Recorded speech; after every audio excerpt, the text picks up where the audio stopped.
Para mim, a CFS 2021, se eu fosse definir uma palavra, é motivação, pois é o principal campeonato que tem no ano e é um campeonato que eu almejo muito conquistar. CFS 2021 Regional Final is prestigious to us. A palavra é objetivo, porque eu acho que vencer a Regional Finals é muito importante para conseguir chegar ao nosso objetivo, que é o Grand Finals. CFS 2021 RF is just a great experience because it's the qualifier for the grand final in South Korea, which is the most prestigious event of the year, which every player is looking forward to. Tipo, é a grande oportunidade de você mostrar para todo mundo do que seu time é capaz. Eu acho que é isso mesmo. Eu tô muito ansioso, né? Querendo ou não, nós jogadores brasileiros, a gente se preparou o ano todo para esse momento. É o campeonato aí mais importante do ano, então é isso. E melhoramos nosso estilo de jogo. Praticamos bastante também. Por isso eu acho que a gente merece ser campeão. I think we're just going to be a really good team and a tough team to beat. O principal objetivo da Imperial é conquistar a vaga para a CFS, mas nós vamos lutar com toda a nossa força para o título. Com certeza a gente espera ser campeão, a gente está se dedicando muito, então eu acredito ali que a gente vai terminar na primeira colocação. We hope that we can come out with the win, and we have a lot of confidence ourselves to make that happen.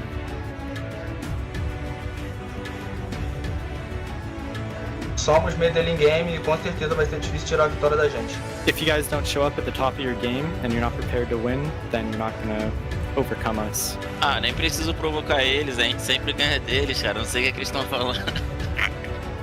Eu espero que todos estejam preparados, porque a gente vai dar nosso máximo e vai ser difícil de ganhar da gente. We are ready, we are fearless, and we are hungry. Queria dizer só que todos vocês vão precisar estar muito bem, pois vocês vão precisar de estar no seu melhor nível para poder nos vencer. We are PG Esports. We are Imperial. Somos Medellín Game. Hey guys, we are Black Dragons.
Welcome everybody to another day of the CFS 2021 Regional Finals for the Americas Division. I am Valdez, with me is Simon as always, and we're here for the second day of the group stage and of the Americas Division side of the tournament. Yesterday, we did have some big blowouts, you could say, by our favorite teams, and then a fun scrap at the end. But today, we do start off with Imperial versus Black Dragons. Two of the best teams ever to grace these maps, Black Dragons and Imperial, and they start us off. What a way to start day two of this tournament. It should be an absolutely amazing match between two adversaries who've played each other a billion times before. Who's going to take home this one? Yeah, it's a big question. I mean, we can kind of draw some conclusions from the matches yesterday. It did look like the Black Dragons were a little bit more dominant in their series that they did play against Medean Games, but again, it's a different day, and it could be a different look when these two do go head-to-head. So, guys, we are going to take a look at the overview first and take a little bit of a deeper dive into what we do have in store for today. Yeah, so as you would know, we started yesterday. We're going all the way through till tomorrow, which will be the final day of this regional final. The teams, Imperial, PG Esports, Black Dragons, and Medean Games, and they're playing for a total prize pool of $15,000. It's a lot of money, and of course we do have the same 5 maps that we have been using throughout the tournament, and that is the way it is going to go here. As we're going to take a little look at the tournament format as well. We have 2 days of single round robin to complete all of the best of 3 matches, and then on the final day, which will be tomorrow, we will have the gauntlet here, 3rd versus 4th, and then the winner of that plays against the 2nd place team, and then the winner of that plays against 1st. Important to note that the top 2 finishers from this side of the Americas region, they will go to the grand finals later on this year. Yeah, and the first team to actually finish top in the group stage, they book their ticket early, so they will be able to do it. So many expect the winner of Black Dragons and Imperial to be that first team in the group stage, so we'll see how that goes. But as you know, the maps Black Widow, Subbase, Port, Ankara, and Compound. Coin toss to decide who bans the first map, then the other team bans the second map, and more coin tosses when it comes to choosing which side you want to start from. Yeah, if you win the second coin toss, you do get to pick starting side for sets 1 and 3, and that's a nice little bonus, you know, especially when it does go to those later matches. So, for today's matchup, as we mentioned before, Imperial up against Black Dragons. That is a gigantic map. This could be a foreshadowing of what we do have for the finals later on in this tournament. It's definitely the 2 best teams from Brazil. We also then have PG Esports versus Black Dragons and Imperial up against Medean Games. Yeah, those last 2 games by no means are set results, because we saw yesterday PG Esports against Imperial. That went all the way to a golden round. Yeah. And then Medean, they took Black Dragons very far on that second map. So those teams are not out of it. They still have a chance to finish second. But we're looking at today's first matchup, and we do have Imperial up on the screen. We have Fefe, MG, Yuzhao, Nutzane, and Lucam. You can see their stats from yesterday. And the only standout there, I would say, would be MG. You would expect a much better performance from him. But yesterday he was running into issues where it was 1 against 3, 1 against 2. He was just being a little bit out of place and not being as patient as some of the other people on his team. Yeah, it's pretty interesting because, you know, when I think Imperial, I think Fefe, MG, and they do a lot of the big highlight moments for the team, but they were actually a couple of the guys with the lowest KD on their team, at least from the first match that they played yesterday. It says day 1 stats, but again, it was only 2 maps, really, because they did take a 2-0 and did not play outside of that at all. Everybody looks very focused here, you know. This is a very high-pressure match. This could be the difference between getting first, booking your ticket to Korea, and not, and having to play through the gauntlet. Yeah, and Black Dragons up on the screen. Danimo, Adrian, Goken, Viana, and Action. These guys played some great games, and even though Viana looks like he has a low KD, the guy came in clutch whenever his team needed him.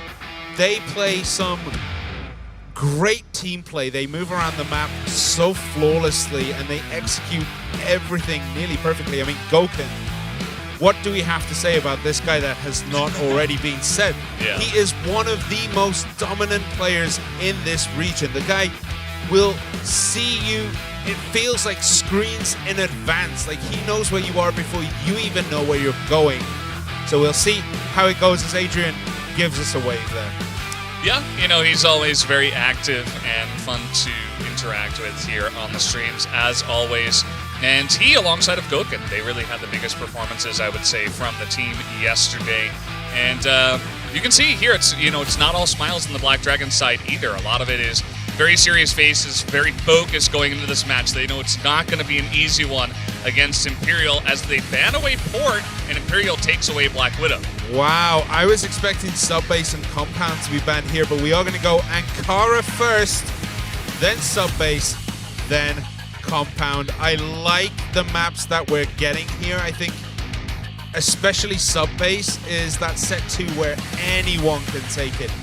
And I mean, this matchup you're looking at right now, Imperial versus Black Dragons, this is potentially a final for something like the CFS Grand Finals that are going to happen later this year. These two teams can rip apart anyone on the Crossfire scene. That is just how good they are, and I'm glad you do point that out, Simon. I'm expecting 3 games. I think if we don't get 3 games, I would personally be disappointed. If they are very fun, couple of maps, that would be nice. But getting 3 games, I think, would give us a really nice taste of what we could potentially expect later on in playoffs and maybe at the grand finals. Always, between the best teams in the region, it's great to watch as much of their gameplay as possible. Yeah, this is very much a dress rehearsal, it feels like, for the final match in this tournament. Mm-hmm. But again, this could be the dress rehearsal for something we'll see at the CFS Grand Finals later this year. But we're going to be getting into game number 1 on Ankara between Imperial and Black Dragons. This should be an absolutely insane affair between 2 of the top teams that exist in Crossfire. Let's get into this one. Well, Simon, unfortunately, the timing was a bit unfortunate there, as I was really hyped. I'm sure everybody watching was very hyped, but unfortunately, it did look like one of the members from Black Dragons had a little disconnection issue, so we will get that lobby up and running. I always say it's better to do it at the beginning. Yep. Or, at least at the half, right? So that we don't have to do remakes, multiple times. Just get it done now. Get all your disconnections out of your system, and then play a clean game from there. Yeah, it breaks my heart. Like I was so excited to get into it, and then it's just like it loads in, and you see one person on the Black Dragons team, and it's like, oh, yeah. It's one of those days. But again, this should be the best match of Crossfire I think we've casted together. Yeah. I mean, this is our first time casting Crossfire together in general. Yeah. Not today specifically, but this tournament. So, not a lot of not a big stats pool to draw from, but it still stands. And I would agree. I think that especially given these teams' results in the past and the stories that these organizations have to tell, it would make a lot of sense that this would be the biggest match. And from what I can tell, we're doing a test round, just trying to see if everybody can stick around in the lobby. There's no lag, there's no issues. And hopefully then we can get this show on the road. Yeah, some standouts performances I think we're going to see. I think we're going to see Lucan pop off because he always does when it's against when it's these two teams go against each other, he always pops off. Imperial seem to take it to the next level when they go against Black Dragons. They seem to play more to their opponent than Black Dragons tends to play to their opponents, if that makes sense. Yeah. Black Dragons treat every game like it's the next match. They just play everything. Whereas it feels like Imperial turn it up when they're against great opponents and curb it down a little bit when they're against someone who's not as established, who's not as strong in this game. So it's going to be interesting to see how that goes. Yeah, definitely Imperial. We were saying yesterday we're having a little bit of fun. against PG Esports, especially on that first map. I think they got very far ahead very quickly, and they just said, well, I mean, let's just run over them. Yep. And then immediately PG Esports were like, well, we're not going to be that easy. And they did make it pretty interesting, making it to the golden round. Black Dragons did also have a tiebreaker match against Medean, but they did kind of dispatch them pretty quickly when it got there, and I think that was also sub-base. So yeah, it was a 4-0 on sub-base in that extra time, and I mean, it just played beautifully for Black Dragons because it looked as though Medellin were like pegging them back every now and then, like they were getting a run of 2 or 3 games just to bring it to that tiebreak situation. Then Black Dragons were like, well, you've had your fun. You've had your 10 minutes of fame. Mm-hmm. It's time to turn it up to the next level, and you get to see what you're going to be up against later on. Medellin Games, they're going to have a difficult time, but we saw with Team Myth in the EU region where the team that does finish 4th or 3rd, they do have that chance to rip through the gauntlet, qualify, and not only that, win the region. So Medellin Games and PG Esports still have everything to play for. And even PG Esports, they could finish 2nd. It's not against, the laws of physics. Like, they can finish 2nd here. And that would be a great result for America. Yeah, statistically it's possible. They have a win under their belt against Medean yesterday. So it would require some upsets, obviously. Well, one upset in particular. One upset, yeah. Against the Black Dragons. And that's not an easy ask, but statistically it is still very possible. I think it would require Imperial winning against Black Dragons and then also PG Esports taking the win. I think if Black Dragons win and they go to 2-0 and then PG Esports win and they're both 2-1, maybe the head-to-head would give PG Esports the lead there. Right? Maybe, yeah. It would be close. I'm not sure which way the head-to-head will go. I'm not sure. Yeah. Well, we'll just have to see and take steps to look at that as we do go along in this tournament. It will require a big test, right, from that team to get that done. Yeah. But either way, still waiting on this. I think the players want another test, so we're giving it another shot just to make sure 100% there's no issues. Yeah, and when you have 2 teams like this, 2 of the juggernauts of the region, you don't want those kind of excuses to come out like, oh, the server was a bit laggy, that's why we lost. Like, no, man, we don't want that. What we want is for the skill of the players to completely determine the result of this map. So they are doing the test. They're making sure that everything feels good. Everything is great. Their pings are great. They have everything they need to put on the show that we know these 2 teams can put on. And I think we're just waiting for a few more readies, and then we will be ready to jump into it. I can't wait. Yeah. Goken says, let's go play. Yeah. Yeah, I would like to go play as well. And then I feel like Fefe just kind of smacked his keyboard or something. I'm not quite sure what happened there. It was just a bunch of symbols and... Maybe he's like spamming because he's hyped, Yeah, keep getting your hands warm is super important, so maybe it was just that, but we'll see how it goes. All right. Okay, so we're going to have to wait for Ryuzao to get back into the game. Okay. Well, yeah, just making 100% sure there are no issues is number one. And like I said, I'd rather do it now than when it's like 5-2. Yeah, just before the switch. Somebody on one of the teams is like, oh, well, I've been having issues this whole time. Like, I got to solve it now. And then we take like 20 minutes to, I'd rather do it now than later. So sorry, guys, that we do have this delay. But, better to get it out of the way now, better than later. And, it'll be interesting to see how this one does go. And it seems like we are going to have a little bit of an issue, actually. So it may take a bit longer than we expected. So, guys, we are going to go into a 10-minute break. Sorry about this once again, but we will be back with the action after about 10 minutes. So don't go anywhere. We'll be right back.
Welcome back, everybody. We are here at the CFS 2021 Regional Finals for the Americas Division. And so far, we haven't been able to get this game off the ground, but I have heard that after a bunch of tests that I believe the issues have been solved. So should be jumping into Black Dragons versus Imperial in just a moment. Yeah, we will be starting on Ankara as well, which should be a pretty good match for both teams. They're very well versed on this one.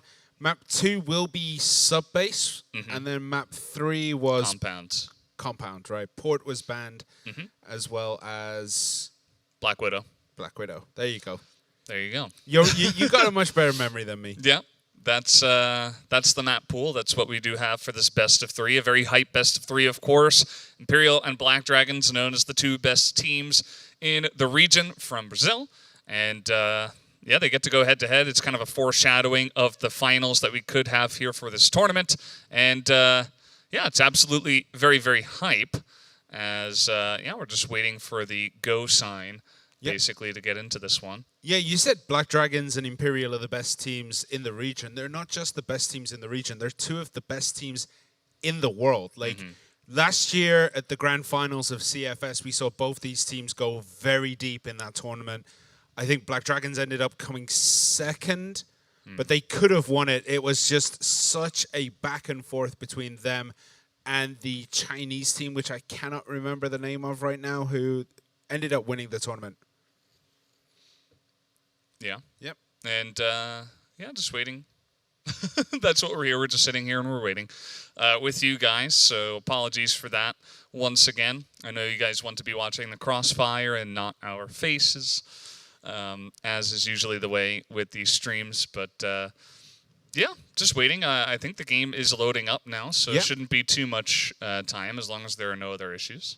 Yeah, we're sorry that we traumatize you with you know, what you see here in front of you right now. It's just not a good sight, is it? No. Yeah, well, that's the way it goes sometimes. And, yeah, I just want to get into the crossfire. I was really hyped, you know, when you gave us that epic intro. I was just feeling all bouncy. And then got deflated instantly. Yeah, that's the way it goes sometimes, I guess. Ankara should be a fun map, too, because I think, as you mentioned, you know, both these teams are really good on this map and very practiced. As it looks like the game is started. And as long as nobody disconnects, we could be officially starting this one. All right, so it does look like we are underway, and Black Dragons are on the blacklist side as we have Imperial on the global risk to start us off. And it does look like both teams are going to be very hesitant to not engage, but just feel each other out. They're going to be hesitant to make those big plays early on. They need to know what kind of playbook each other are bringing onto this map. As we see, it does look like we're going to get that 5-man rush onto A. As you know, they're sitting down air ducts, sitting on the A-long. And I don't think this has been scouted out by Imperial yet, but the grenades start coming out, and the push starts making its way there. And we can see the wraparound coming from Imperial. We'll see if this works, but Goken, he is aware of this. Will he get the first kill? Who is going to draw first blood in this map? No, Lukaum gets Goken down here. But Adrian returns the favor. He gets Not Zane.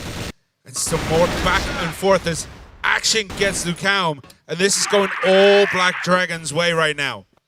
Yeah, they're feeling pretty good. They don't have the bomb down just yet. They're trying to hold this area, but Action has been holding down the air duct so well. Ruzao does pop his head out at a great timing. Picks up the double kill, or the kill with the headshot through the box, but it does not matter. Viana is going to shut that down with the double kill of his own. And Black Dragons, they take the area, and they take everybody down.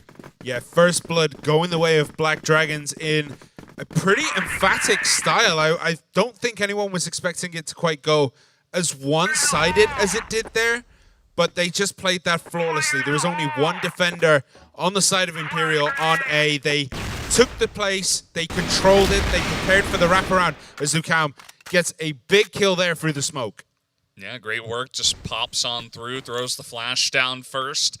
There's generally one person that does wait there if you're going for a more spread out attack, and he was able to shut that down.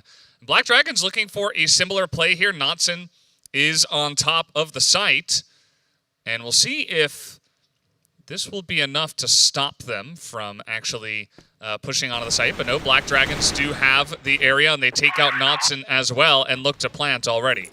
Yeah, similar as before, where one player takes it, Black Dragons, they take the A site and then they just play to control the whole spot, and they just hold it down. Can they finish this up? Fefe actually picks up a big kill here on Viana, who was the player who finished it off last time, as Dynamo gets Lucao. And then Adrian gets Fefe and MG, and that goes Black Dragon's way. Yeah, we did have one member of Imperial that did pop out of the game during that one, so unfortunately we do have to remake the lobby. And yeah, that was unfortunate. I think he was alive too when he disconnected, so Imperial just not having quite the same firepower to try to retake that A site. But I mean, Black Dragons, they were able to do it in the first round against 5, so, and all 5 survived, right? Knotson actually died when they did push in, so I don't think even having the extra member would have changed too much, to be honest. Like, obviously it would have given them a better chance, and it would have been nice to have him, but Black Dragons have been solid just doing this a couple times now in a row. Yeah, I like the way they're playing this. They don't rush the bomb. They don't rush in and try to just clear everything out, all guns blazing, grenades, a million grenades going down. They play it very smart. They push in. They kind of realize there's only 1, maybe 2 people there. Engage, but instantly, as they see them retreating, they just pull back. They just take the spot, hold it, and retaking A is pretty difficult. I mean, you only have like 3 avenues to make it in. You have the passage, you have the air duct, which is super hard to break if like the Blacklist side already have that held down. And A long, which is particularly difficult when the snipers are in play. So they're holding this perfectly. They're playing just this whole Ankara map the way they want to play it. They're dictating the pace over Imperial, who defensively have not looked good so far.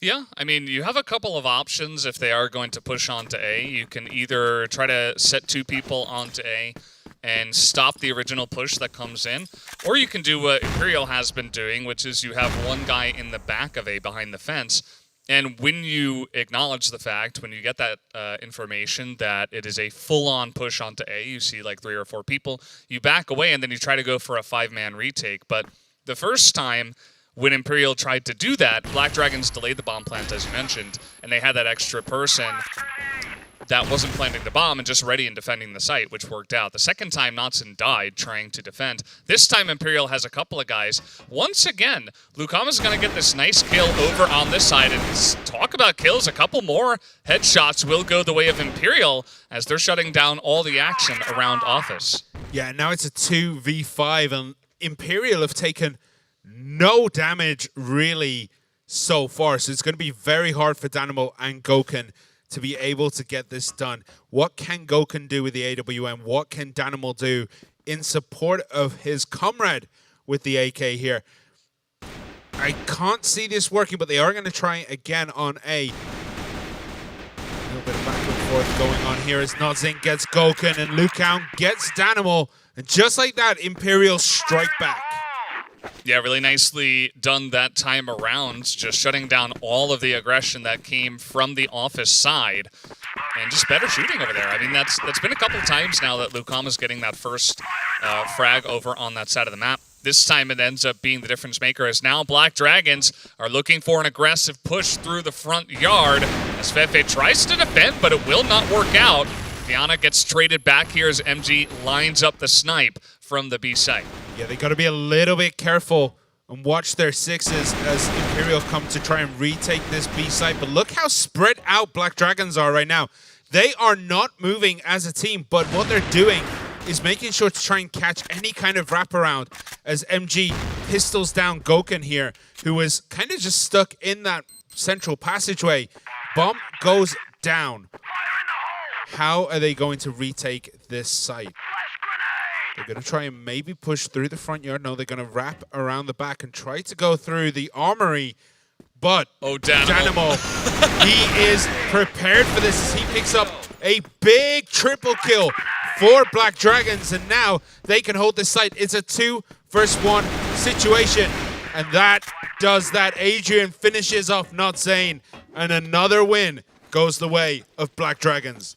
Yeah, just a massive flank coming in there. We saw one guy from the side of Imperial, as they were making that rotation, actually check that doorway in the office, but the timing was not right. Danimal had the perfect timing to pop out, even was looking to follow them and look for the multi-kill. He did that exceptionally, as he also checked behind him to make sure that there wasn't another man coming. Took down that guy, took down 2 more, and that was really the difference maker on the 3v4 hold that we did see that time around. So Black Dragons now sitting pretty, a pretty comfortable lead here so far.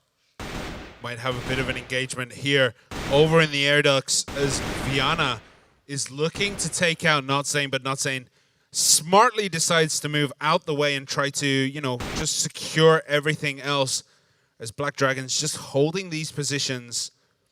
A very aggressive position, very forward in their positioning, as we do have a little bit more of a back and forth between Not Zane, but nobody has really taken any damage in these small little skirmishes so far. Just a lot of posturing. We have the fight in the middle here in the front yard. Fefe does get the headshot onto Adrian, but you can see Viana trades one back. Fefe gets another one, and he has been holding down that middle of the map area very nicely. As Black Dragons, you know, they're considering pushing onto A now after all these shenanigans. Yeah, front yard seems to be Fefe's territory. So we have another engagement here. Lucam gets Viana as he was trying to rotate over to B, and now it is a 2 against 4 situation. Sure, Goken is there, and we know what he can do, but he's going to have to pop his head out sooner or later, and I think Imperial are just waiting for this. Yeah, MG was there, and he was quicker on the trigger than Goken, so it's a 1v4. Make that a 1v3. Can Action do this? He still has a lot of hit points to play with, a lot of armor, a lot of positioning.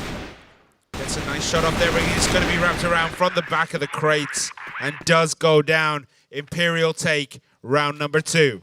Yeah, pretty nicely handled that time around by Imperial. Even though Black Dragons had found a way onto the B side, I think that Goken just was slow pushing and he never ran into anyone. So he's like, oh, well, I'm on the B side. I think it's pretty free. You can try to come over here, as that was not the grenade he was looking for.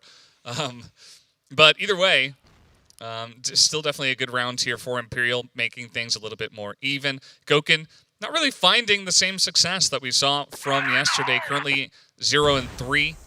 Not sure about his score from before the remake of the lobby, but so far hasn't been as dominant. Yeah, and we can see, again, holding positions, both teams. We do have a little bit of an exploration here by Lucam, who might actually find Action picking up this C4. He's in the corner of office, but no, the C4 decides they're going to go through quarters, and it looks as though that A rush is coming on again. But we have seen Black Dragons play very, very patiently. They're not pushing.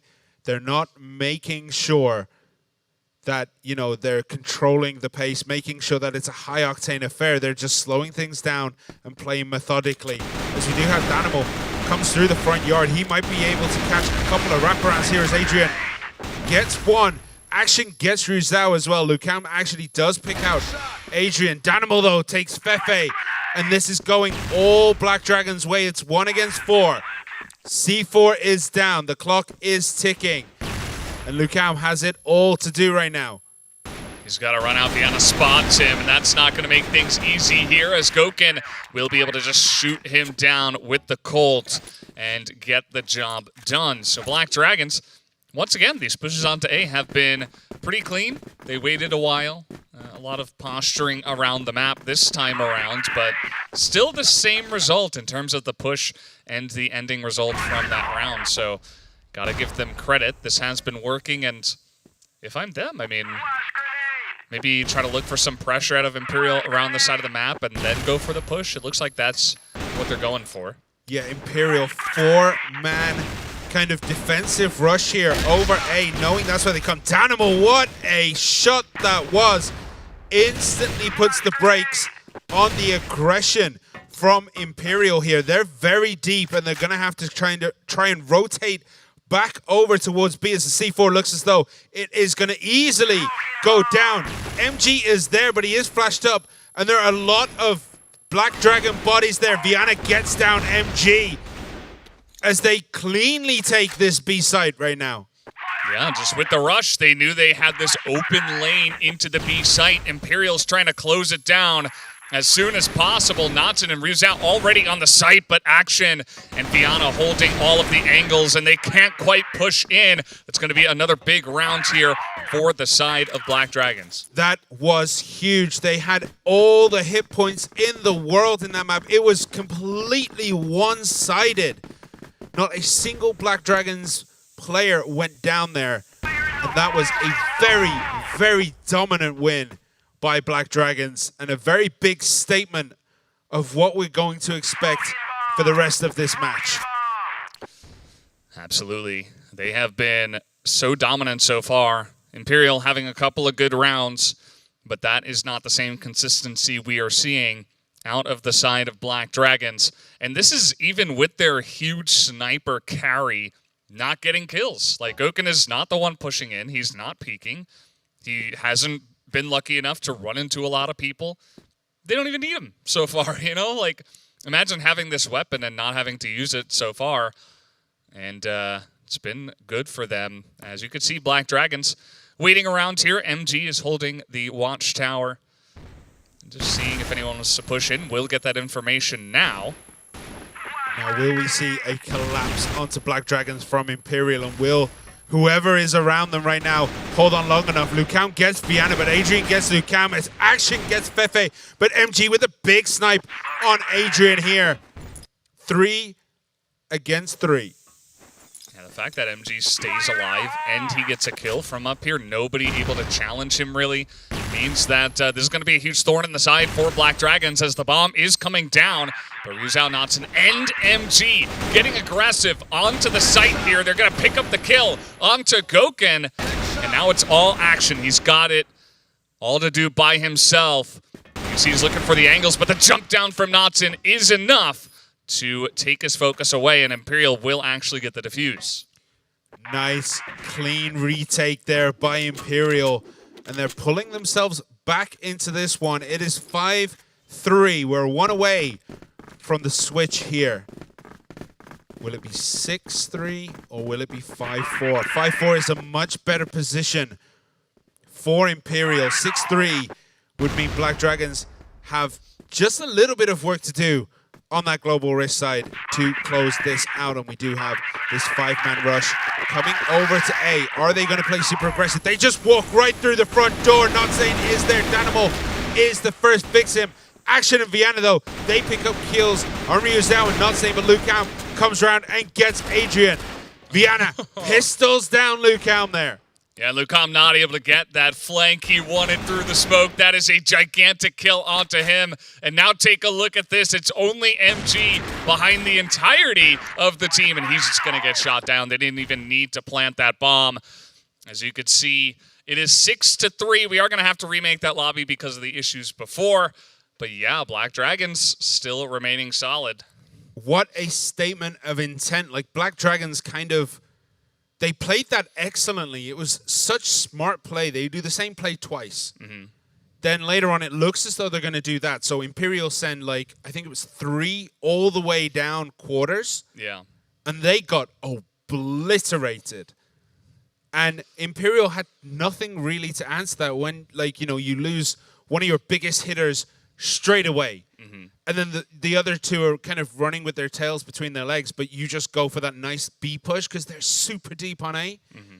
Super smart round, that one. And just every other round they won, they just looked dominant. Imperial, when they did get a round win, it wasn't the cleanest of victories. Yeah. One of their round wins was just trying to swarm the site, and it was 3v1, and one of their guys even died as they were doing it. As it does look like we do have more disconnects here, unfortunately, from the side of Imperial, it looks like. So not the Black Dragons issue from before.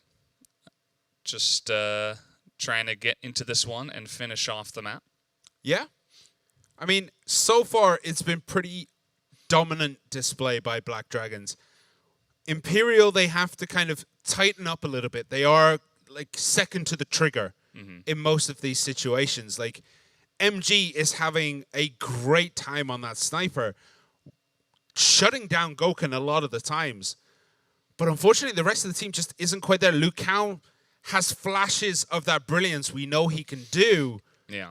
But then he kind of gets shut down as well. Same as Fefe. Fefe has one round where he'll get 3 kills and then he'll die first 3 times in a row. Like, Imperial just need to tighten it up, and they can tighten it up when they are on that blacklist side because they will be controlling the pace. They will be, they will control where the engagements happen. So we're going to have to see how that plays out as we, continue on in this match, because the blacklist side do have quite the advantage on Ankara.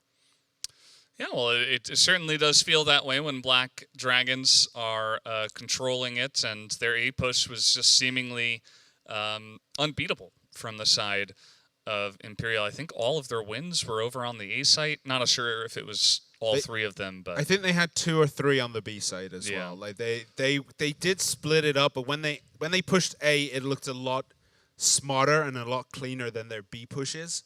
Their B pushes ended up being scrappy. Yeah. Or it was the one where, all of Imperial are defensively walking down quarters and they're just like, oh, well, you're going to go that way? All right, we'll just go push B.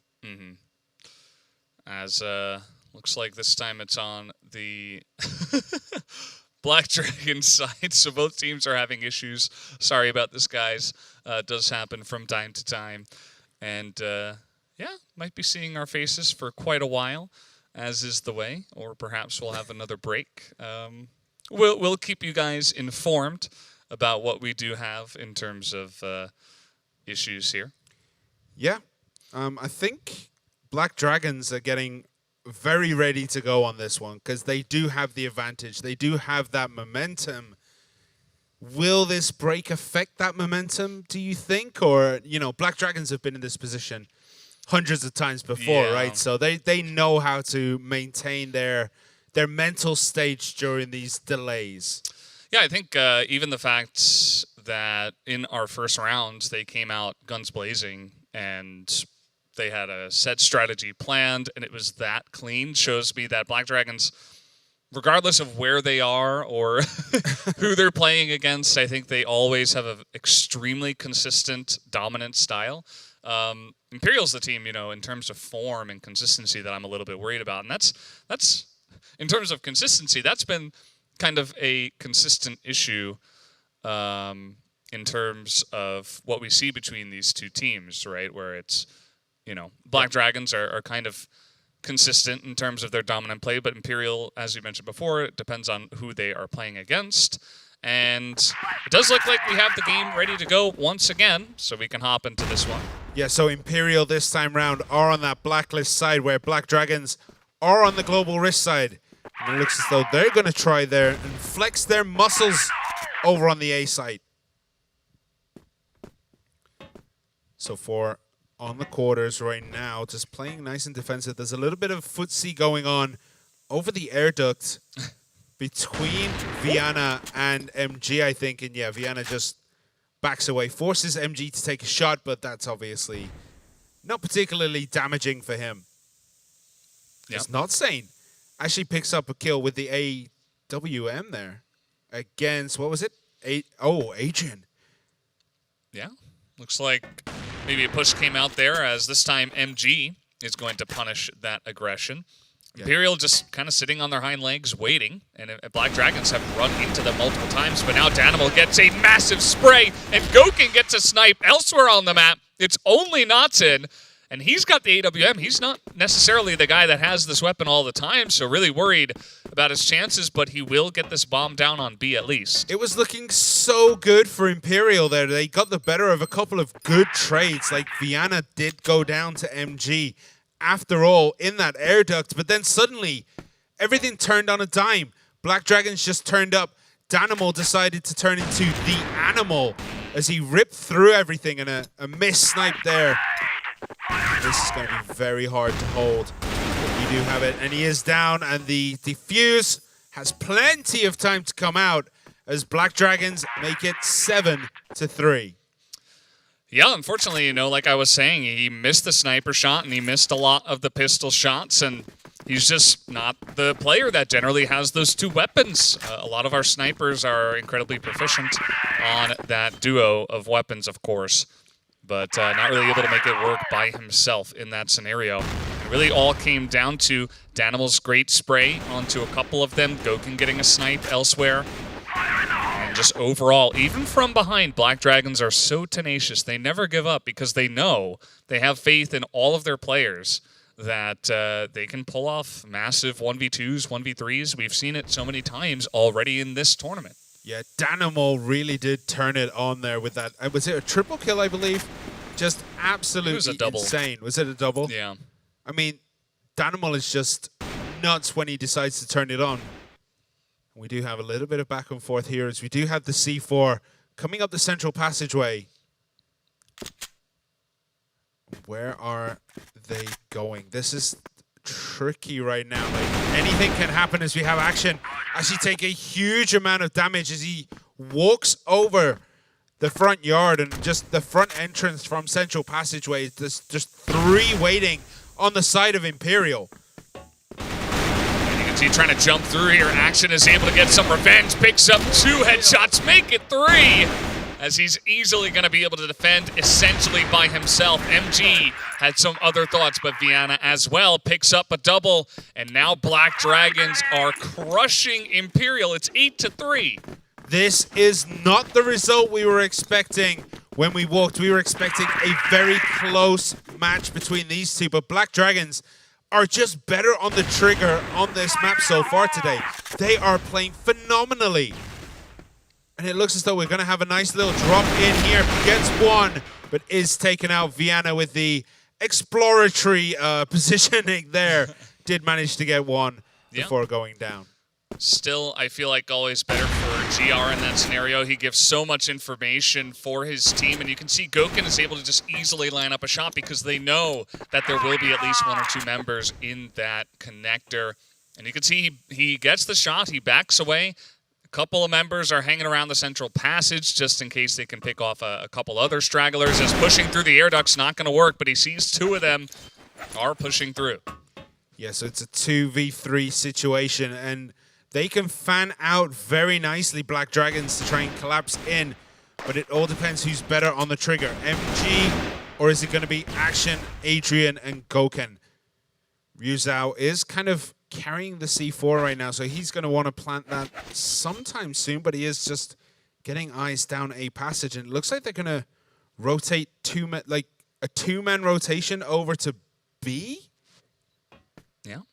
Trying to isolate the one member that could be here, but unfortunately, Goken is the one who gets the jump on the 2 guys, gets the C4 down here. He has total control over it. He can call his members over.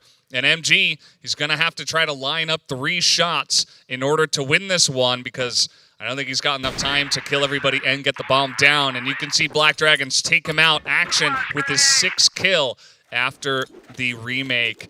And now they are on map points. Yeah, Action with a beautiful wraparound. And I mean, I think MG read it like a book. He knew it was coming, but there was just nothing he could do. And a big B push, maybe great flash out there.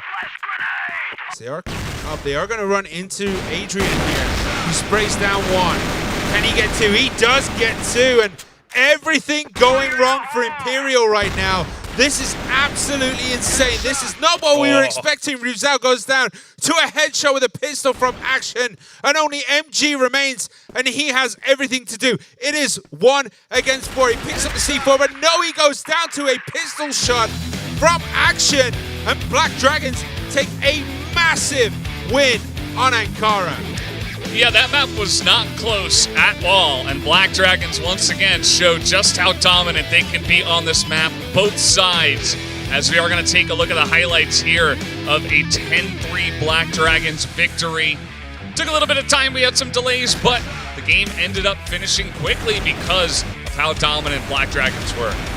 Yeah, and it wasn't just like one or two like players on Black Dragons, everyone turned up. They know what this matchup means. This is the biggest rivalry in Brazilian Crossfire, if not the world of Crossfire. And it's just absolutely insane that Black Dragons just handled this so well. Yeah, they just had the upper hand in pretty much every scenario. There were obviously 3-round wins that went to the side of Imperial, and they came pretty early.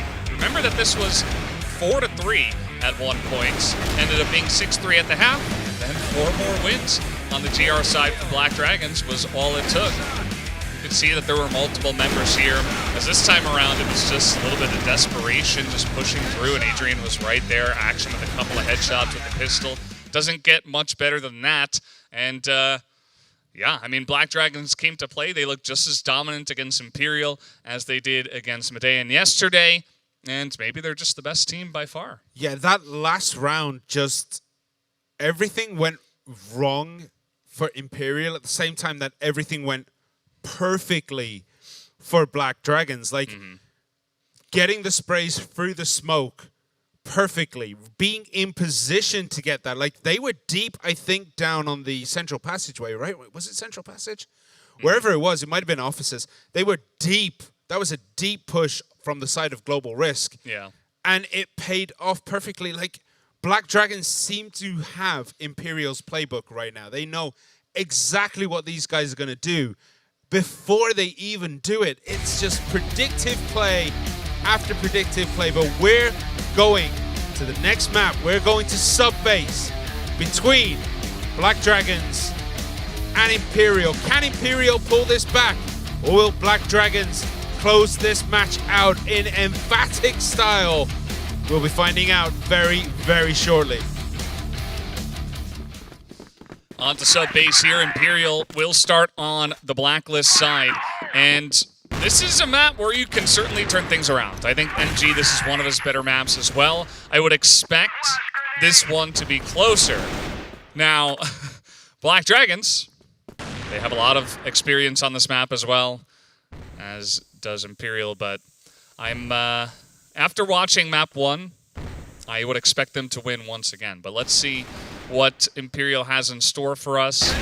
As you can see already, Vienna is making quick work of all of these pokes down into A, and the rotation through the vent is not swift, as Action will spot this. Riazal picks up the kill, and they actually do get a couple, making it 2v3 for them. Yeah, nice breach into the control room there as MG gets the big snipe on Adrian, and that evens things up. But Danimal is actually in that central square where the C4 is, so he might be able to catch a rotation to try and pick up the C4 if he knows it's there. MG, though, might run into trouble here as Vienna picks him up. It's 2v1 down this narrow corridor. Trying to get through the doors, trying to get the shots off. And look at this for a read. Both players know what they're doing, but Danimal is quicker on the trigger as for some reason they were pushing into A at the same time of each other. And this is what I mean.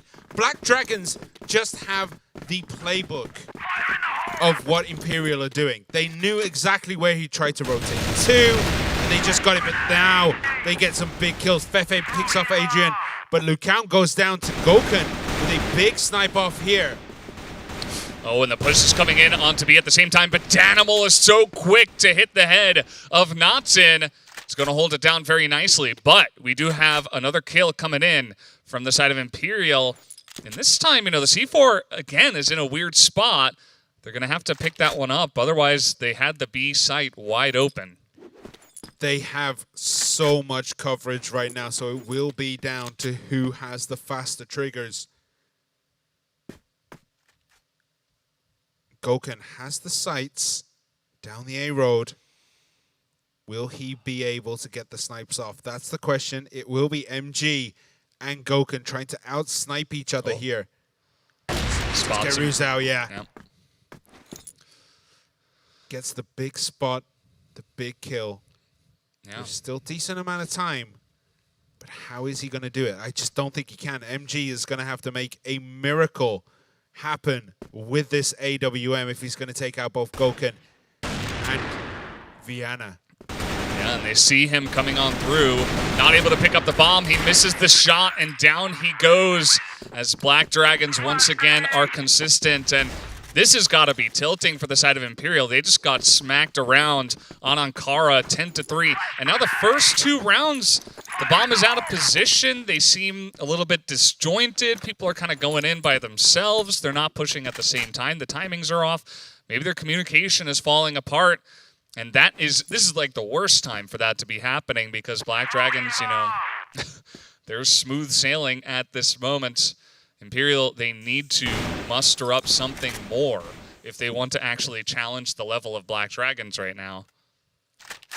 Really do. They need to do something different. They need to turn on. They're currently like, it looks as though they're playing just the slowest game of Crossfire. They're just second to every trigger pull. They're just not in the right positions.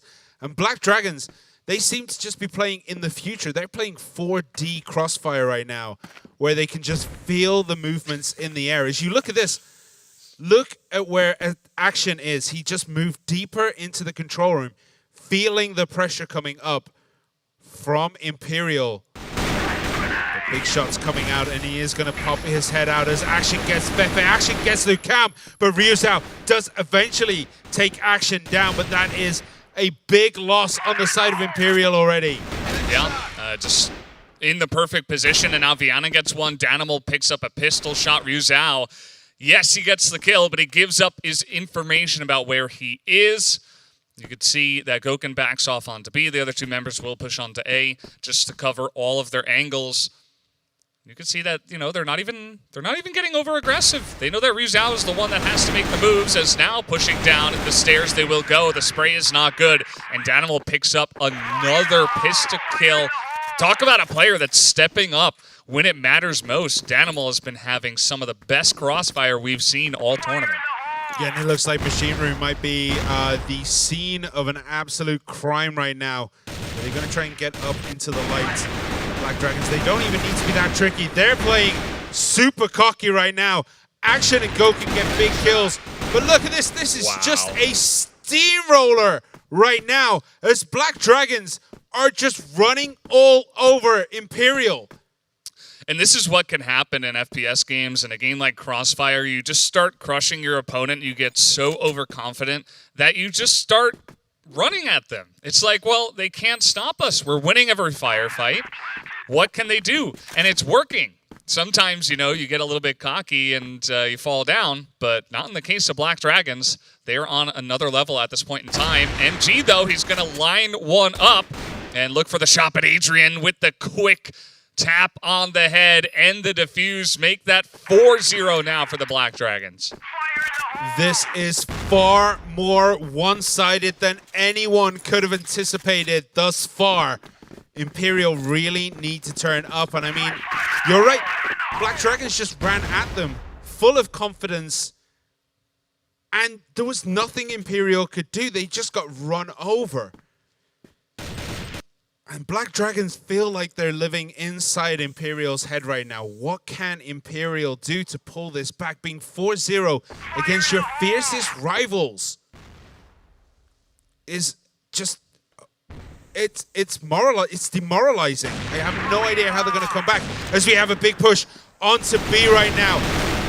Firefights everywhere. Not Saying gets Danimal, but Goken picks up Fefe. Goken gets Lucam, but Not Saying and Ryuzao kind of even things out right now. It is 2-2. Ryuzao and MG up against Action and Vienna. They do have the C4 in that site. B is there. It is ready. We do see that Black Dragons are looking to maybe fan out and get to possible engagements and wrap around, but Vienna is just better than MG in that situation. MG just not having the best Crossfire we've seen over the last couple of days, and they really need him at this point in time. He's not able to land the flick. And, you know, some days, talking about FPS again, some days are just not your day. And with so much pressure and so much on the line, I mean, we talked about it before. This could be for first place. This could be for the ticket to go to the grand finals of CFS. And both teams obviously want it real bad, but Black Dragons are playing more in that way. But let's see. Ruzao is going to get the bomb down and draw these players over to B. Let's see if he can hold down the 1v2. And this is going to be incredibly difficult if they can synchronize the pushes here, but they don't even need to. Action just better on the trigger than Ryu Zhao now. And all they got to do is find that bomb, defuse it. 5-0. That is not a score I was expecting to be saying between Black Dragons and Imperial here. Yeah, I mean, we had some inklings from the first day. It did look like Black Dragons were stronger in terms of their other matchup, but I absolutely thought it was going to be different up against a team like Imperial, but that is not the case today, as Imperial, they are looking for a push down A stairs. Viana is here. He's not able to land the shots, and he does get taken down. This could be Imperial's chance as they get the headshot into AC as well. Yeah, but a grenade kill from Gokun, and then Gokun just picks up his rifle and gets MG off the board as well. Fefe gets Danimal, then Fefe gets Adrian, though. This is much more like the Imperial we know and love. They just completely obliterated that A site. And now it's 1-5. Is this the beginning of the comeback for Imperial? They have to continue this momentum, though. They just completely caught Black Dragons with their pants down. Will they be able to do it again? That is going to be the issue. Yeah, to be honest, with how much success they have with that push, I wouldn't have even mind if they just all straight ran downstairs. And you know what? They take a little bit of time to get some information, but they are gearing up for that push once again. They feel like they can answer this, and especially now that MG gets the snipe onto Adrian, gets a little bit more information, checks his flanks, and here they come again. Viana needs to get a kill here, and he does. He gets not sane, but Lukaum is still up, but that one trade there is very important. We have in the Nook. Oh, Ryu Zhao gets action. That Nook is so hard to break coming down those stairs. C4 is down. There's 25 seconds remaining. It's 2 against 4. It is Danimal, though. We know what he can do, but he is popped off as he peeks down those stairs. And this is not looking good for Black Dragons. Gokun has it all to do and does not do it. Fefe finishes it off. 5-2 now. Imperial starting the comeback. That's 2 in a row. Finally, it feels like Imperial came to play. The question is it too late? After losing the first map and giving up 5 rounds here to Black Dragons, they have dominated a couple of rounds in a row.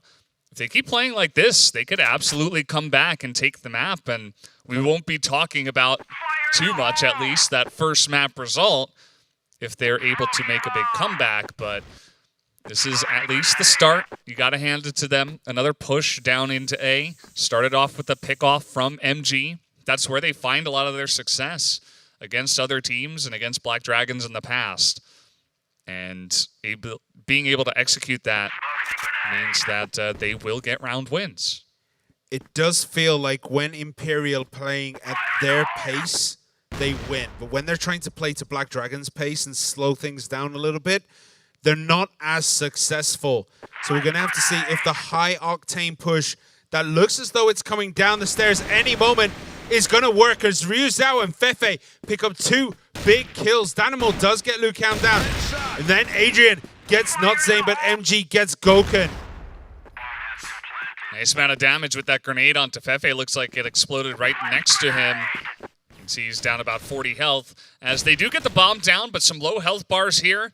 But Black Dragons have been having trouble pushing into this exact same position, as Adrian is trying to land some shots, not quite finding them yet, though. They have to know Fefe is down there on the stairs, and he does. He sprays him down. MG is the last man remaining. Oh, he turns around. What a shot on Danimal there. 360 no scope. He gets it down. MG picks up the kill onto Adrian, who was going for the quick defuse because that smoke was so confusing. But MG, this time around, last 2-3 rounds, it feels like he's finally getting his feet underneath him. This is what we were talking about, right? Like, Who cares if you lost the first 5 rounds if you can get the next 4 and make it interesting and close before the half? Yeah, again, that high octane pace that Imperial can do is just catching Black Dragons down, but they are super deep here on this defensive push. They're breaking in to the access road here, and this is Black Dragons just turning it back on as they go just ham here. I think Goken got a double kill with 1 shot. We're going to have to see in the highlight if he actually got that, because it was a couple of sniper kills that happened at seemingly the same exact time. But hard to tell from the kill feed.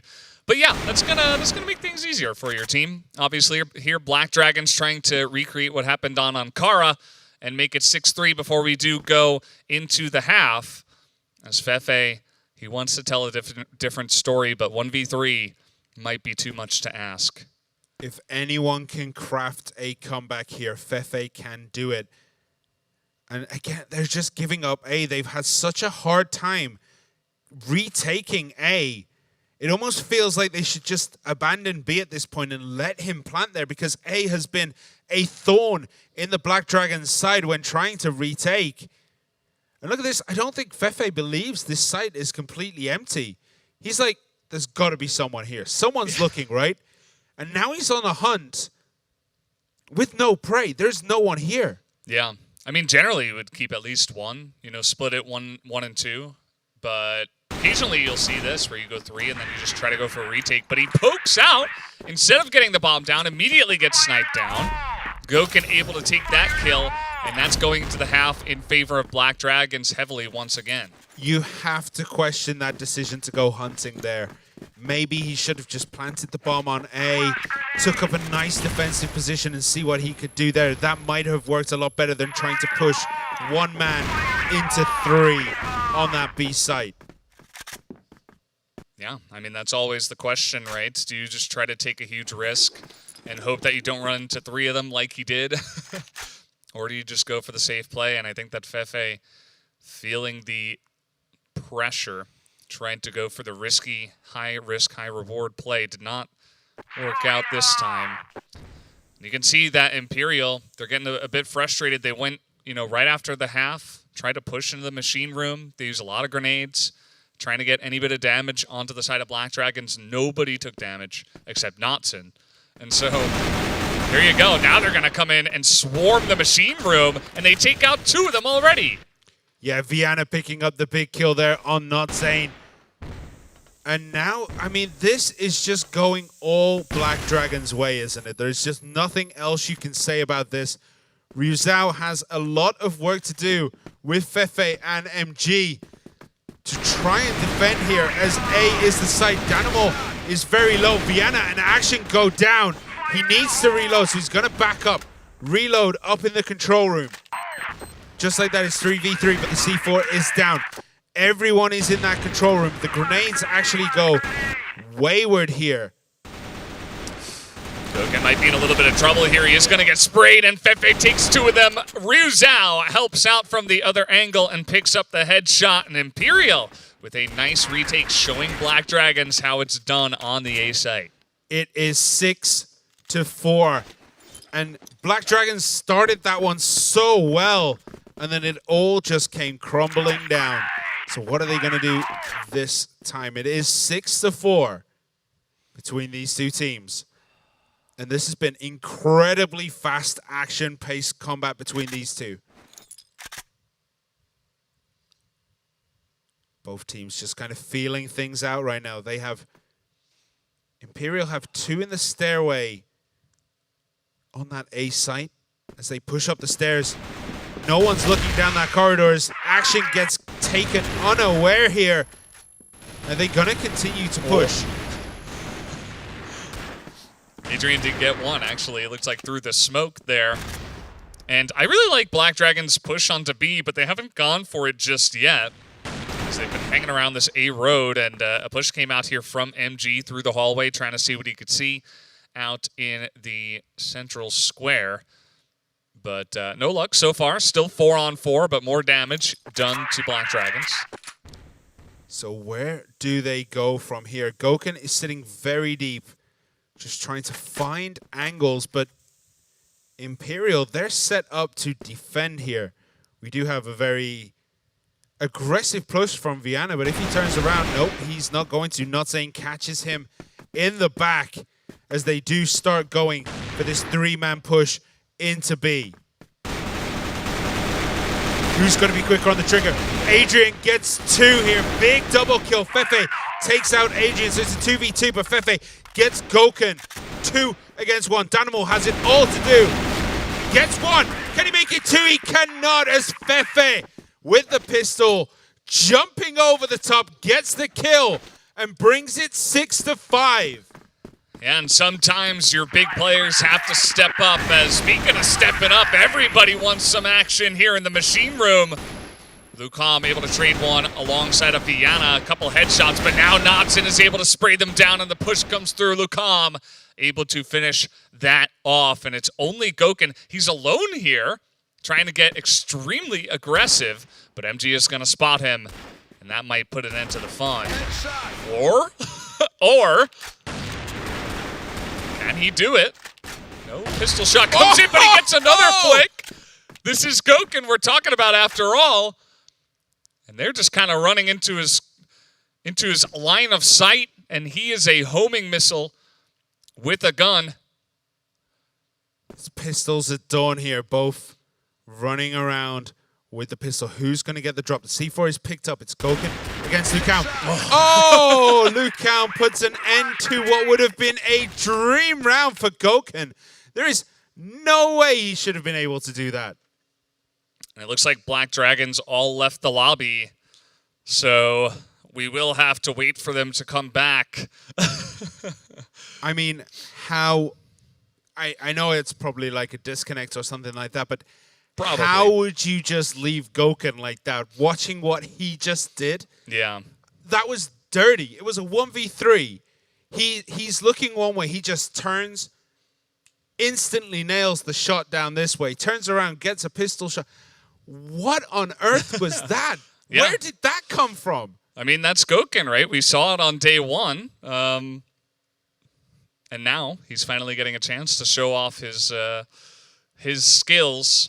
You know, I wish he had completed the highlight by getting that final kill, but no land on the flick on the third kill. I mean, if he'd have got that, that would have been like something you could put up on the internet as like dirtiest comebacks of all time. Like, yeah. No way he should have been able to make it that far. Like, he was getting surrounded.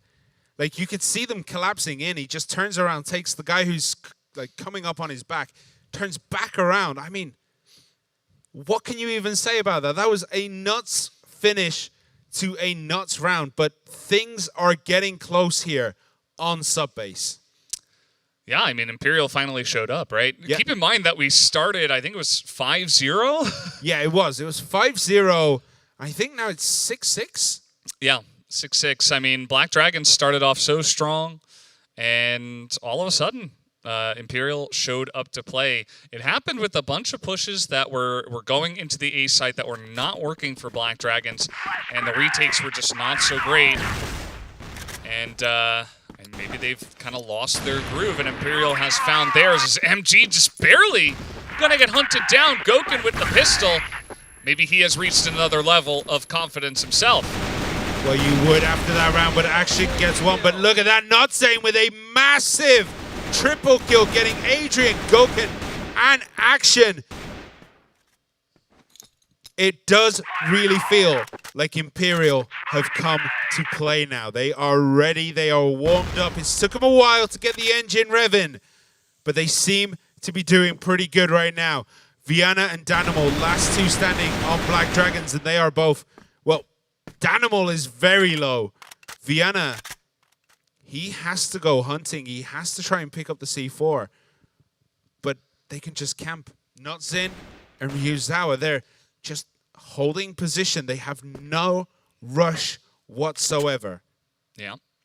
And definitely going to be in favor of them. You can see a lot of these angles are being covered by Imperial. The two of them looking to push through control room entrance and attack from there. But Ryuzao has eyes on that angle. We have Notson actually going all the way around here. He's going to spot Danimal, and Natsun should get the flank. He gets one. Vienna on 9 health right now is going to have to pull off a miracle. It's going to have to be 2 headshots or nothing. Trying to get the shot through the door. I don't think Vienna even has any intention of going for that C4.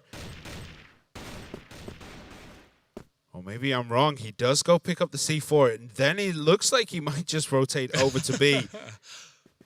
So it's Sneaky Beaver's time here as he's making his way over to that B site. He is going to get it planted. All right. I am completely wrong. I thought he was going to go for the 1v2. I know he has no health left, but one final stand for Vienna. Can he do it?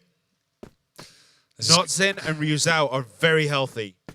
He's going to give them the best chance of trying to push in. He needs to hope that he doesn't see him, but Ryuzao gets eyes onto Vienna, and they will pick up the bomb. That is the first time now that Imperial have led, I think, in this series at all. As finally now the tides are turning in their favor. Yeah, it is 7-6 Imperial after being down so hard with Black Dragons just completely running all over them. It's all turned around. So we have a big engage here. Adrian gets 2. But Gokun is down. Fefe managed to get him, but Fefe is now dead. So we're going to have to see how the rest of this plays out. It's 4 against 3. I feel like Black Dragons did a good job of reading the pressure there. You know, they just set up around the door. Nobody was really peeking. They just said, okay, if they rush us through A, we will be ready. And that they were. Kind of, you know, maybe feeling the energy from Imperial overwhelming at this point in time. And Imperial did go for the rush. Does not turn out very well for them. As you can see now, the side of Imperial, they are going to have to spread out here. One guy in AC, a couple of guys over by the B site. And let's see where Black Dragons do want to attack. It looks like the B site through lockers for now. And I think they know he's here. Ryuzao is going to get collapsed in on as they take him out instantly. Adrian gets one, but MG with a big snipe, but Danimal takes him out instantly in return. And Black Dragons pull one back. It's 7-7. All tied up, making this much more entertaining than the first map, I have to say. It's always good to see it be competitive between these two teams. And as an objective observer, I wouldn't mind a third game either. But let's see if Imperial can actually pull that off, because Black Dragons, as we know, nothing really gets into their head. You know, they can get ahead 5 games. Maybe that's the only thing that can actually affect their performance, because that's the only time they've really had any trouble so far in this tournament. That's when they've gotten massively ahead, I suppose. As you can see, Black Dragons very patient at this point in time. A couple of rounds, 2, 3, 4 rounds actually in a row. They just throw the bomb down. They're peeking, seeing if Imperial wants to peek them. And then they will make a move. No rushes. Yeah, Black Dragons slowing things down to their pace right now. That's what it feels like, because Imperial were taking those high-octane affairs. But when things slow down and things get a little bit more methodical, Black Dragons just have the patience to grind this out. It does feel like Imperial want the high-action affair. They want to go all guns blazing, guns of glory, as we do have a big push up through here. Are they going to go up? No, they're just going to walk straight up the alleyway here. Oh, he's looking the wrong way, but Adrian turns around, gets a big kill on Lukao. But Vienna and Adrian are down. Gokun is down. Action and Danimal are the only 2 remaining. Died from fall damage. That can happen sometimes in those trades. Danimal has to do it by himself. He gets the spray onto 2, and he has an AWM, but he gets flanked as MG finds the angle very quick before he can turn around and just pistols him in the back. What a nuts round that was. But that's what we're talking about, right? When things start going quickly, when it's these rushes, that's when Imperial shines. That's when they start coming out to play. And we see it again.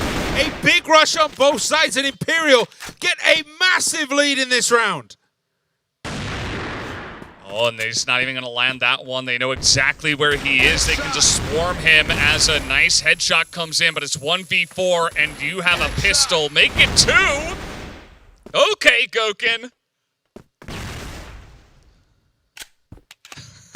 At some point, there's just nothing to say. Just watch the show and wave. Goken is an absolute monster right now. He is the one redeeming feature, but again, aggressive push, high octane. Everyone's got adrenaline pumping. That's when Imperial shines. When things go slow, that's when Black Dragons shine. And Black Dragons, they need to control their game a little bit better. They're going into the Imperial tempo instead of the Black Dragons tempo. But now we're playing Goken's tempo. It's like a series of levers and switches, and nothing can move unless the Goken switch moves. If he decides. Not saying might be the next victim of the Goken Predator right now. Misses the shot. All shots missing there. He's gonna get wrapped in on. He's gonna get collapsed on. Yep. So he's got to make it work now. Oh, he actually sees Ryu Zhao. Misses the shot though. He knows he's in trouble. Runs up the stairs and is taken out. Very unfortunate for Goken, but a great round for Imperial. Yeah, gotta hand it to him. Nice effort there from Goken, but at the end of the day, Imperial, they're the ones taking control of these rounds. Their rushes overall are finding more success, and Black Dragons, all they can try to do is force tiebreakers, or we will be going to that third and final map of this best of 3. We might be treated to that tonight.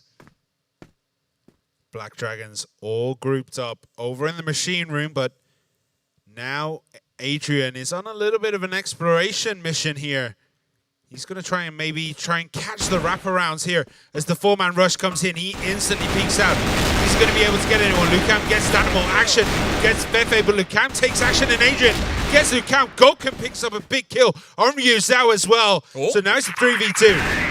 I thought he spotted MG there, but MG gets the entrance, gets the headshot with the pistol.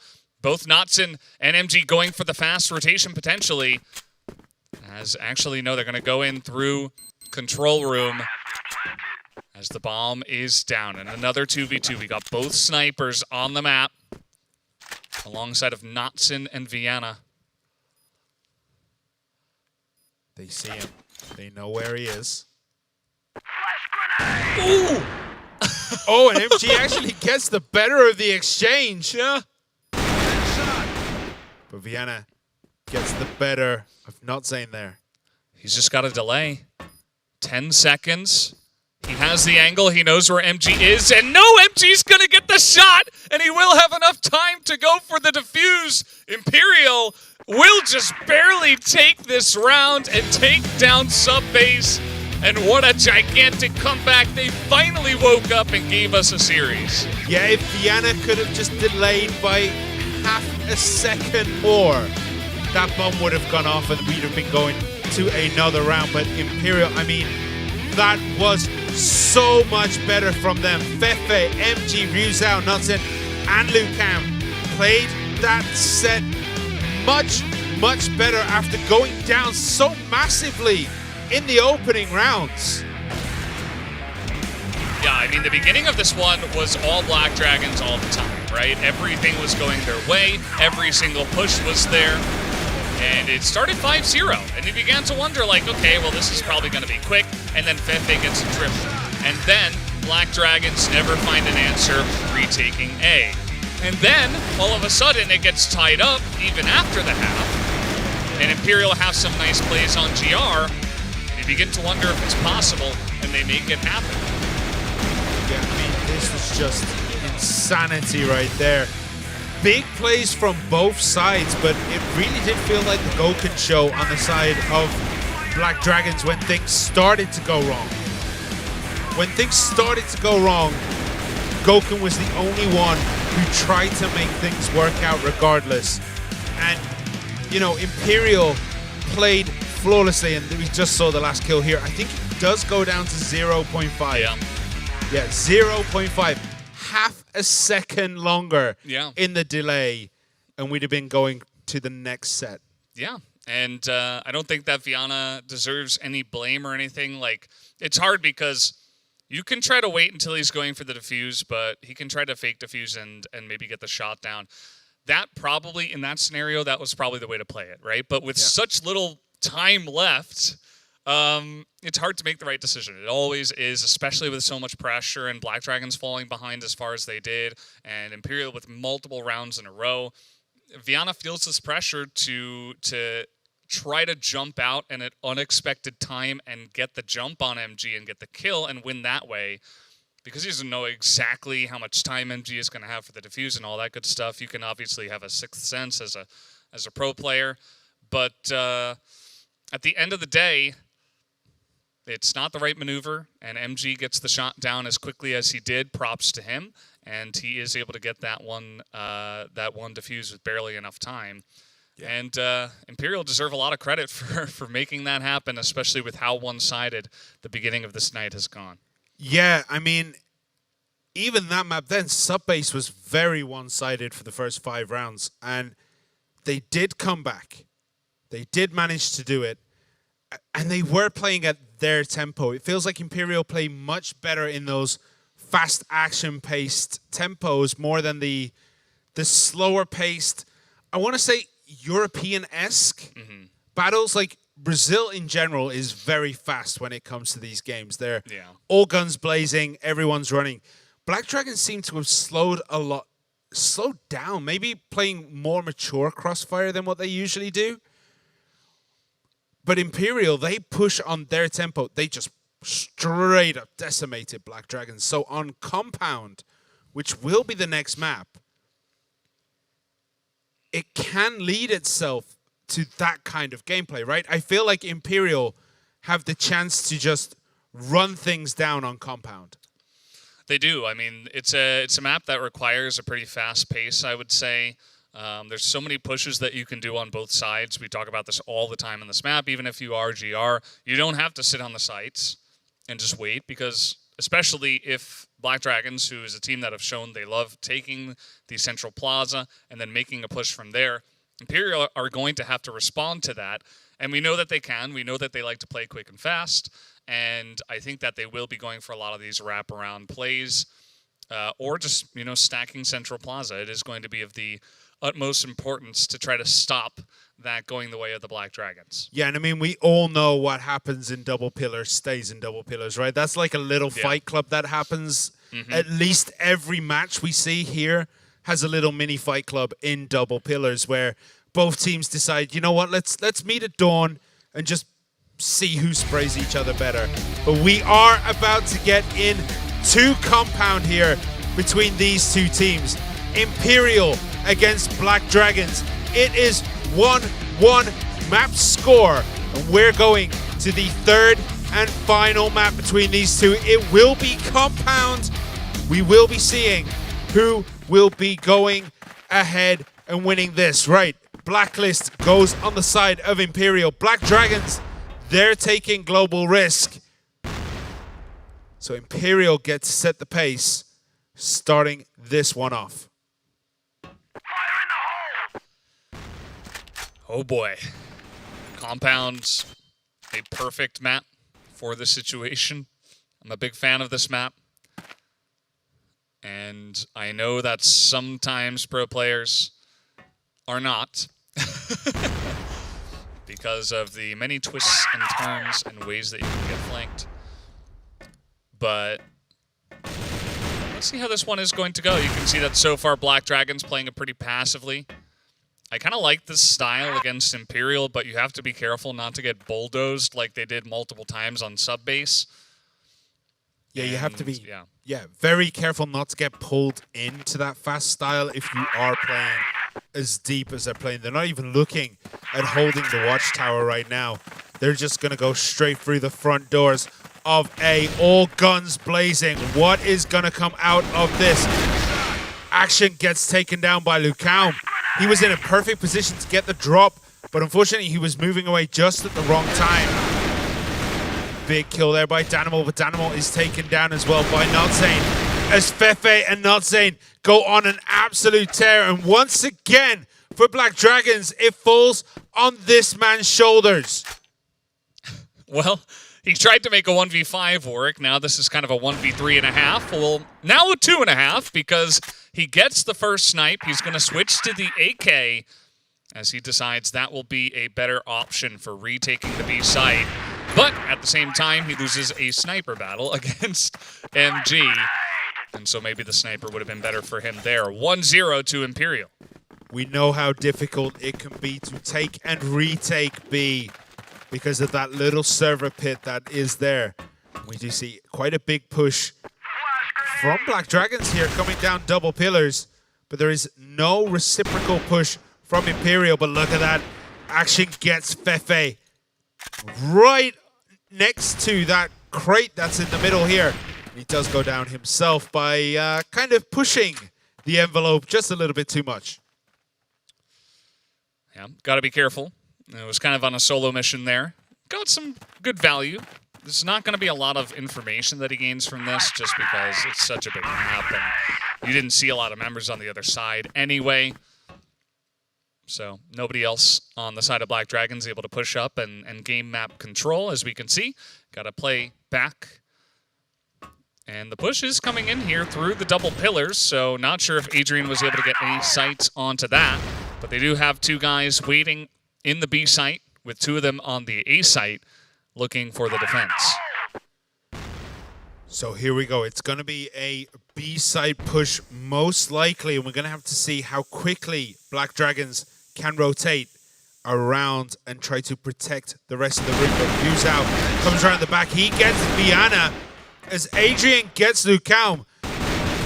But Notzane takes down Adrian. But what are they going to do here? We do have this nice position, but Notzane gets a big kill on Danimal as well, and everything went wrong for Black Dragons in a critical moment, and Imperial go 2 up. And I gotta say, that kind of turned that first kill by the crates, right? Maybe if he'd have not tried, like, Adrian shouldn't have tried to return. I think it was Action, actually. Action or Adrian, one of the two. If he didn't try to return to those crates, that would have been a very different match. But he came back out of there and got instantly taken down and died for pretty much nothing. There was no information gleaned. He didn't get any hits on anyone else. And that was kind of the turning point. If they'd have had that one extra man at B, they might have been able to hold. Not the case, and Imperial with the extremely strong push onto that site means that they gain, again, another pretty significant advantage. This is so different from what we saw on the first map. And once again, Black Dragons are playing an extremely laid-back style, giving up the middle here, and Lucam just able to bulldoze through, gets the 2 entry frags, and this time they secure A with 0 problems. Adrian is able to trade 1 back at least, but there is so much work to be done. All the work to be done. It's not just so much, but Lucam is sitting there in the smoke. He is prepared for Adrian to try and make the poke. Oh, if he just pulled the trigger there, he would have got a kill. If only he knew. If only he could see what we could see, but Lucam doesn't see what we see, and he jumps out right in front of Adrian here. But Fefe wraps around the back of Viana. Got that kill. Oh, that's 1. He needs to make 2. No, he knew he was there. He turned to face him, but was just not there on the shot. And it's 3 to Imperial, 0 to Black Dragons. Black Dragons, they need to switch something up. They need to do something different, and they will. It's a bit of a rush. We got Action in mid again. He gets the headshot here onto 1, make it 2, and the push came through double pillars as well, which it looks like Black Dragon are also winning, but actually, no, Lucam is going to pick off a couple. Adrian, though, is going to bring 1 back, and now it's going to be up to Notzane to try to go 1v3, make that 1v2, as this will be difficult. He has taken 52 HP of damage. Where is he going to go? Is he going to go for B? That would be the smart play, but the problem is, if Black Dragons were both set up there, that would be a difficult take. But they're not there right now. They're over on A. If he knew this, I think B would be rushed. But it looks like they're on the hunt. Where are they going? It's Adrian and Gokin against Not Sane. He's going to get the drop. He might actually get an angle on it. Adrian here. No, he does not. Very close to getting that angle. It's very interesting the way that Knotson is playing this. You would normally see just a slow push onto one of the sites and then plant and try to defend. Instead, he is just saying, okay, well, they're going to try to push together. Maybe I can catch them off guard at a very strange angle. They would never expect me to be waiting in my spawn. So he waits for about 20, 30 seconds, and now he's going to go for the slow push. If you are Black Dragons here, you've gone all the way around the map, and you're probably just sitting there thinking, where is he? Like, we've looked everywhere, every corner, every possible spot we expect him to be. We rotated from A all the way over to B, and basically the long way around. We didn't find him, but the C4 might get planted in a second, and Gokin and Adrian are in the middle of nowhere right now. Yeah, just going to make sure it doesn't go on a B. They don't want any B shenanigans to happen. They're going to try to go for the 1v2 retake here as Knotson loops around the back, but Gokin and Adrian do find him. Adrian with the headshot there, and finally Black Dragons will get on the board. Yeah, 3-1. You never want to go 5 down, but I mean, when you're Imperial, 5 down is just basically when you decide to start playing. So we'll see how this one goes. That was much, much better from Black Dragons. They went to the Fight Club in double pillars and came out victorious. And that's the first time we've seen the straight up action go their way. But look at this. They're going to get the nice little pump up here. Oh, they're going to see this all coming, and all hell breaks loose. And Imperial, they get the advantage here.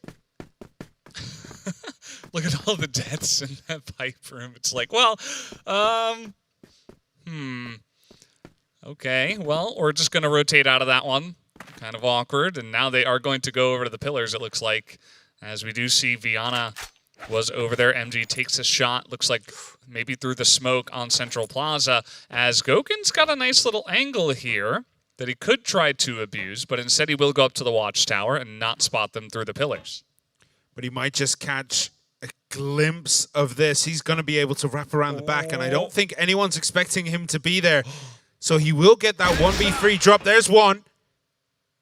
And that should have been Viana's time to pop out the other side, which would have been great for him. But now it's 2v1 push down here. Viana gets one, but Fefe manages to get Viana, and the C4 is going to go down within these servers here. This is such a hard position to take or retake. Gokin, is he going to be able to do it? No, he cannot. Fefe with the control there gets down Gokin. And that is so close. 7 health on Fefe there by the end of it all. And Gokin almost with the super clutch plays. Just the perfect timing to push through. I thought it was a bit late, but Gokin knew better. Of course he does. And he gets the job done. Black Dragons, they're clawing for some kind of advantages in these maps. The last couple of maps, though, have been all Imperial. And it just felt like they were lost on the last half of Subbase, and now a bit lost about how to win these rounds. They might actually get the drop on Fefe here, as he is kind of in the middle of no man's land. But it looks as though Lukaum is on the hunt as well. It looks as though they're going to just push into double B and catch Viana et al. Viana and all his friends off guard. But here's Nothing. Nothing comes around the corner, trying to get the shots, but just not good spray at all. Danimal gets Fefe, but then is taken out by Notsane, and the Black Dragon collapse continues here. They had the perfect setup in the pillars. They had 3 guys looking and waiting, camping, to make sure that they would get the first shots and they would win the firefight. Imperial, very well played, understanding that they could have been stacked in there. Really insane flick from Gokin. And there's always the Gokin factor, the Gokin switch. He's turning it on once again, as we talked about before. But Imperial are still up 3 against 2. And they have position here on the B site. Lukaum takes a bit of damage. and is not able to trade some back, though. Yeah. Action is all alone here. He gets Lucão. He continues the hunt, but MG gets the sight on Action, and that is just putting this almost out of reach for Black Dragons right now. They look all at sorts. They have no idea how to contain Imperial, but this might be a great idea. It's a big rush down Central Plaza defensively, but Imperial aren't there. Oh, Goku with a big snipe onto Lucão here. Make it 2. He's able to line it up again, and they know exactly where Imperial are because of this. They know they're all up there in that pipe entrance, and they can just set up for it. Gokun controlling this perfectly, make it 3. He does get headshot by Fefe mid-jump. And we've seen crazier comebacks come out before. MG picked up 2 kills in the last round. He has been severely muted, I would say, throughout this entire series, even in the games that Imperial did win.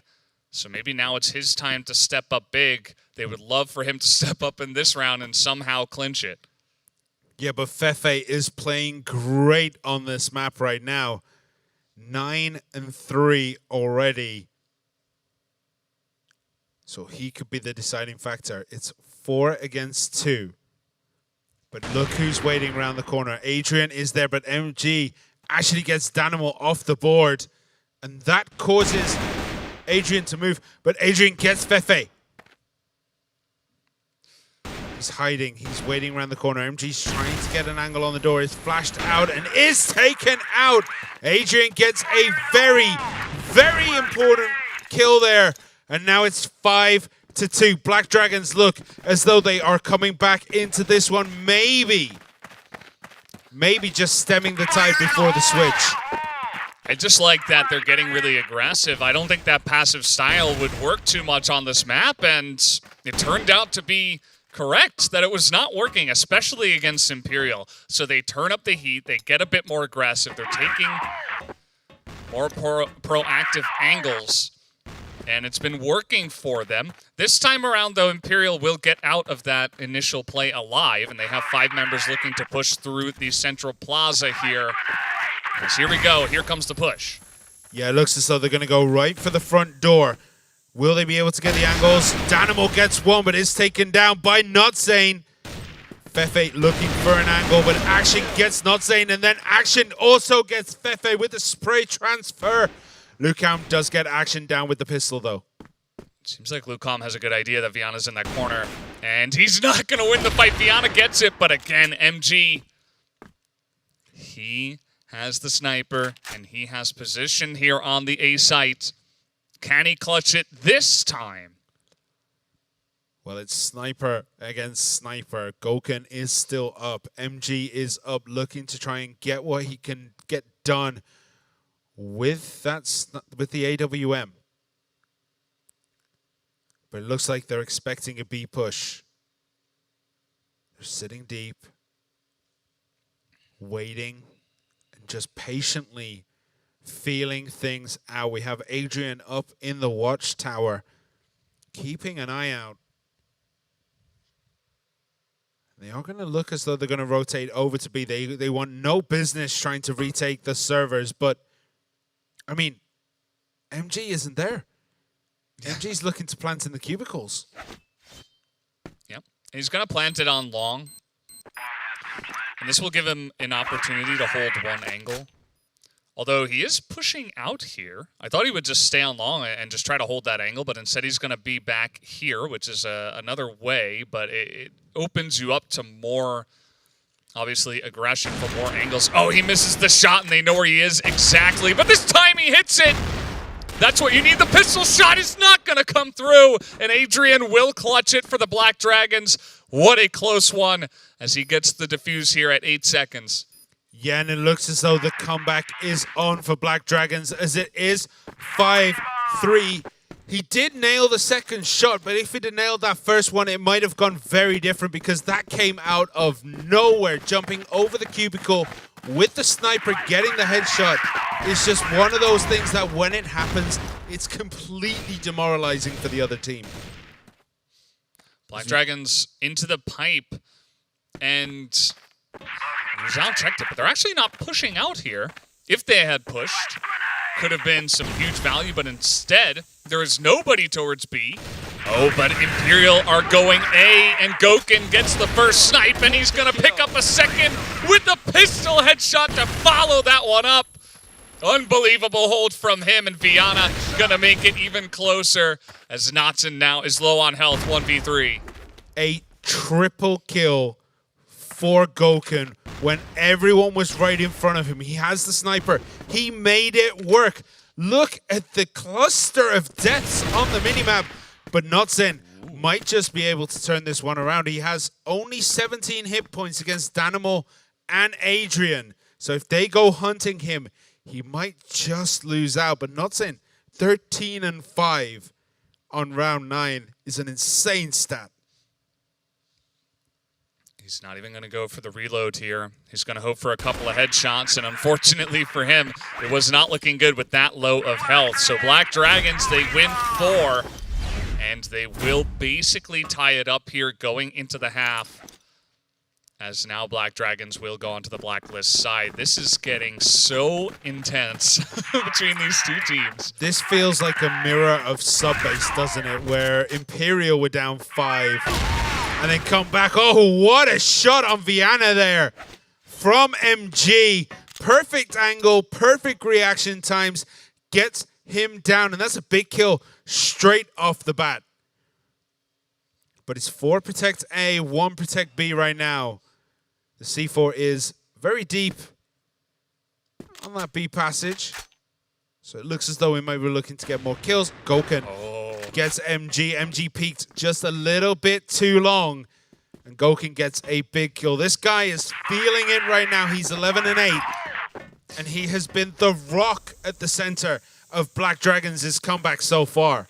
Yeah, and that's pretty disastrous for the side of Imperial. Thankfully for them, the bomb was all the way back, so it gives them some extra time. But they still have to retake through smoke into B servers.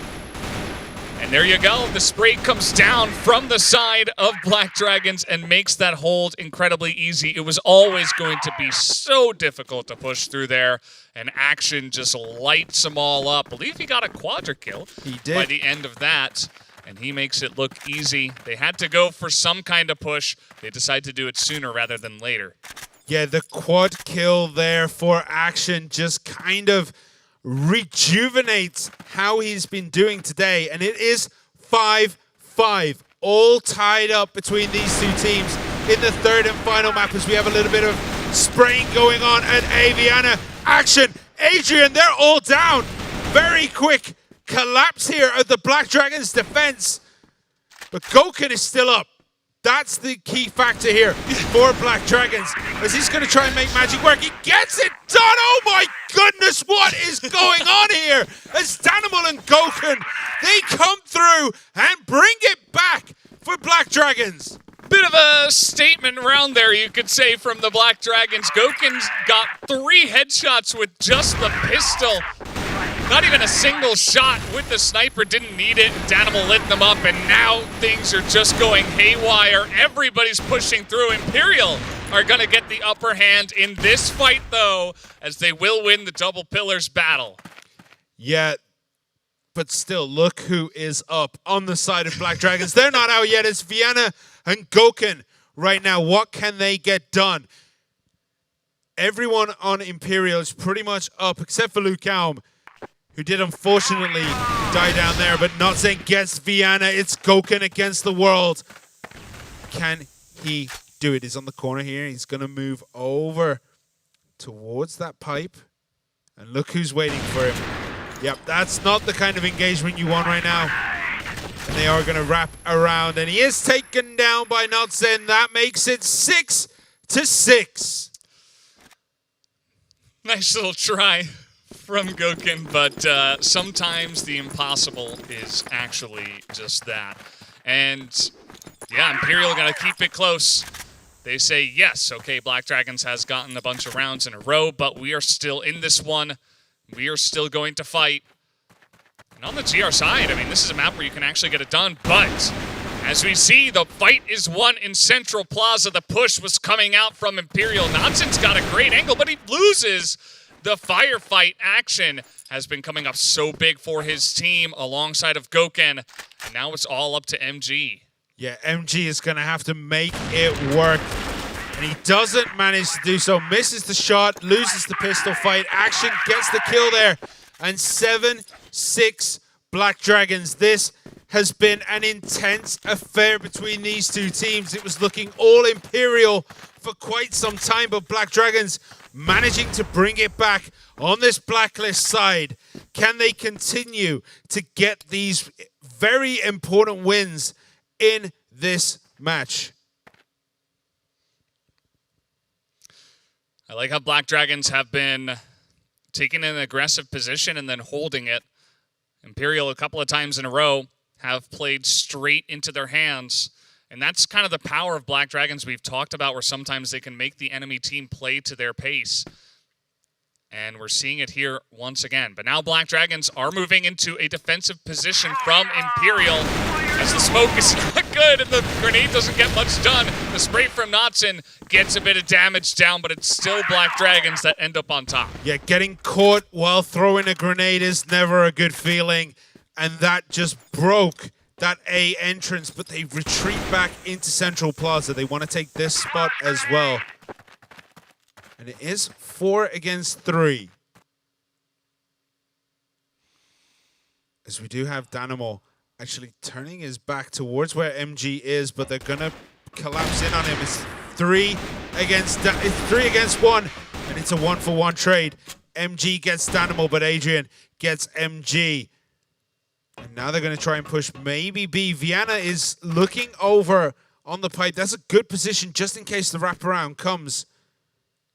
But it's not going to. Ryu Zhao, he might actually be able to turn this corner and get a kill of his own. Bit of back and forth shooting here, but no, both disengage. It's Adrian.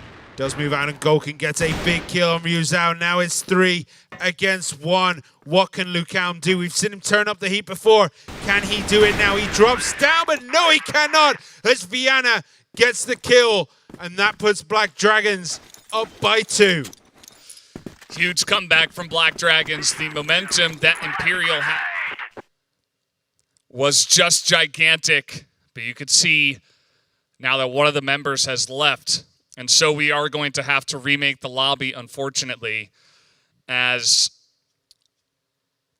Black Dragons, what a couple of rounds. Actually, I think it's 4 rounds in a row now that they have been able to pick up. Maybe, well, it's 4 of the last 5 at least. So definitely a big issue for Imperial. And speaking of issues, it seems like one of the players there had a mouse issue.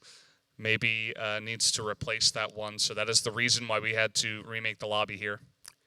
It happens. You know, this is a very competitive match, and I'm pretty sure I know how that mouse got broken. You know, you just slam it down, yeah, and then suddenly, you know, I was going to say mouse ball, but there hasn't been mouse balls in years. But suddenly the laser stops working, and then you have to go find another one. So we're going to quickly get the new mouse changed and then remake the lobby. Huh? That was quick. Seems like maybe that wasn't the first time he's had a mouse issue. He's probably got 2 connected. Yeah, he's to like, his got PC. it right there. He's like, oh, hold on, let me just connect my 3rd mouse. Like, wow, very quick mouse issue. That was a Formula 1 pit stop style change on the mouse here. Maybe he's got like 2 connected. He just unplugs the one and just moves over. He's like, okay, I'm ready. I'm back in the lobby. I mean, things are going all Black Dragon's way right now. Will that little pause help out? We don't have a 2v2 situation. Okay. So we're going to have, you know, just a little bit more resetting of this lobby. I mean, Black Dragons are getting the better of Imperial right now. It seems going very much back to the way it was before, where Black Dragons dominated map 1. It's starting to feel a little bit like that. They're getting the better on this Blacklist side. It just feels like, you know, we talked about, we don't actually know what happened to the mouse, but regardless, the Imperial members must be really frustrated right now because you were in such a great position. You started off this map fantastically. You were setting the pace. Black Dragons weren't really standing up to you. You were winning all the the firefights, and you felt on top of the world. You had just beaten them on sub base, and now you're getting crushed. So that quick switch must be extremely frustrating for them to handle at this point in time, to stay very calm. Yep. So we're just getting ready to, rejoin this lobby and get things back underway. I mean, it kills, doesn't it? When you get this little delay like this, when things were going all your way, will this actually affect Black Dragons, do you think? Do you think this will slow down the train? No, I think Black Dragons will still win. I think in this position, they have the momentum. They don't really seem like a team that gets caught off guard by breaks and stuff like that. They have always come out strong after breaks, and regardless of what the issue is, I think they will come back strong. It didn't seem like it was their mouse issue either, so they don't have to worry about that. And we'll just have to wait and see how it goes. But yeah, it seems like we're still having a little bit of an internet issue, actually, is what we're seeing now. Yep. So trying to get that 100% fixed before we start back up again. This has been such a good match when the matches get going, right? Like, we had such a good map 1. Map 2 was just phenomenal. Subbase is, it's Subbase, right? Like, it's always a good game on Subbase. Compound has been putting on a much closer showing by both teams. Like, they're within touch of each other. But it's just Black Dragons on the Blacklist side, have just been coming back. They've been pushing hard. And finally, when we talked about how Imperial, when things go high octane, when things are like spray and pray, you're making your double pillars fight club or whatever, things would go, that's when Imperial shine. But Black Dragon have finally started to make those situations shine for themselves, where they're pushing hard, they're going deep, they're just getting these kills, and it's just working so well for them. It absolutely is. And yeah, I mean, that's part of the reason why I think that Black Dragons will just continue to hold on to it and continue to take the win here deservedly. But again, we'll just have to wait and see, as still getting a look. We can kind of see on our monitor what's going on. There's a lot of remakes of the lobbies and stuff like that. So thank you for bearing with us through this difficult time as we are waiting to finish this one up. A little bit unfortunate that feels like the wind was taken out of our sails as we were just about to finish the race. But yeah, I mean, Imperial as well. Maybe we talk about how maybe the break can affect Black Dragons, but this might be time for Imperial to get a big benefit from this. They slow down, talk a bunch during the downtime. Yeah. They say, okay, let's go for this exact strategy. If they can get a quick round win, then they're only within 1, and maybe now they can get a big winning push. And it's definitely interesting to see what they're going to come back with. Yeah, definitely that one, this little break could help Imperial come back. Like, we talk about how it affects Black Dragons, you're right. They can just calm each other down, because when you start losing map after map after map in a row like that, it does start hurting. But we're going to have the highlights so far here on this map. It has been very back and forth. But Imperial, they had a strong lead that kind of got ripped from them as the later stages progressed. You can see the Blacklist side here is Imperial, of course. A lot of their pushes were working fantastically. I thought Fefe was coming up huge a bunch of times in a row. And it was 4-1. Saw Gokun have some huge clutch moments, but still wasn't enough by that time. Ended up being 5-2.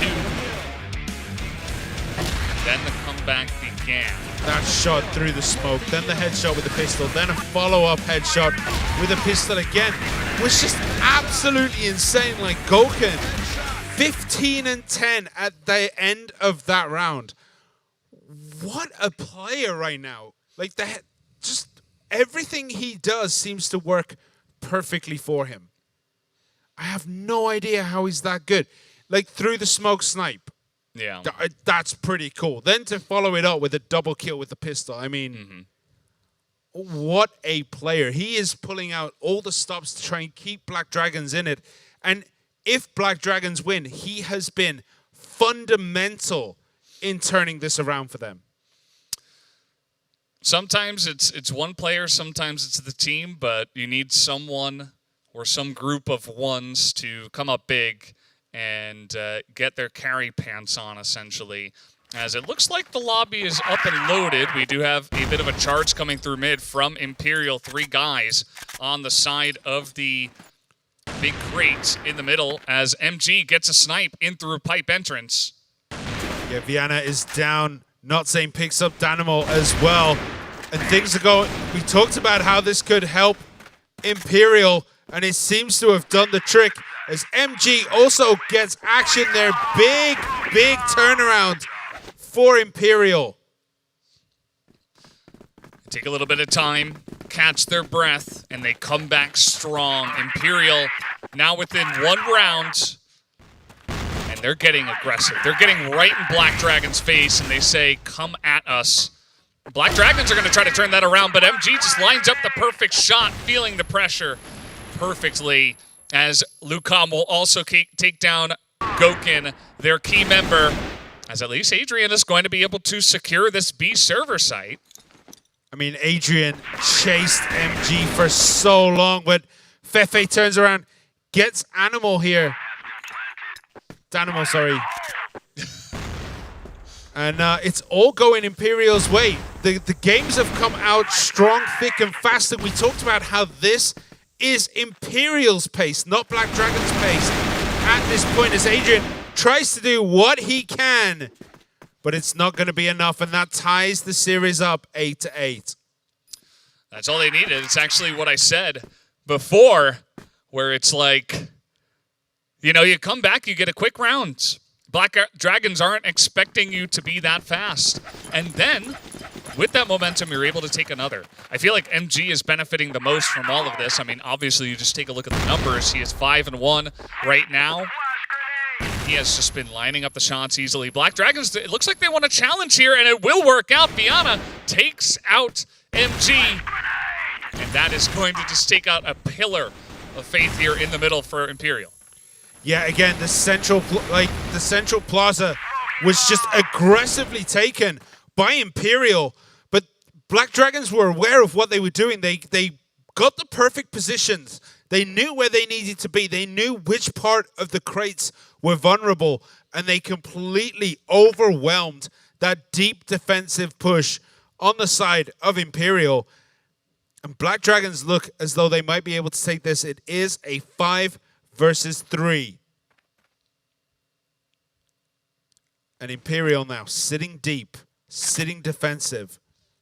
And this is not the pace they really like to play at. This is where people like Goken can shine, as he's looking, hunting for those kills from Central Plaza up into that A site. If he can get the angle. As we do have a rotation, it looks as though the front door might be open. And they're going to rush through here. Where are the kills coming? Where are they hiding? They know, they see. The kills coming out. Oh my goodness, big plays by Imperial. And that does that. That turns things around completely. As Fefe lands the last kill. And Imperial now 9-8. Yeah, sometimes giving up that Central Plaza can be disastrous, but sometimes you set up the perfect defense and you hide in the smoke and it works out. And that time it did for Imperial. They need only 1 more round to secure the victory over Black Dragons. And what a turnaround it has been. Viana and Danimal trying to fight here at pipe entrance, but Imperial have a huge failing setup of 4 members looking at challenge, and they will get the shot onto 1. Danimal gets incredibly low as well. He gets taken out. As Adrian with the spray, he's going to be the one who tries to bring it back. And he does so. It's 3 against 3. And Action is still fully kitted up. He is going to go against MG, though, but does get MG, and that is big. That is huge for Black Dragons, and this might be going all the way to tie breaks. It's looking likely at this point. I mean, especially with position on the B site, will be difficult for Imperial. Even smokes are down. They're going to spot Adrian at least, who's getting some nice shots into Ryuzao. Here comes Imperial. They're not wasting any time trying to get onto the site. Goken is going to get taken out, and it's only Action left, and he is going to get the shot onto Imperial and force us into the tiebreaker rounds on map 3. Wow, wow, wow. That was all looking like Imperial after that break, after that short downtime. Black Dragons managed to get the one round that would take us to tie breaks. Great play from them. We are going to have to, set things back up for the tie break situation. I mean, it still looked as though Imperial, after the break, came out much stronger. They came out much, much better. And it was ripped away at the last minute, because even then, that was risky. That was a very risky end for both teams there. It absolutely was. And it shows that Imperial, you got to give them credit. Even under all that pressure, they try to go for a play like that aggressively. I mean, it's what got them a bunch of wins in those later rounds, so I don't actually blame them for going for a play like that. Props to Black Dragons. Even though they got mauled over there, they were still able to somehow come back. That's definitely kind of just the Black Dragons effect that we do get from time to time. And then once they were able to secure the servers, even though it did get close, as we oftentimes do see, it is so difficult to break into that site. And it ended up being the case here. So now we have tie breaks between these teams. It's so hard to judge who's going to win because, I mean, we've had super one-sided maps. We've had close maps a couple of times now. And it really just comes down to who, can Black Dragons stop their aggression and feel that pressure and actually be in a position to stop them? Or does Imperial's aggression catch them off guard? I feel like that's been the biggest deal breaker for both teams. Yeah, I mean, with Imperial on the Blacklist side to start this out, I feel like the advantage is in their court because they do get to be overly aggressive, and that is where they shine. So I can see them taking a very early advantage in these tiebreaks. It'll be whether Black Dragons have the strength of courage to bring it back. That's going to be what I believe the story will be as we have a 4-man rush actually coming into double pillars here from the Blacklist side of Imperial. And are they aware of what's happening here? He's going to get the drop, surely. Oh, he didn't even get one there. Adrian kind of fluffed it, but Danimal is there to clean things up. Lucam and Fefe go down. Nothing gets Danimal, and Viana picks up a big shot on Ryuzao with the sniper, and MG is last man standing against 3 Black Dragons. Knotson there as well. They're going to try to hold it down, and Knotson's the one with the sniper. It's not MG, so I mean, this is going to get interesting quick. Looks like Black Dragons want to do the pretty standard push in through mid. See if they can get it down. Knotson going to go for the quick shot. He misses it, and he will get swarmed. That is first round to the Black Dragons on GR. I completely did not see Notzane had anything left. I mean, Notzane had 2 hit points. 2. I mean, how on earth did that happen? We have the game going actually right now. Yep. So hello again. Very briefly there, as I think one dropped and quickly rejoined. So we'll see how Black Dragons are going to manage this. They did really well that first time. They do have the advantage. It is 10-9. As Viana again carrying that AWM. It will be, I believe, a double AWM as they are looking to break through the A slot here. And Imperial just collapsed in. Goken with the triple, make it a quadra. What a guy! What a guy indeed.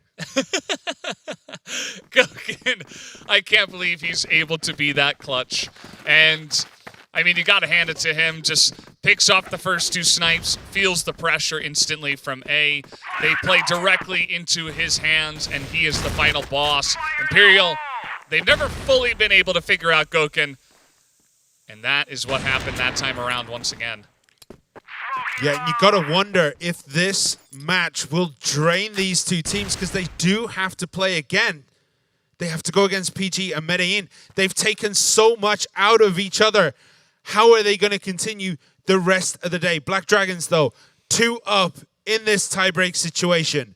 Imperial kind of collapsing again.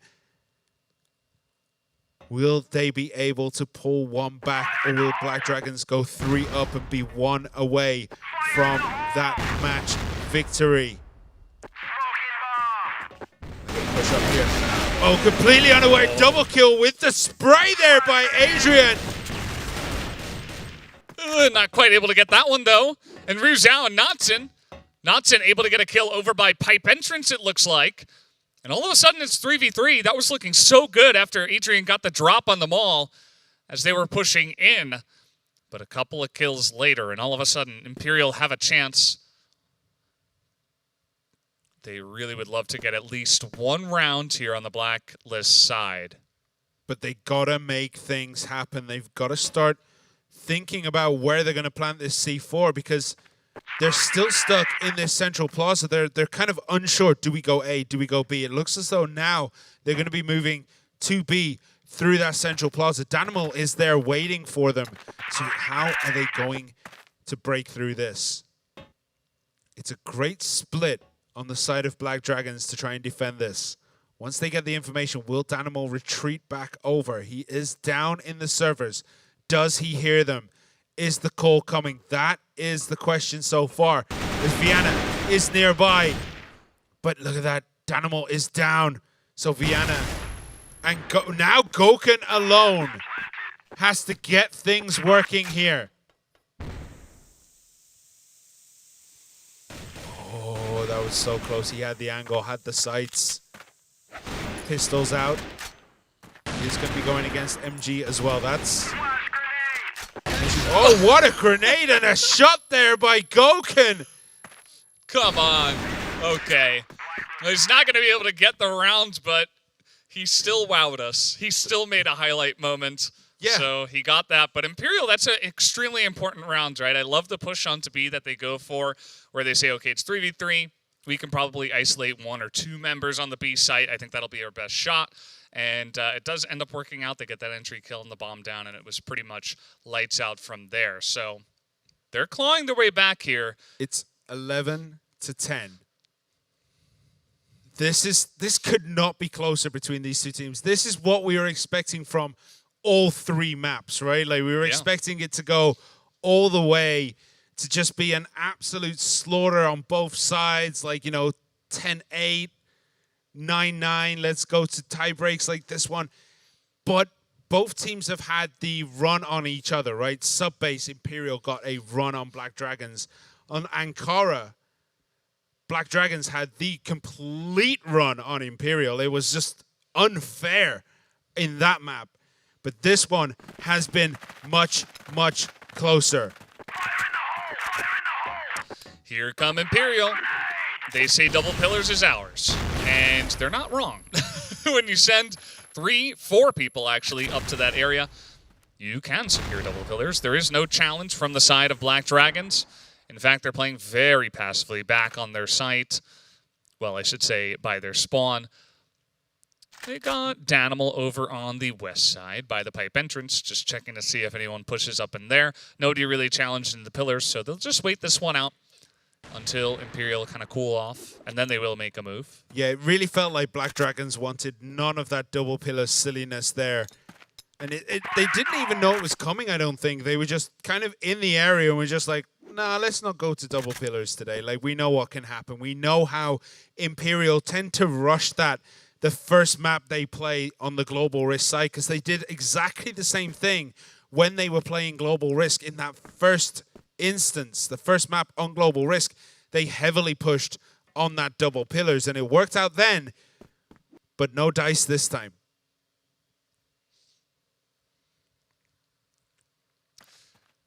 Black Dragons, I mean, you gotta admire their poise. Even under this pressure, they are so meticulous. They're checking every corner slowly but surely. They want to make sure that this push is solid and nobody gets flanked. And here we go, 5 people to beat. Yeah, and we see Dynamo here being the anchor of this push, just being the guy who's going to hang back. But I think Gokun is around there too, just making life difficult for the rotators of Imperial as Lucão gets Gokun down. He bought enough time for the defensive positioning of the rest of Black Dragons to take place on this B site. So it's all going to come down to this defense. If Imperial can take it, they're going to come close. Lucão gets 2, 3. Fefe and Notzane and Black Dragons just got deleted by Imperial there. Wow. Really impressive. I mean, that was not supposed to happen. I suppose without Gokun, Black Dragons having a little bit of trouble, not able to hold all their flanks, and I think Fefe being behind them really distracted them, while at the same time, they just were not able to hold on to that door. A couple of fantastic entry kills from Lucão. And now Black Dragons are actually challenging them there in the double pillars. It's going well for them as they spray them all down, and now it's only MG alive. Double Pillars Fight Club is Black Dragons after this one. That was just well held, great sprays on both sides, and now they know where MG is. You can see the instant movement to try and catch him as Action gets down MG, and Black Dragons now match point. Match point, and again, we've come so far. This has been a 2-hour match. And guess what? Black Dragons, if they win this, they don't directly secure it, but they take out their biggest opponent for that first place seed and a chance at making the Crossfire Stars Grand Finals as another push from Imperial through double pillars, this time much more aggressive. Yeah, but Viana knows it. He knows it. He gets 1. Can he get 2? He does. Lucão and Fefe down. That's big kills on the side for Black Dragons. Viana just knew what was coming. They knew he just knew they would be impatient and try to push all the way down. He just hides behind that door. You don't usually see someone there. And that just turned everything into Black Dragons' favor, but it's not over yet. Imperial still have players up. Yuzhao, MG, and Notzane, the last 3 standing to try and keep Imperial's hopes alive in this match and take us to that golden round. But Black Dragons are very well set up to protect this site. Actually gonna get the better of Notzane there. That's 1 down, 2 left on the side of Imperial. In this little cluster here, in the cubicles. Can they get it? No, they cannot. Black Dragons, Gokun, and Action finish it off. And they do take the win. Black Dragons dominated the first map, got dominated on the second, and it was a close third and final map between the 2 teams. But they do manage to hold on, and Black Dragons do win this match. They get it done. 13-11, just about as close as it gets. We've already had 1 golden round so far in Americas, but not going to have a second one. Not yet. I have a feeling we'll have another one later on in this tournament, but not just yet. Black Dragons just barely able to avoid that. And throughout all the issues, the pauses and everything, they're able to pull through just barely. You can see them here alongside of a lot of other people. But yeah, I mean, everybody on the side of Black Dragons just almost looking relieved that they barely took that one. I mean, look at the scores here. Set 1, 3-10. Nobody was expecting such a run on that one. Then he went 10-7 on Port, 13-11 on the final map on Compound. Black Dragons held off the comeback of Imperial multiple times to take it. What a game, what a match between these 2 teams. and hopefully we get to see this matchup one more time. I think there's an extremely good chance that we will, Simon. I would say it is almost written in the stars at this point, just because we see how close they are between these two teams, right? And these two teams were able to 2-0 the other two teams. So unless somebody has a huge slip-up, I would say later on today, it's very likely that they will face off against each other once again. And yeah, I mean, that's big. Black Dragons, they barely get the win. And we are going to be hearing with one of them, from one of them in just a moment. I mean, one of the key factors going into the next games is how much that took out the two teams, right? Like, if you spend everything against your biggest rival and you lose, let's say Imperial, and then you go into your next match and you're feeling tired, you're feeling drained because you put everything on the line in the first map, that could be where Medellin or PG can get the better of Black Dragons and I've gone blank, Imperial. That could be how they get just the upper hand on those teams, right? Because they spent so much in that first game.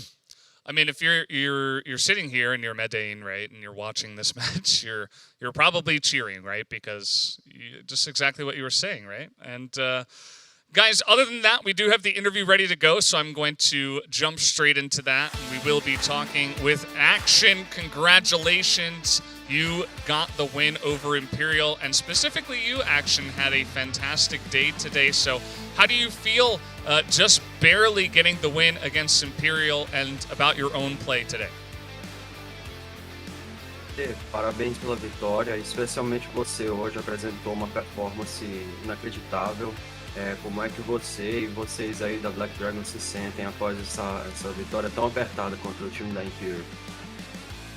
Não, a gente se sente aliviado e eu acho que a gente se sente até um pouquinho não, muito mais confiante, porque a Imperial, querendo ou não, é o nosso principal adversário nesse campeonato. E ainda mais a gente se sente muito confiante também, não pelo fato dela ser nosso adversário mais difícil de se enfrentar, mas também a gente sabe que se a gente ganhar a próxima partida, a gente já está garantido no CFS. Então isso acaba dando um hype muito bom pra gente, e é isso. It gave us a confidence boost and relief.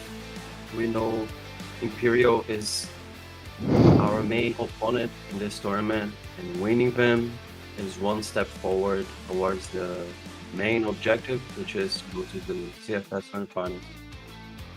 That's good to hear. After the first map where you completely dominated, right? It was 10-3. So after that first map, how were you feeling when on port things start on subbase things started to slip away? Após o primeiro mapa, que foi uma vitória avassaladora da equipe de vocês, como vocês se sentiram na subbase quando a Imperial virou a partida? Então, no primeiro mapa foi um mapa bem tranquilo, a gente estava muito confiante, assim como a gente estava na sub, porém, a gente estava acho que 5-0, a gente deixou os caras encostar, e a Imperial, assim como todos os jogos de grande nível, quando um time está perdendo de um placar largo e ele encosta, é difícil parar, tem que parar de alguma forma, independente, remake, algo do tipo. Mas na subbase a gente estava confiante, assim, independente quando eles abriram vantagem de virada, a gente continuou confiante, mas infelizmente não encaixou a mira e a gente foi de cabeça erguida para o satélite. We were confident in both maps, but after winning the first 5 rounds in subbase, we got a little too comfortable, and in this level of gameplay, you cannot give your opponents any chances. But we never lost our confidence, and we went to the last map with our heads up. Absolutely, and you guys got the job done in the end. So it was a very long match. You guys must be pretty exhausted, but I want to ask you one last question. Who do you feel like was the most valuable player on your team for that entire match, and why do you think that? Para os 3 mapas, AKT, quem você acha que foi o MVP da partida e por quê? No primeiro mapa, MVP da partida, eu acho que eu consegui brilhar bastante, mas eu acho que deixar o MVP só pra mim é muito muito egoísmo, porque, querendo ou não, pra mim brilhar, meu time me deu muita segurança. No terceiro mapa, eu dou o MVP sem dúvida pro Goken. Pra mim ele foi essencial no OT, principalmente no OT, mas no mapa normal também. Ele trouxe vários rounds para a gente, e 2x4, 2x5 quando a gente traz de volta, dá um hype pra tudo, e a gente consegue encostar no jogo. No segundo mapa, eu acho que do meu time, eu acho que também eu dou pro Goken, porque ele jogou muito também. A gente não conseguiu a vitória, mas ele jogou muito e a gente tentou de todas as formas. The first map I played very well, but it's a little selfish to say that I was the MVP because I too depend on my team for good performances. On the third and second map, Goken for sure played super well. Yeah, absolutely. You guys both had a fantastic performance. So thank you very much for the interview and good luck in your next match, Action. Obrigado, boa sorte, Action. Obrigado. And yeah, very introspective guy. I feel like he really thought about all the issues that had happened throughout that one. And I kind of agree with, I think he was the MVP of the first map, and I think that Goken kind of turned it on for the second too. I mean, you cannot argue with that, right? With the way that Goken was playing and every highlight he had. But he was absolutely right. Like, it did feel like they did get a huge advantage on subbase and then let it slip away. So I love the insight of just him knowing and the awareness of knowing, like, we just got too comfortable. Yeah. And what an interview. I love talking to him. But Yeah. we will be back, I guess. Do you want me to take it away or do you want to take it? I'll take it away. Go on then. We will be back, guys. That was an awesome interview with Action, but we will have the next matchup in just a moment. First, we are going to take a bit of a break, so don't go anywhere. We will be right back.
Para mim, a CFS 2021, se eu fosse definir uma palavra, é motivação, pois é o principal campeonato que tem no ano e é um campeonato que eu almejo muito conquistar.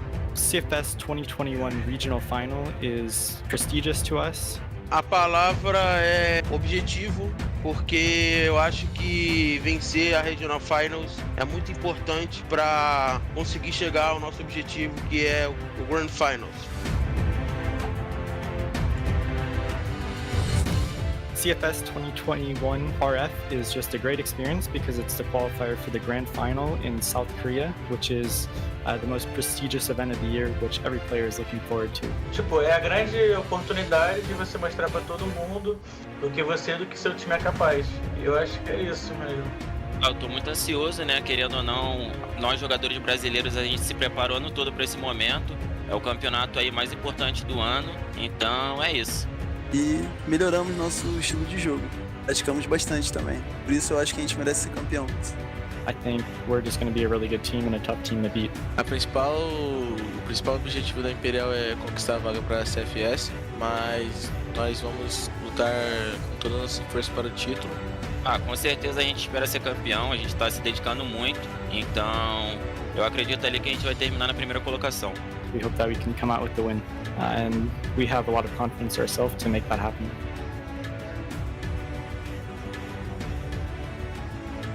Somos Medellín Game e com certeza vai ser difícil tirar a vitória da gente. If you guys don't show up at the top of your game and you're not prepared to win, then you're not gonna overcome us.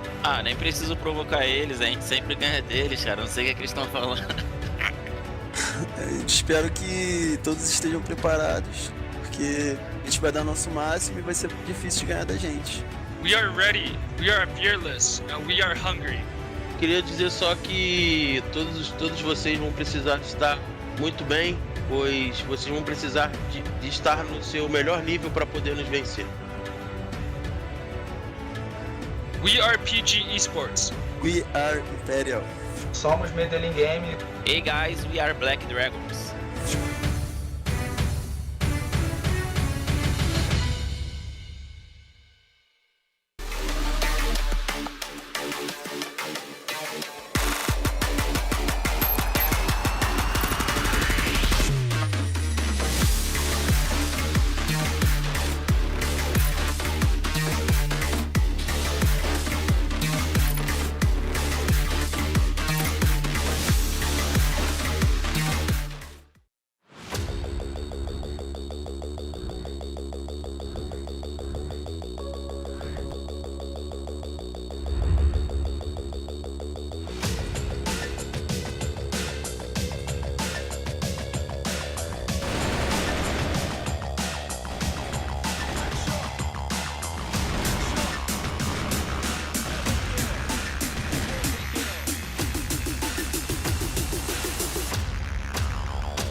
we are back here at the CFS 2021 Regional Finals. We just got done with the first match of the day here at the America Division, and it was Black Dragons barely taking a win over Imperial in a extremely long, grueling matchup. They won the final map of Compounds 13-11. And now they have to play another match against PG Esports. It should be on paper an easier matchup, but they could be tired after that one. Yeah, that could have drained the batteries, and they don't get much time to sit down, reflect, and feel good about it. But PG Esports, man, they've been watching on the sidelines, and they might have thought, like, man, what are we going to do? How are we going to get down Action and Goken? Like, the way they were playing in that first match, it's going to be very, very tough for any team to go against Black Dragons. It's not going to be easy, and we do have our second matchup just about ready to go. PG Esports, let's introduce them, as it is Binzi, Viper, Kais, Michael, and Famous. They took a close match against Medean Games yesterday, but now they're going up against a new level of opponents. Yeah, they took Imperial to, was it a golden round, right? I believe it was the golden round. It was PG and Imperial. I mean, that was a big statement of intent from PG, showing that they're not going to just bow down to the Brazilian teams who are so dominant in this game. Can they do that against Black Dragons? These guys have so much potential. They have so much in the tank, and they're going against the hardest of opponents. I believe they can do it. They look like they believe they can do it too. Kais said yesterday that they are fearless, or not yesterday, he said it in the interview rather.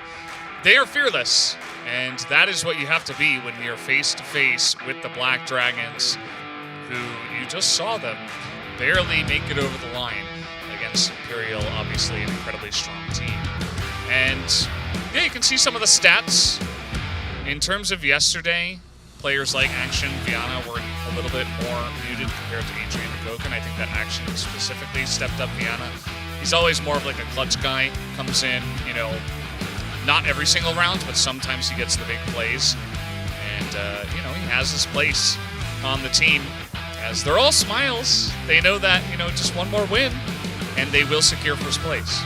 Yeah, and I mean, I'm very interested to see what Goken's KDA is going to be after today, because the guy was an absolute beast against Imperial. So we can see they're all smiles, all happy, throwing out a lot of, you know, signs and heart signals. They are ready for this one. They've played so much Crossfire already, and they have one more match in this round robin left. So we're going to take a look at the bans here, and it is Sub-Base banned by PG Esports and Compound banned by Black Dragons. And set 1 will take place on Port, set 2 Ankara, set 3 Black Widow. And if I'm PG Esports, I hope we can win the first 2. But even then, it's like we saw Ankara, Black Dragons, that was the map where they crushed Imperial. A little bit of that was Imperial not showing up, I have to say, but Black Dragons, they're incredibly strong on both Ankara and Black Widow. But, you know, when you have a team this strong, you can't bat away everything. You just got to play better than them on the day. And if you are truly fearless, maybe that can help you along the line here against the Black Dragons. Port's going to be an interesting one. I think this actually favors PG Esports that we get a map like this before the other 2. Yeah, definitely, because Black Dragons on Ankara and Black Widow is the epitome of what Black Dragons are. They are so good on those maps. The sub-base ban makes perfect sense against Black Dragons. We do talk about sub-base being the map where the smaller teams can take the big teams, but when Black Dragons play on that map, generally they are solid as anything. They absolutely are. And Simon, it seems around that time that we are ready to jump into yet another match here. PG Esports up against the Black Dragons. We'll see who can take map number 1 as we are ready to jump onto Port for our first map of the match. So it is gonna be Black Dragons on the side of Blacklist, and PG Esports on the side of Global Risk, and Viana gets a big kill on Kai's instantly there with the AWM. Make it 2 as he gets 1 against Michael as well. Wow, Viana picking up the sniper rifle here as Dynamo gets Famous down as well. And this is looking how one expects, but Benzi is there. Can he get more than 1? He gets the double. Benzi gets Goken, but Action instantly gets revenge as Benzi falls there. And Black Dragons take a very quick round.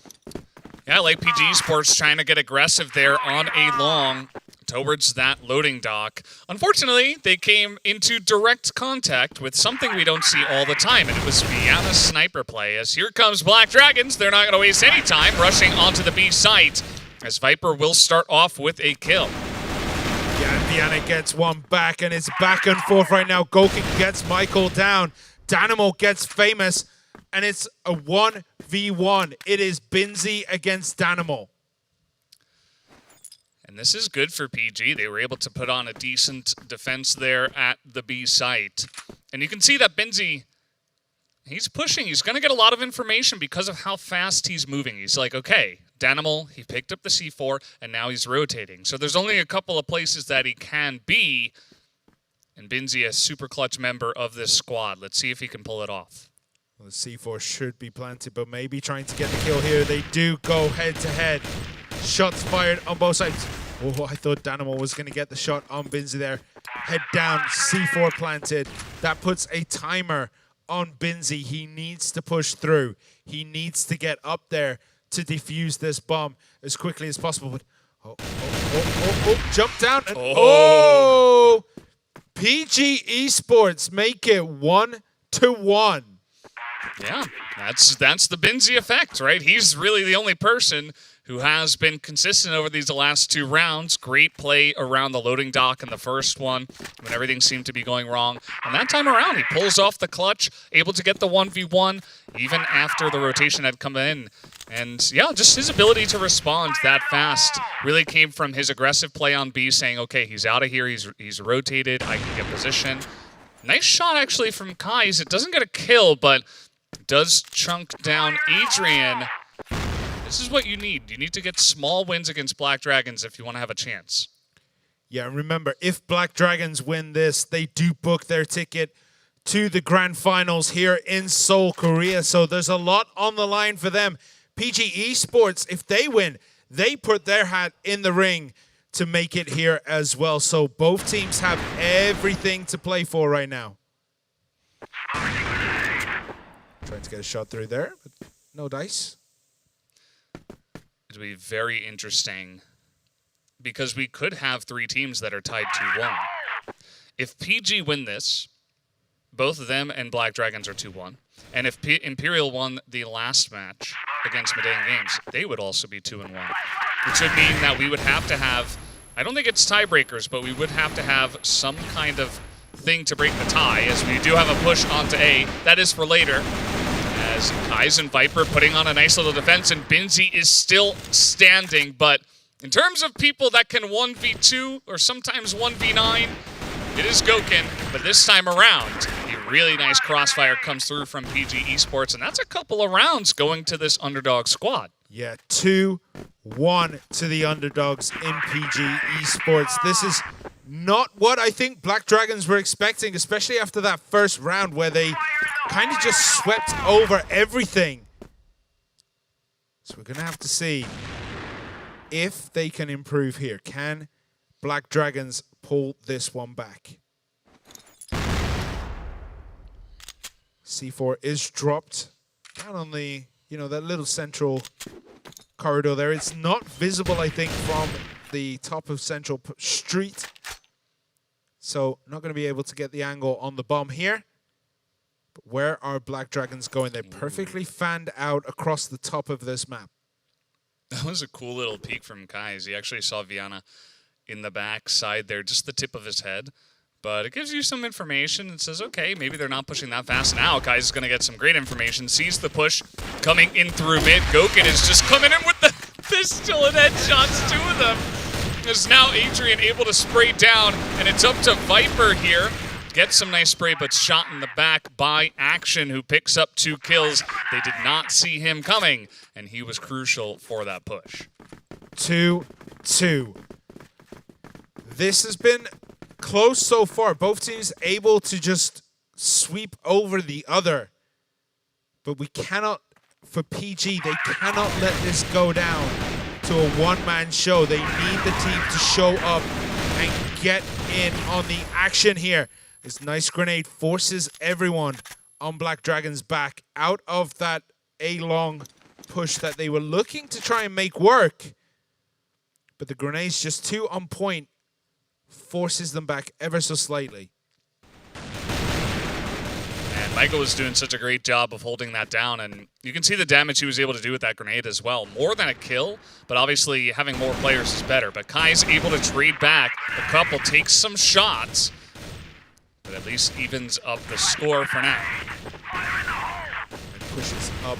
Binzi gets Viana. That's a big kill. Goken gets guys. Goken sitting deep on A-long. And he's just going to maybe wait for PG to announce themselves on this spot because he is hot with that sniper today. As I say that, he misses a shot. As Adrian goes down to Viper, it's a 2v1. What can Goken do? He does pick up the M4. Grenades out. Ooh. Oh! What? Oh! Read the movement by Famous and then finishes off Viper. That was a sweet grenade. He just plays it perfectly under pressure, especially. Goken, always a treat to watch. The perfect bounce on the grenade, feeling the pressure, the jump up from Famous, gives it away, and then he's just able to get those shots down. He plays the angle so sweetly. As now, it's all smoked up there on Central Street. Black Dragons, they do get the lead. Let's see what kind of strategy they go for here, as they are pretty split at the moment. Yep, flashed up. Self-flash actually, but Action gets Viper through the box there. And where are they going now? Where are they looking? Could it be that push up Central Street? Or maybe they're going to rotate and take B. B would be a great take here, but it would be maybe a 2v1, especially now that Binti gets Action down. And any other team probably would have pulled back instantly after that as Adrian does go down. But Dynamo stayed and fought. Nice headshot him there from right in front of his face. We don't know if that was a no-scope, but a really nice shot either way. Yep. And then Viana takes out Kai's. We have this little back and forth here between Viana and Michael as Michael gets the better of Viana. And that's 3 on A, so that is the go, go, go sign for Black Dragons. They're going to be able to plant on B uncontested here if they so wish, and they do wish. So now they have to hold off any potential push that comes down the back street. And you can see on the side here of PG, Binzi absolutely MVP for this team. Famous, though, gonna go first, and he lines up the headshot. They get the information, and Famous gets both of them. Huge performance from him. And PG Esports, they're sticking in these rounds. I mean, we're already 6 rounds in, and it's tied up. Yeah, 3-3 on port. This is going so well for PG Esports right now, taking it to Black Dragons, who look as though they want to have a dig at A right now. They're hovering around that area. Loading dock is theirs, and they put that pressure right on Kai's, who is sitting up on the top of A. He does a good job to actually escape, even though he took about 50 damage from the grenade. And you can see that Black Dragon's not exactly comfortable to just push straight into that, especially because they don't get the kill onto Kai. So Black Dragons, they're going to back up. They're going to, you see they're holding like a phalanx, a defensive position right now, expecting a push actually from PG Esports. But that is not at all what we have seen after the first round from PG. So Black Dragons, they take some time, and now they will group up and look for a potential B push. Yeah, and I think B might be a little bit difficult to take here for Black Dragons. Oh, saying that, Famous does rotate back over to get an angle on Central Street. So that opens it up. It will be a 5v2 going into B. This is always difficult, but Adrian goes down. Viper picking up a big kill there, big headshot. Can he get another? No, he cannot spray. But Binzi from the back does get Danimal down as well, and it is a 4v3 for PG. PG decide to back up and wait. They have Kais coming in with a bit of a flank eventually, but this is going to give time for Black Dragons to get the bomb down. But I don't mind the decision either. You wait for the smokes to run out. You still have a one-person advantage, and they will try to go for the retake. Goken there denying Kais. And we see Binzi trying to just be tricky here, up and down, dancing over these boxes. But Goken and Vienna, they close things up. Binzi does get Goken. It's a 2v1, but through the box, Vienna gets Binzi. And that's 4-3. Yeah, nice lineup there. I liked the idea from PG Esports, but the execution was not there. They ended up running straight into Goken, actually, who read the situation in the book, right? They don't go for the fast retake, so they must be looking for a bit of a clamp down from multiple angles, and he's able to read it. But now we do have Black Dragons coming in once again. They get the shot through the box up on top of A, as not the grenade we're going to be highlighting a little bit later on, as Black Dragons are having a smooth push in through A. Yeah, it looks almost too easy. Action gets Michael, but Viper and Famous, they have something to say about this. Danimal in action. Now Adrian is down as well. Vienna gets Viper, and it's a 2v1. Vienna and Goken against Famous. Famous has been on fire today. He's been getting some great little kills against Black Dragons, but he's got 2 to go. Goken and Vienna, the final bosses of Black Dragons. No, Goken pops over the top of the box. Nice, clean AWM shot straight through Famous, and that makes it 5-3. That's the kind of round that we expected Black Dragons to be taking pretty often, to be honest, right? This is, on paper, something that should be favored to them, but really got to hand it to PG Esports so far. I mean, they have been putting up a huge performance, and maybe it's Black Dragons are coming out a little bit slow, but you really got to give PG a lot of credit for the way it's going so far. As Goken, he pushes up quick, and this is another great strategy from the side of PG Esports. They get a double kill onto Viper, and they just back away. They already did the damage, and now they can set up the defense. Yeah, it was a very unorthodox kind of sit and wait where they were waiting. Usually, you know, they'd sit on the boxes on B, sit and defend there.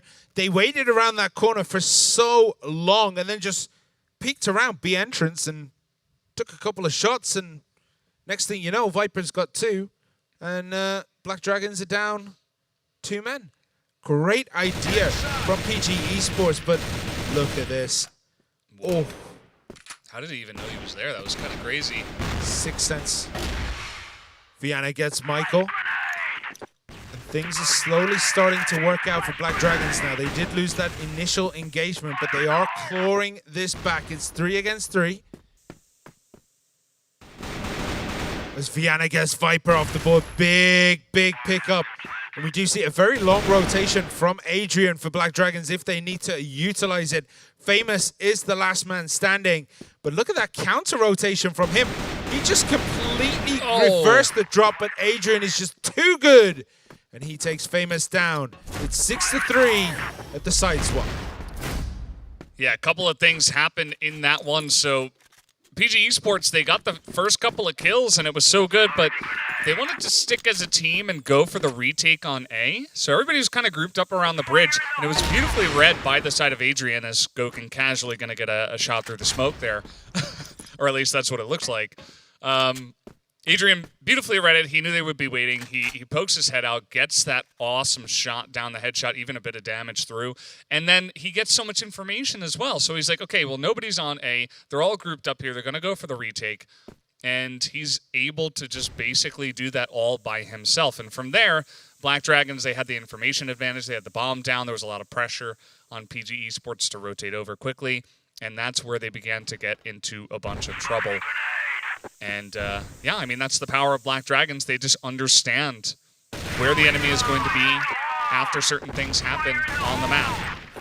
And that is what led to their victory. So Black Dragons is now on GR. Goken, he was able to line up a beautiful shot, make that a second one, as he does hit Viper in the back there, maybe hoping he would hit Benzi, who is a bit on fire. Yeah, Vienna and Action get famous, and Michael, and now it is just Benzi against the whole of Black Dragons. And of course, you wouldn't expect anyone to be able to return that. So, Black Dragons 7, PG Esports 3. This is looking like a wipe. It does feel that way, especially since the last 4 rounds did go in favor of Black Dragons. Perhaps, you know, a little bit sleepy, a little bit fatigued from their first match, as we talked about, but now it seems like they're back in the game. They're back on point, and this is what we kind of expected from the side of Black Dragons. PG Esports not out of it yet. Again, I really love the effort they have put into this. Obviously, extremely well prepared for Port, but sometimes you run into a brick wall. Let's see how it goes, though. Kais does get the shot, but Action up top is getting so much damage, just raining down hell and fire on top of all of them. Yeah, it was very similar to what PG did to Black Dragons a few rounds ago, where they just wait patiently at B entrance. That time, PG Esports still lost the round, but they did pick up those early kills, but they had to pop round the wall of B entrance, whereas Black Dragons just waited patiently for PG to move into awkward positions. But now they're going to try and break B. Danimal gets Viper. Benzi gets Action, though. Switch to pistol for Michael. Can he get something done? It's 3v2. Benzi and Michael. Grenades coming into these back streets. Adrian gets Benzi, and Michael has it all to do on his own. But Adrian takes him down, gets the double kill, and that makes it 8-3. Clean hold that time around from the Black Dragons. Able to make quick work of the push as it did come in. And this defense, you know, it's 3 in a row now. Or rather 2, I suppose, on the GR side that they have been able to secure. And so far, you know, I feel like the defensive strategies that PG Esports had prepared for Port were pretty nice, pretty eclectic, very different. And they had some really nice success. But here on Blacklist, it has not been nearly as impressive. And they are struggling to find a hole in the armor right now of Black Dragons. Yeah, it looks as though they're going to try and be very heavy on this B push, but look at that. He's just waiting. It's a bouncing man. Danimal is there. He's jumping up and down, just holding the position, and PG... They kind of know what's going on here. Goken gets Viper with a great snipe down Central Street, and there is the push. But Danimal waited for just the right time to expose himself. Gets the triple kill there. And Black Dragons 9, PG Esports 3. Danimal kind of playing with his food, the perfect timing to hop down and just spray them all down. And that's one of those strategies, you know, you talked about this in the past, where it's like, well, you can do that once, and they're going to check it next time, and you will just lose your life if you decide to do that again, if they push B. So, you know, he gets the one-off cheese, and it's kind of it's a really nice timing, because it kind of secures you at least tiebreakers, and with 6 rounds left to go in regular game here, you should be pretty confident that you can take it as the Black Dragons. The Black Dragons, they got a 10-3 against Imperial, you remember. The first map that they did play on Ankara. So, we'll see. We'll see where Black Dragons go from here. So what you're telling me is tie breaks are on for the next round? We're going to map 3. Oh, okay. let's go. Maybe golden round this time, actually. I believe in PG, but Action gets Famous down with a nice little drop there. What's going to happen in the rest of this? We do have a little bit of action over on the Central Street, as A is being held very, very cleverly by Black Dragons.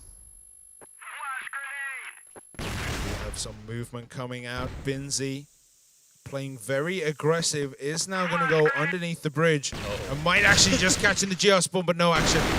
Does take him down. Michael gets Adrian. That's a good pickup. Oh, but the timing there to pop out, and Action is going to line up the shot through the box as well. PG Esports, they only have 2 members against 4, and they need to win 6 rounds in a row. Some spray coming through from Danimal just announcing, hey, I know where you are. There's not much hope. Action just going to shoot him in the back. And Kai's 1v4, not looking good for him. Black Dragons looking to close out the map, but the spray not going to land. Kai's will keep the dream alive, but no, it will not be enough. Gokin with the headshot from afar with the A4 gets the job done and will secure the first set for Black Dragons. Gokin is an animal. He just denied the dreams there. So we have Danimal, Adrian, Gokin, Vienna, and Action taking the victory there over PG. Emphatic style, 10-3. Yeah, it took them a while to get off the ground, but once they did, they were flying away. 7 rounds in a row did go the way of the Black Dragons. A bunch on either side of the map as well. So started off pretty competitive. You saw that actually a bunch of wins did go to PG Esports. This was an insane play from Gokin. Give that the chef's kiss, as you know, the bouncing grenade gets the 1. The spray around the box gets the 2. That was that. So that's the highlight I actually wanted to see, how he lined up that headshot from that closely. But Kai's not able to quite carry it. Saw a bunch of other highlights as well. Yeah, what a great game from both of them. Peeking over the box, getting that shot real quick. That drop down was just too powerful. I mean, Black Dragons played phenomenally, but at the beginning, it was looking very close. It was 3-3, and then Black Dragons just run the table, right? So, next map, Ankara. This is where Black Dragons actually stomped Imperial. Yeah, this is the home turf, right? Yes. It's going to be interesting to see how it works out. Is this going to be PG Esports' redemption arc?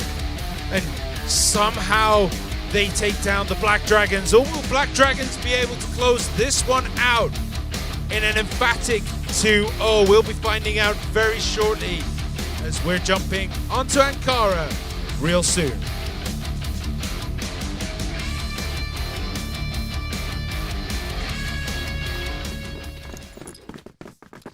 And off we go on to Ankara. Looks like Black Dragons are going to be here on the blacklist side.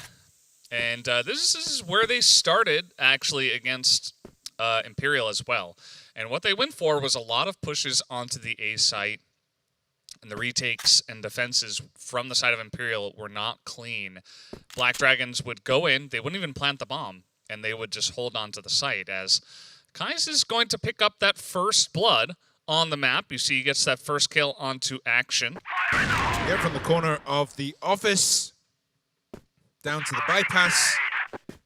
Nice easy shot for him. I don't think he was spotted either, as he does still have full HP. And he's just going to move and relocate, so that's real smart. Now you put the fear of a sniper into the 3 members who are pushing up now through that office entrance.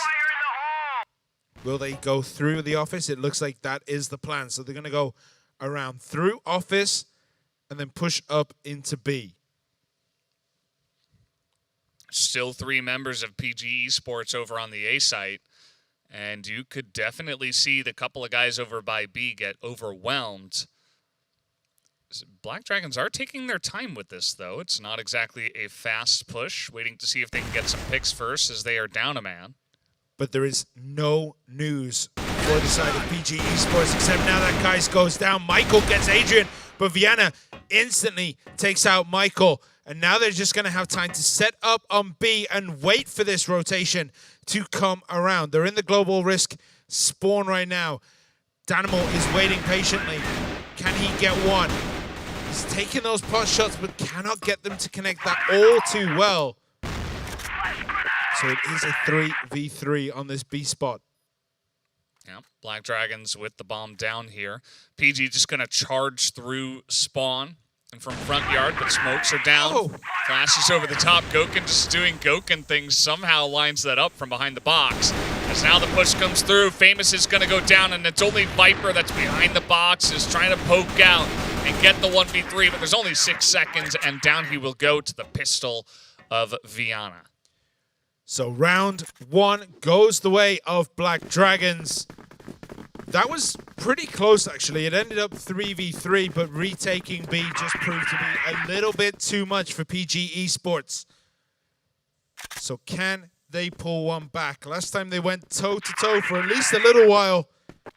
Will they be able to do it now? All the grenades going through A long. Where Viper was waiting with Binzy, but... Oh, hello, Famous. Double kill there for him. Binzy actually gets Viana, but Binzy is down. Adrian taking him and Famous out, and just like that, roles reversed. It's 2 against 2. PG Esports actually somehow putting up a better defense than what we saw out of Imperial, to be honest, as Goken is going to land that shot through, and now it's going to be all up to Michael, 1v2. Again, the bomb isn't down yet, so there is some time. You can see he's trying to take it one at a time. He's not going to be able to win that. Adrian lines up the headshot through that fence and picks up his 4th kill. So round 3 between these two teams. What are we going to see? A good push up here through Central. No, they're going to split off. They splinter. We have Goken being very aggressive, much more aggressive than we usually see him here, getting a very forward position to just try and get those snipes down. And it looks as though Black Dragons are just going to completely rotate onto B. It will be Viana getting the first kill here against Kais. But Binzy picks up a great double kill. Make it a triple kill for Binzy. And now it's 4v1. And it is Goken, but this time around, he just gets jumped on. Famous is like, no, none of this 1v4 nonsense. We don't want to see it in this game. We saw it enough in the last one. Black Dragons drop one there, and again, it goes down to Binzy. And we've seen this so many times before where he's able to just get the perfect timing.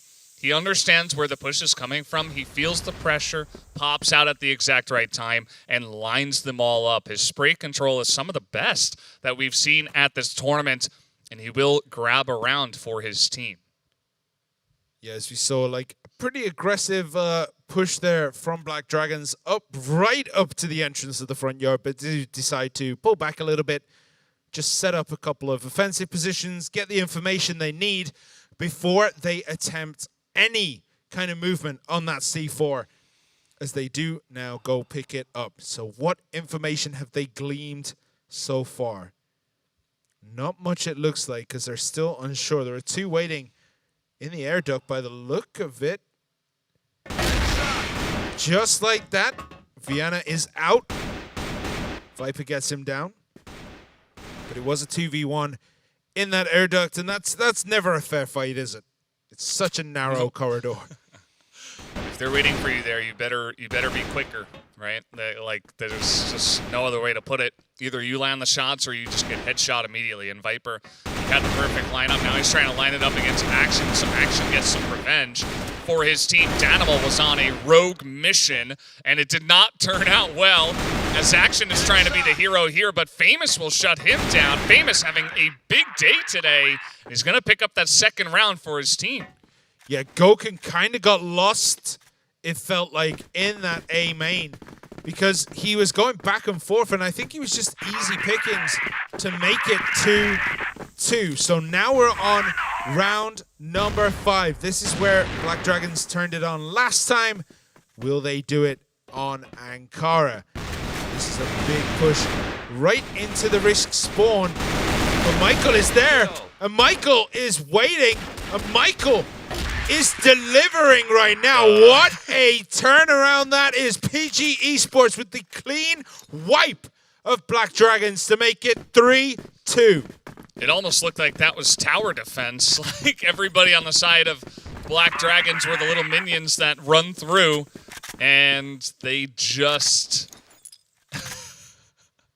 they just got mowed down by the turret, right? And we saw there, Michael, really nicely done. And that front yard push is not working for Black Dragons. I think they need to go back to what has worked. But again, we're seeing, this rotation immediately coming in from the side of PG Esports, trying to line this up, but Adrian is going to be the one that picks up the shots. He is indeed an absolute bloodbath happening here in A main. It's 3 against 2. Make it 3 against 1. Make it Action double kill here. And that makes it 3-3. 3-3 indeed. I feel like we've seen this somewhere before. Once by Black Dragons against Imperial, and once in the first map of this match, and once again here on Ankara. So Black Dragons maybe taking a little bit of time to get off the ground in a bunch of these maps. PG Esports once again putting up a really nice showing in the beginning here. But again, it's about staying strong. It's about sticking with your guns and not falling to the pressure of Black Dragons. But as I say that, Viana, he gets to really nice timing again from Binzi. He just knows when that guy is going to be pushing through, when he's going to be jumping and not be ready to land the shots. So we see Black Dragons setting up for their push onto B. And PG Esports are reading this like a book.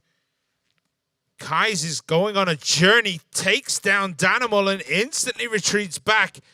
That was a beautiful little adventure he had there, all on his own. And if he'd have remained keeping the sights there, he would have had sights down on that C4, but Binzi gets Goken. Adrian gets Binzi, and now 2v2. Make it a 2v1 Kais with next to nothing left as Action takes him down. So it's Action against Michael. Michael gets a couple of hits in there. Oh. Action gets it done. And Action had the bomb. He didn't actually have to challenge him there.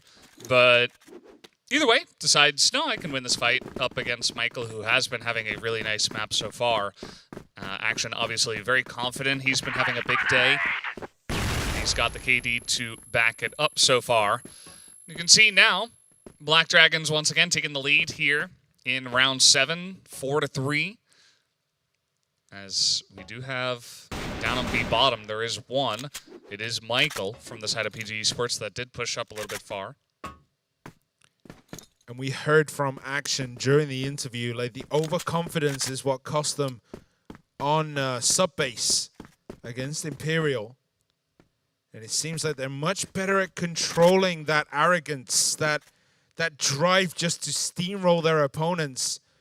And they're paying a lot of respect to PG Esports, who have managed to turn things around time and time again, just defend these pushes that look almost impossible to stop.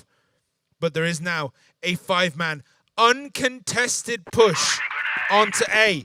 This is completely uncontested. PG Esports, they're in the middle of no man's land, but they're going to try and get these long wraparounds. They're going to try and get the movement down. But are they going to be quick enough? Are they going to be able to be the men they need to be? I think it's Kais might just get an angle here on Goken from the back. He's sneaking up. The flash grenades are out and blood flies everywhere. Viana gets Michael. Viper gets Danimal. Adrian Viper. Binzi takes out Adrian. Goku turns around and gets Kais as Viana gets famous. Binzi, though, is still up. He gets Action, but Goken gets him down with a pistol.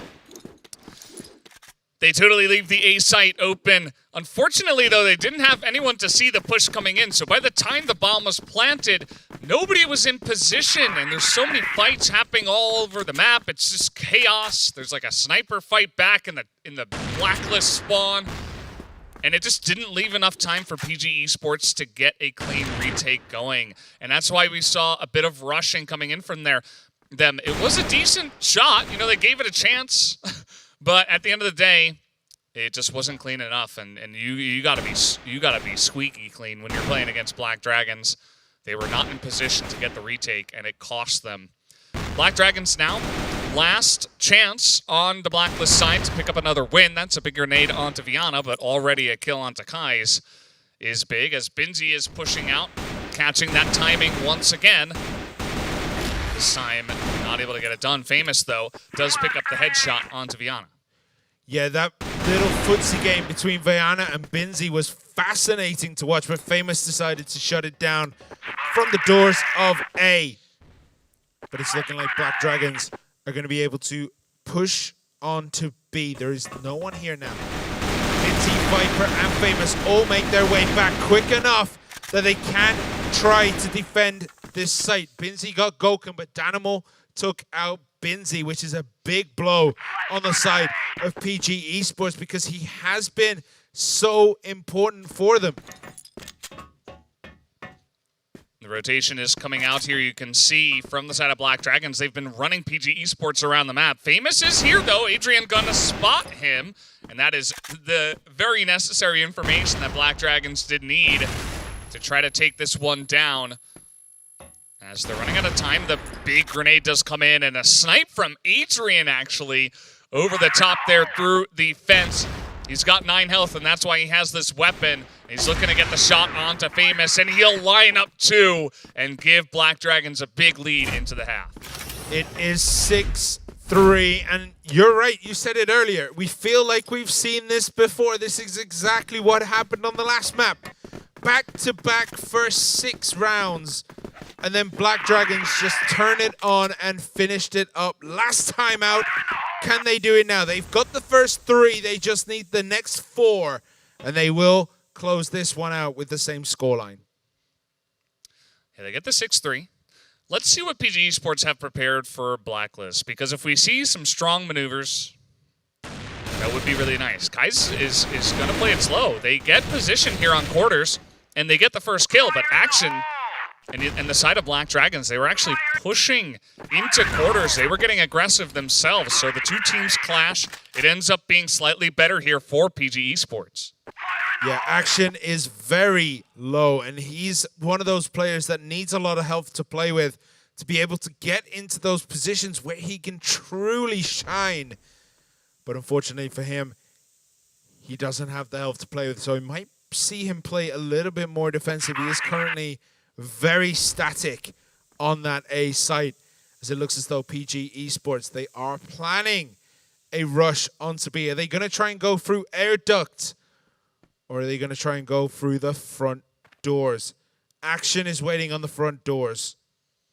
Will they go through air duct? Air duct looks like the play, and they're going to run into Danimal, who goes down, but Action, he gets 1. Michael takes Action.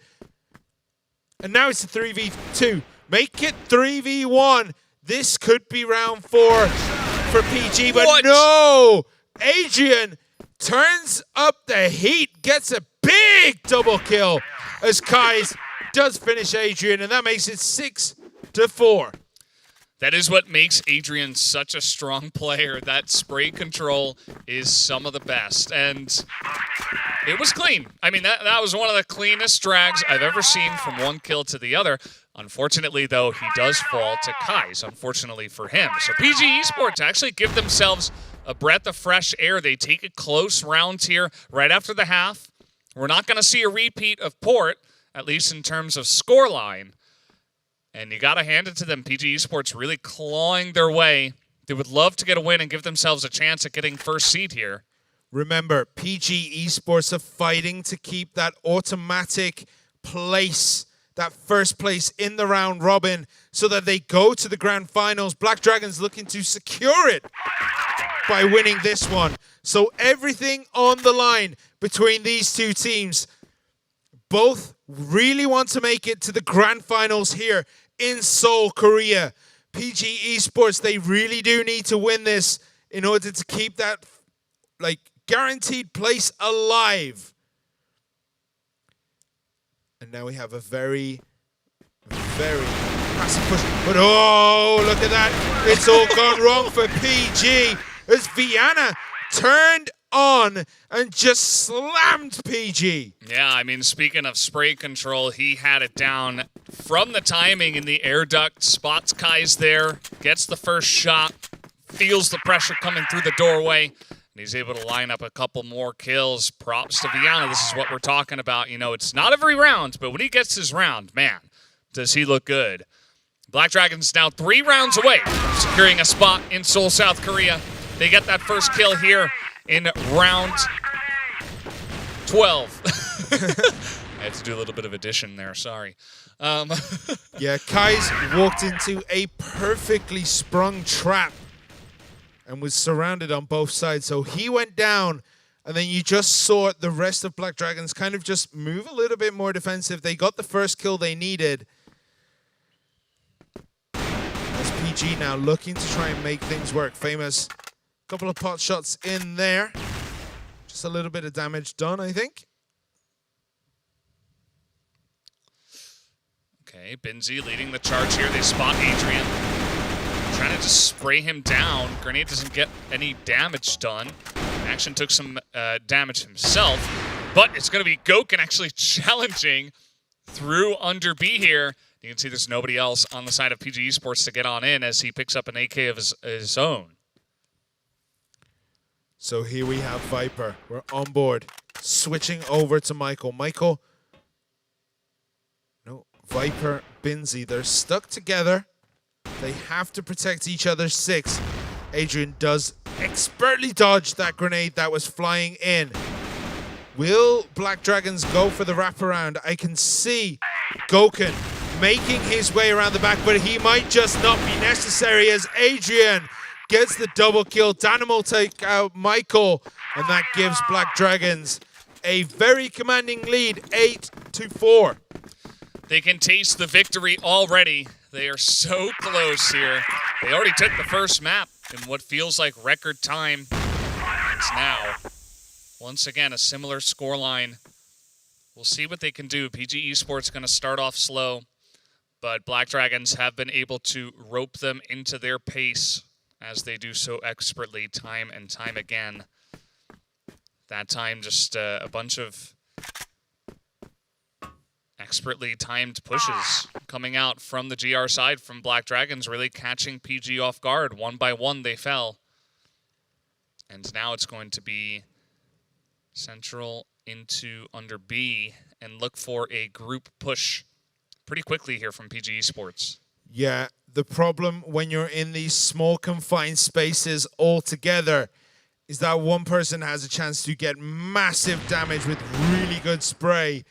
And especially when Adrian is the guy waiting there for you, he can make that happen, but they split out, they fan out over B. Can they make it work? Goken is down, Viper is down on the side of PG. Adrian getting a big kill there, and more back and forth dancing around the boxes, but Famous and Binzi, they're at home in these boxes. Binzi gets Danimal, and just like that, it's 3 against 1. Viana has it all to do. Can he get down Binzi? Can he get down Kais? Can he get down Michael? No, he cannot. Binzi takes Viana, and that makes it 8-5. The rotation there on the defense from Black Dragons a little bit slow to come in. As the push, it almost was like they weren't expecting it. Black Dragons just saying, okay, we can play a pretty standard defense, you know, just spread out, get 3 guys on A, and we can defend. We are confident, but not quite the case here. Not going to line up the shot is Goken, but he will not make that stop him from trying, as he's pushing through smoke to try to line up these shots. And you can see that PG Esports going to show him some respect and just back away, not looking to run straight into Goken. Yeah, Adrian is waiting patiently in office, but he's kind of poking out and finds himself in trouble as he runs into Michael while trying to look down at that little passageway at the entrance to try and get a kill. So caught completely unaware, but a good wraparound here by Goken is instantly shut down by Famous as they look to make a rotation back together. A 5-man rotation maybe over to A is on the cards, but Viana is waiting there. He takes a couple of pot shots. He's announced his position, and look at the confidence from Famous there and Binzi.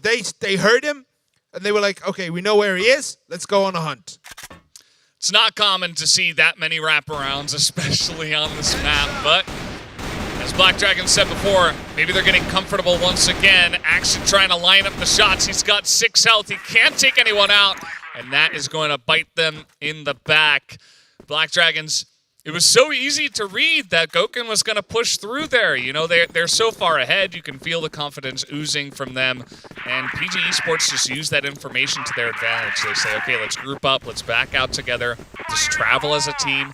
Nobody get caught out by a snipe, and we should be totally fine.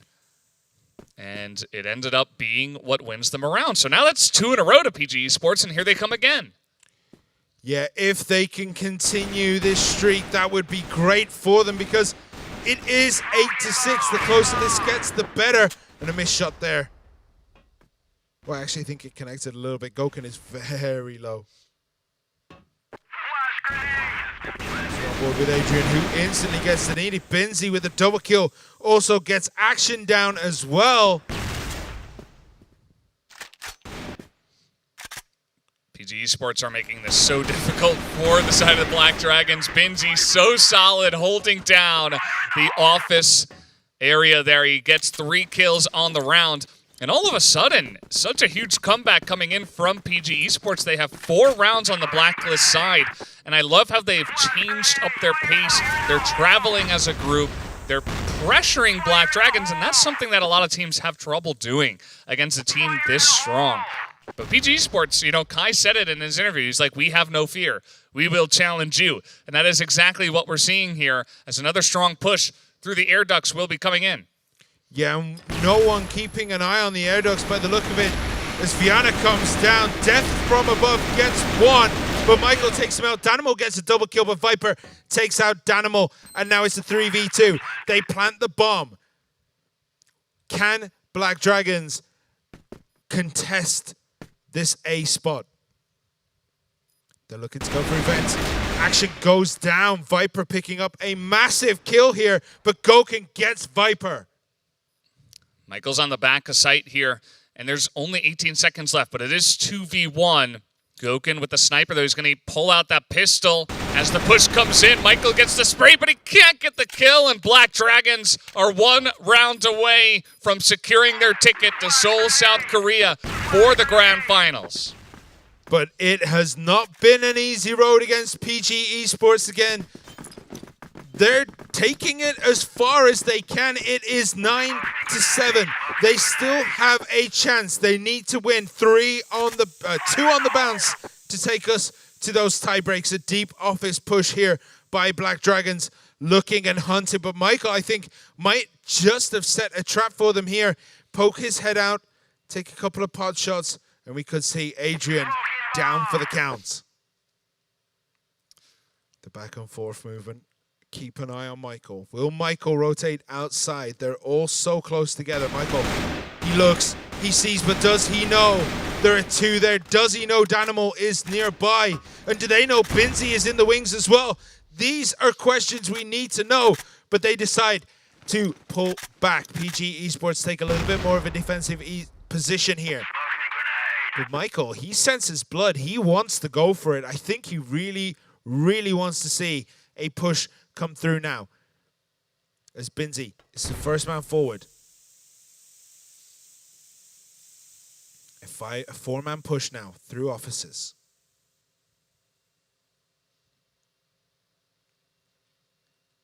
And it's very tense. Remember, Black Dragons, if they win this round, they will be guaranteeing their spot to Seoul, Korea. PG Esports, they need this to continue to keep that dream alive of at least getting that first spot or even the second seed. As Famous gets Viana, big pick up there on the back. As Famous looks now to go against Adrian. Oh, that's going to be a big pickoff in the front yard. So many times, Black Dragons have gone for wraparounds and they've been punished. PG Esports have showed that they can stop it. But you see here, it's a trade in the middle, but that's a lot of information for the side of Black Dragons. They know a push is coming here on a B. They are moving into position to try to stop this. The shot will not land, but he's got backup. It's 3v2, and Black Dragons will secure their spot in the grand final match, but also in the grand finals of CFS here at Seoul, South Korea. Congratulations on finishing the group 3-0 and securing the first seed here at the regional finals. Adrian, Action, Goken, Dynamo, and Vienna. They turned it on against PG Esports. It was not an easy match. It was a lot closer than many anticipated, but they are now guaranteed to go to the CFS 2021 Grand Finals.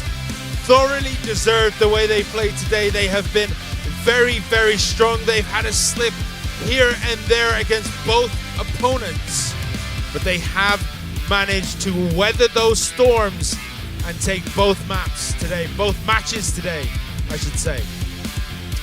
Both maps here as well. And got some smiles, obviously. Black Dragons, they're really happy they secured their ticket. But they've been here many times before. I am sure that a lot of people would have assumed they made it through, but as you pointed out, it has not been an easy journey for them.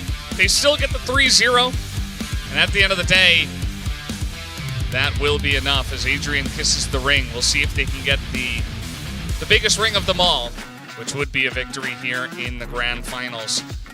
As you see, the maps, 10-3, 10-7, couple of big wins to Black Dragons, a bit closer there on Ankara. Even PG Esports made it harder for Black Dragons than Imperial on Ankara, so congratulations, I suppose, for that. But unfortunately for PG Esports, they will have to fight through the gauntlet to try to get a ticket over to here, whereas Black Dragons must be ecstatic.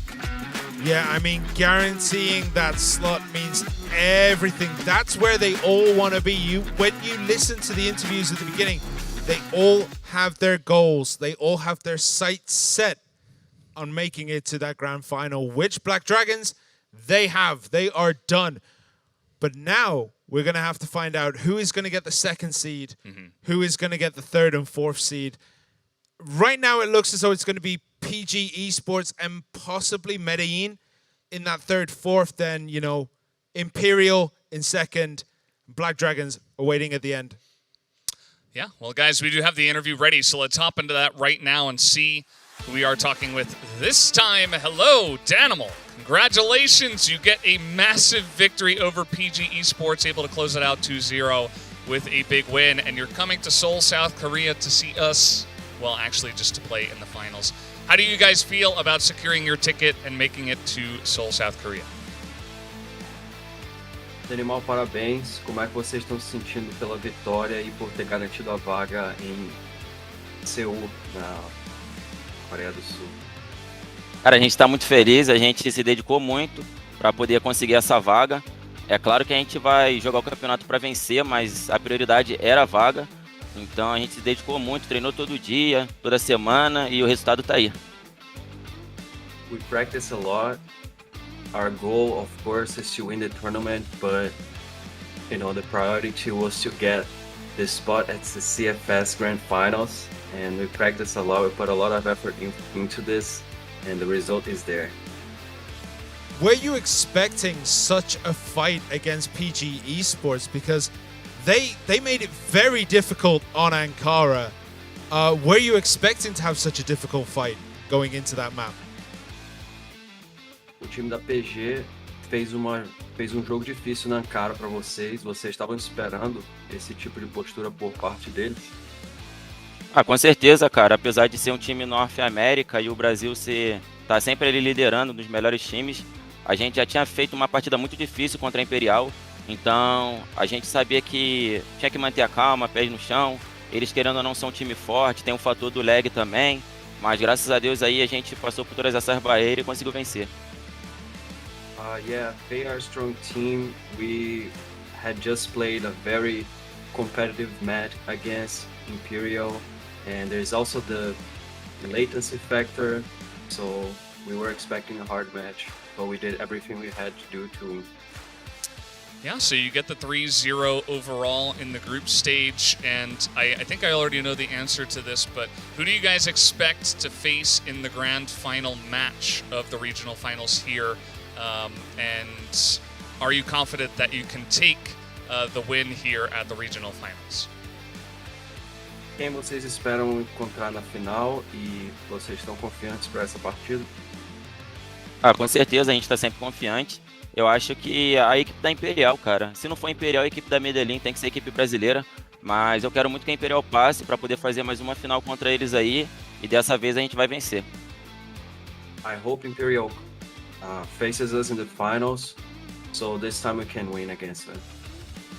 Okay, well, we'll have to wait and see who does make it through. Again, huge congratulations on making it to the CFS Grand Finals and, of course, securing the first seed. And thank you, Danimal, for the interview.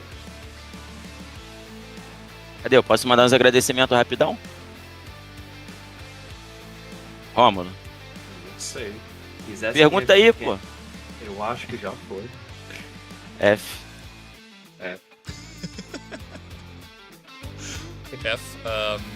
Okay, well, that was the end of the interview. I'm not sure if Danimal can still hear us, but here we are. I think he can, but I think we have been left on an island by production, as that does happen sometimes. Yeah, well, I'm not sure why we're still seeing him here, but again, big congratulations to Danimal. Thank you for the big interview that we did have there. And Simon, what did you think about what he had to say?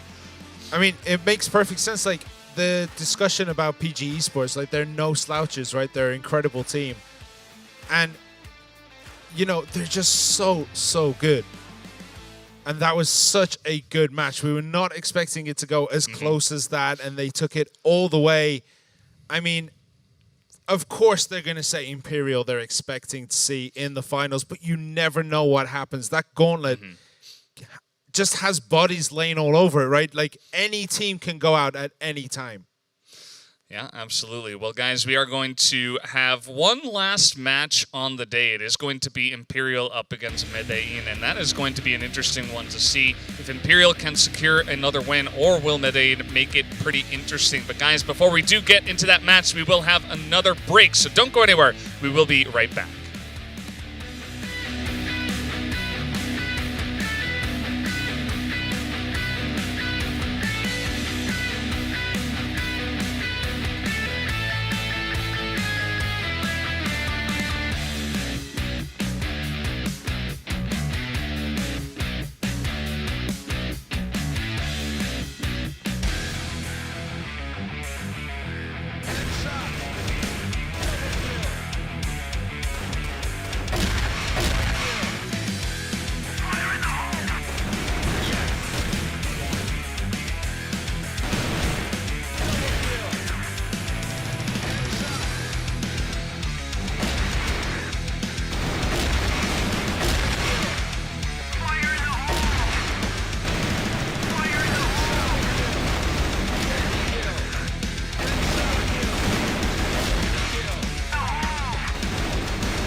Para mim, a CFS 2021, se eu fosse definir uma palavra, é motivação, pois é o principal campeonato que tem no ano e é um campeonato que eu almejo muito conquistar. CFS 2021 Regional Final is prestigious to us. A palavra é objetivo, porque eu acho que vencer a Regional Finals é muito importante para conseguir chegar ao nosso objetivo, que é o Grand Finals. CFS 2021 RF is just a great experience because it's the qualifier for the grand final in South Korea, which is the most prestigious event of the year, which every player is looking forward to. Tipo, é a grande oportunidade de você mostrar para todo mundo do que seu time é capaz. Eu acho que é isso mesmo. Eu tô muito ansioso, né? Querendo ou não, nós jogadores brasileiros, a gente se preparou o ano todo para esse momento. É o campeonato aí mais importante do ano, então é isso. E melhoramos nosso estilo de jogo. Praticamos bastante também. Por isso eu acho que a gente merece ser campeão. I think we're just going to be a really good team and a tough team to beat. O principal objetivo da Imperial é conquistar a vaga para a CFS, mas nós vamos lutar com toda a nossa força para o título. Com certeza a gente espera ser campeão, a gente está se dedicando muito, então eu acredito ali que a gente vai terminar na primeira colocação. We hope that we can come out with the win, and we have a lot of confidence ourselves to make that happen.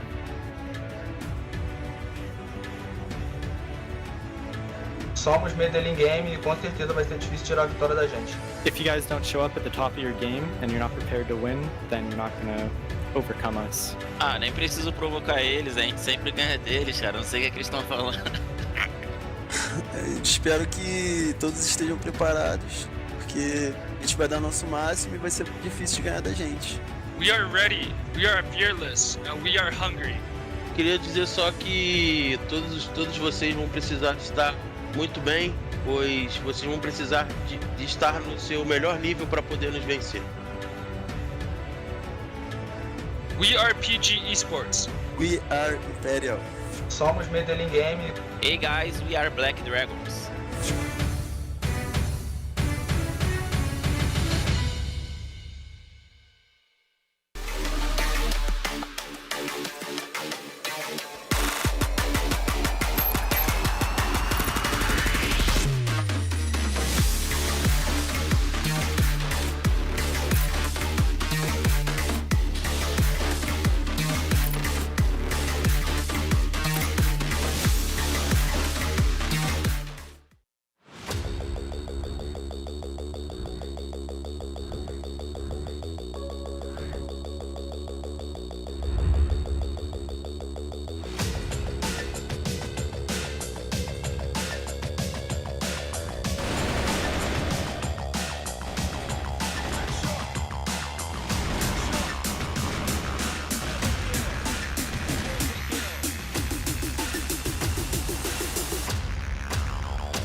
Welcome back to the CFS Regional Finals for 2021. We are on the final match of the group stage here for the America Division. And so far, we do have our first seed, that is Black Dragons. They secured it in their last match. But now we need to decide some more seeds with this final match. It will be Imperial up against Medellin Games. So much can happen in this game. If Medellin win, we have a three-way tie for second, third, and fourth, right? Because they'll all be on 1-2.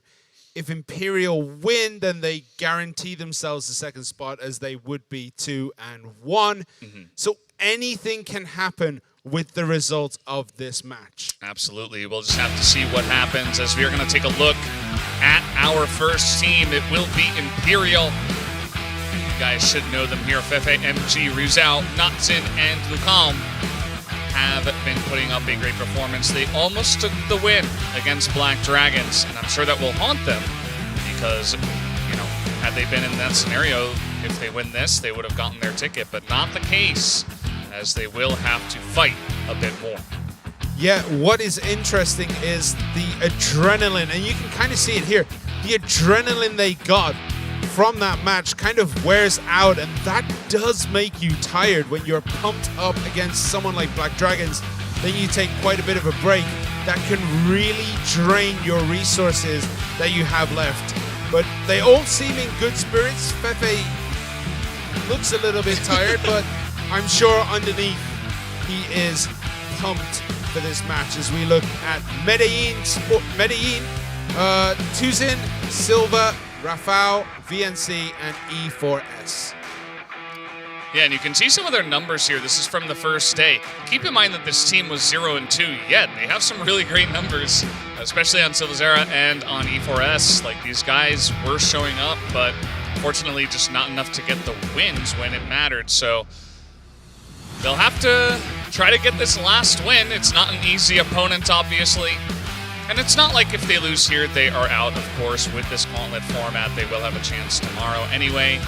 As we do have some smiles, you know, they're still happy. They know they're still in this match. And very curious to see what they're going to show us tonight. And I mean, it's one of those things, right, where, you know, you are playing against some of the best teams in the region. You've already played Black Dragons. Now you're going against Imperial. And that can really put a spring in your step. Like, this isn't one of those big professional esports organizations. This is a small group of guys who just play damn good Crossfire. And we do have the bans coming out. Compound is banned by Imperial. Port banned by Medellin, which means Ankara. Then Subbase, then Black Widow. And it does mean that for those Black Widow fans out there, if we do not get to set 3 in this match, that means no Black Widow will be played, I believe, for both days. So just no Black Widow. Maybe we will get to see it on the final day, but even then, it is a question mark. But as you guys can see, Ankara first map here, we will be hopping onto that one. And Ankara has brought us a lot of dominance, I feel like. I think that the teams that are good on this map, they just kind of know how to close it out.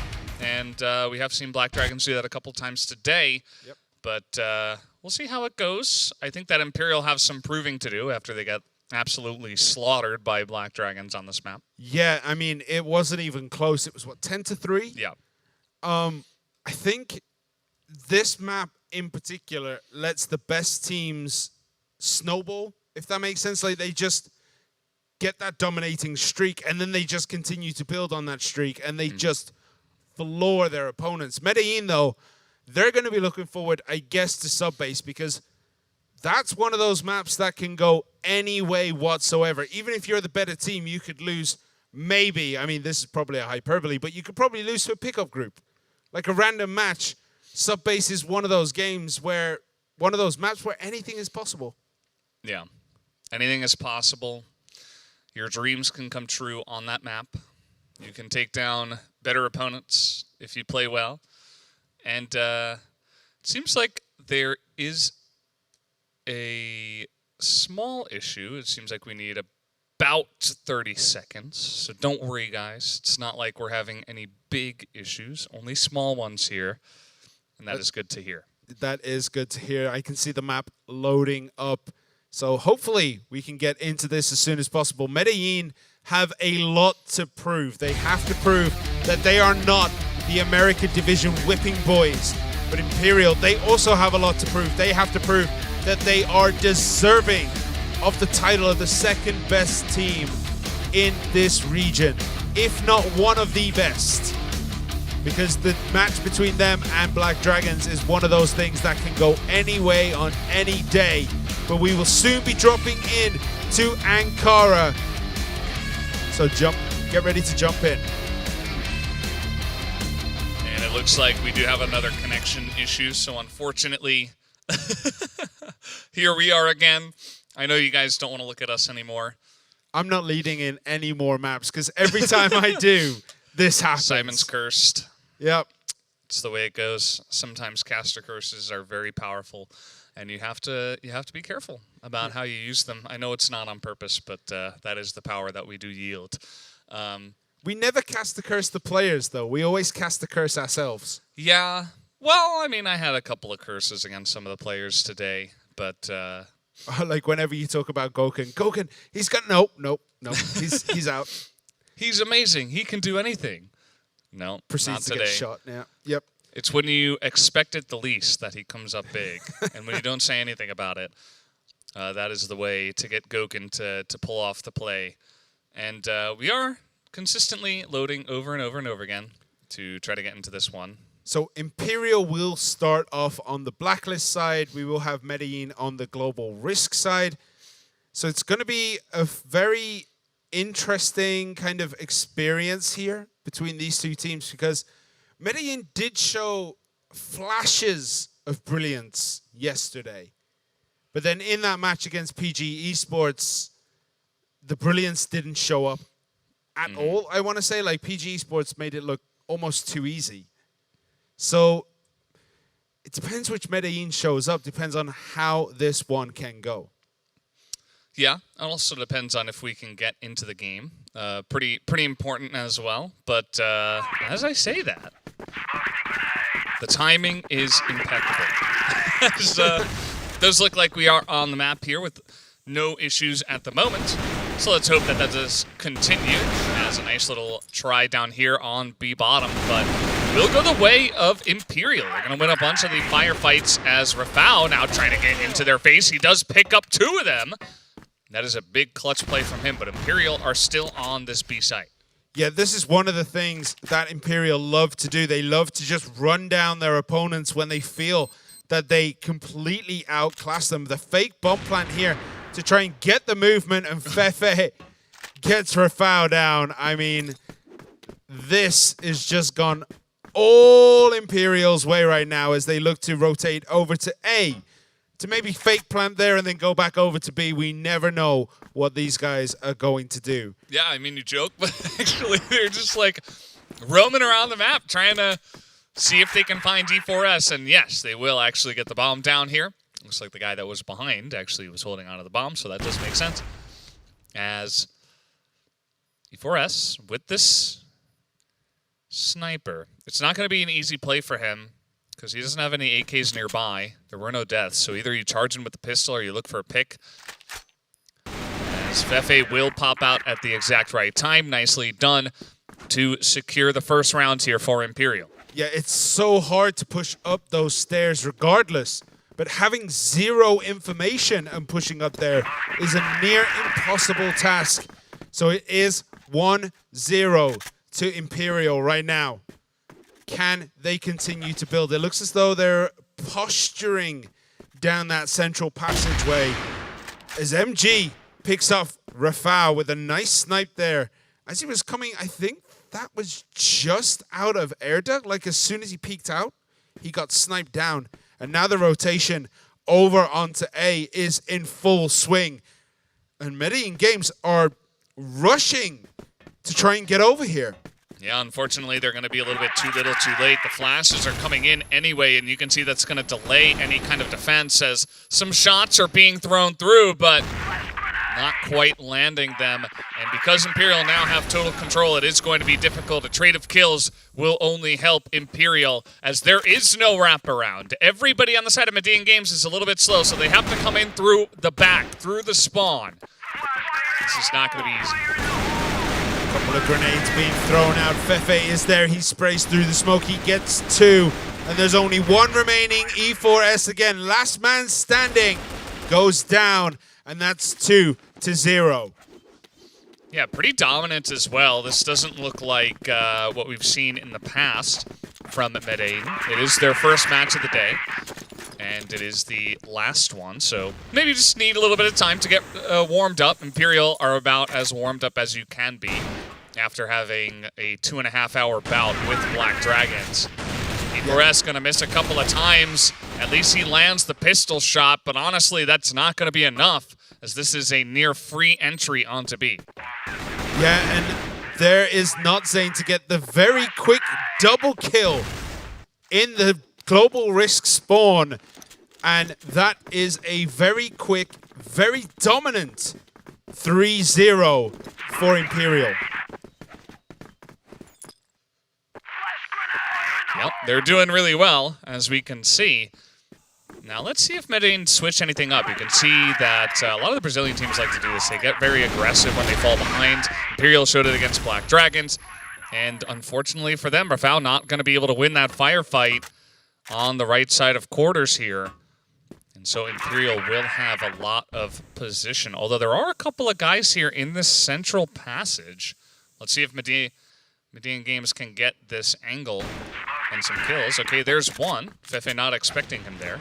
Yeah, but then Tuzin wasn't expecting Notzane to be there as well, so he kind of ran into trouble as he was moving around just a little bit there. So it is going to be a 4 against 3 for this round.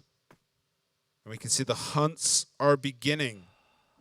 It looks as though Lucalm is looking for some fun. Ruzao gets silver with a pretty impressive long shot there, right down the central passage, and only 2 Medellin remain, and they are over on this A side.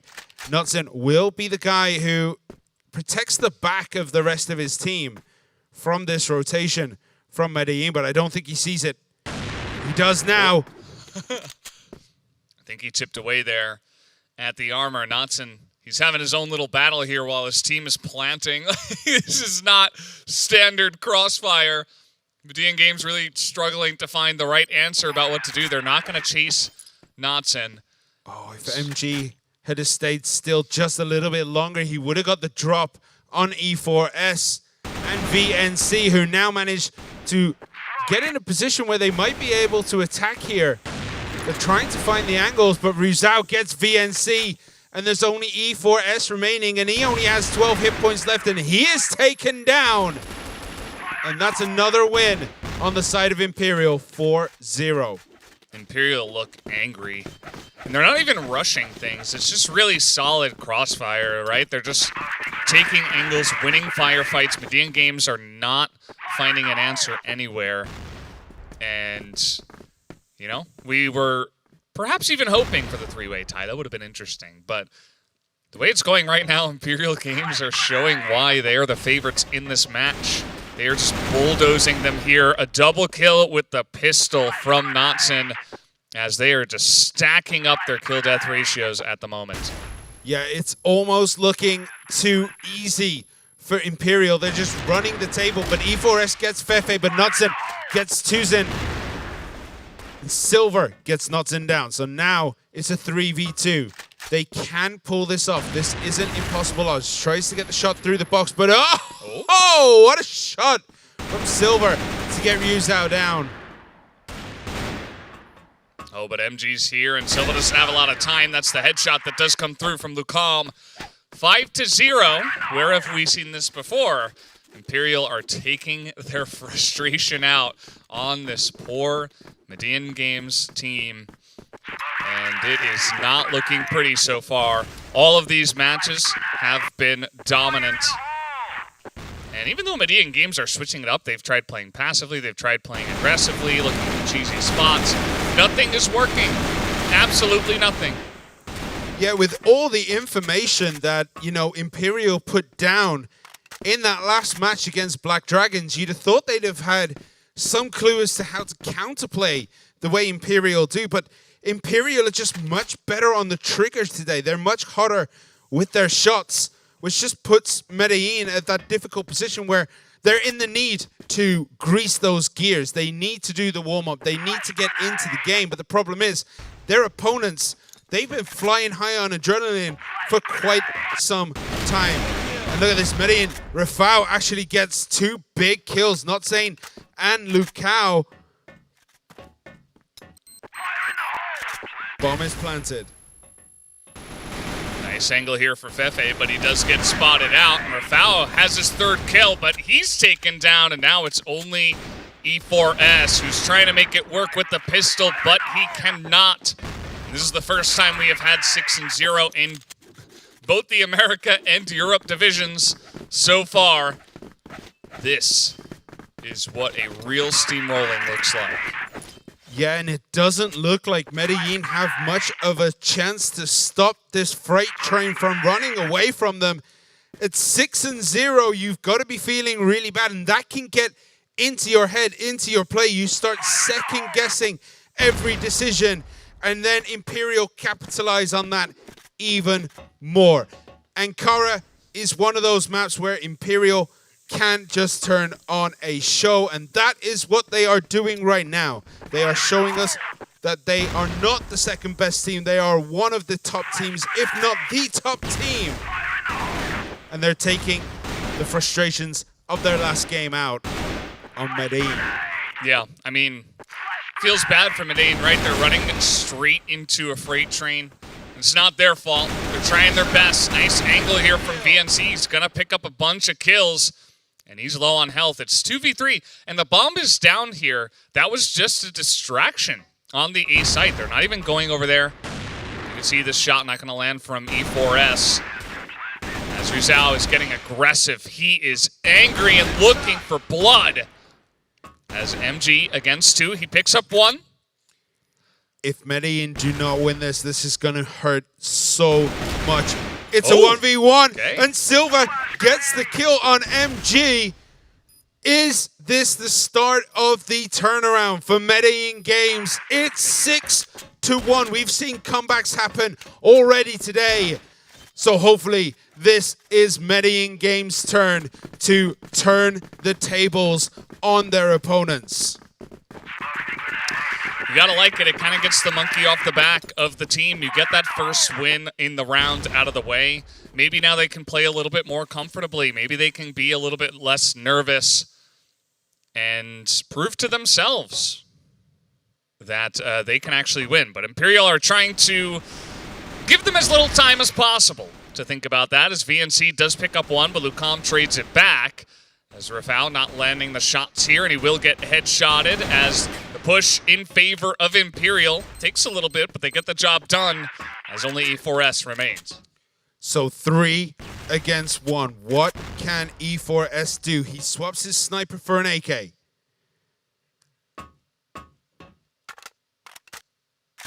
And reloads. So now he has all the ammo, all the time he needs. 20 seconds remain. Gets who count. Not saying no is up to the task. Gets E4S down, and that is 7-1. Valdez, are we going to get an 8-1 before the switch? It's looking pretty likely. The one round that they did win was extremely close, and if MG was a little bit quicker on the trigger, he probably would have just gotten the snipe. We might have been looking at 8-0 right now. But either way, Imperial still need to get the work done. Unfortunately for Medellin Games, this time around, they have no defense where the push is coming in, but actually the rotation is happening. So they run straight into the gun of Silva. That's a nice start. Rafał able to pick up 1. The shot's not landing for Notson, so make that 2 for Rafał. As Rizal trying to stem the bleeding here. Yeah, and MG gets a big snipe, but Rafał gets a shot back on MG, but Rizal takes him out. It's 2 against 1. Rizal against E4S and Tuzen. Looking at that air duct. That is where he's going to come out. The pistol, not good that time. Shot a little bit too early. Tries to get in a position where he can snipe. Keep his eye on the back. Keep his ears open for the rotation from Ruzao.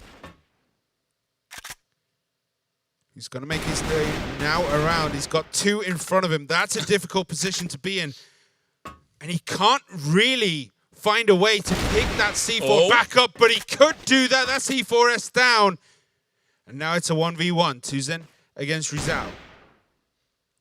Rizal has an idea of where Tuzin is. He knows exactly where he is right now.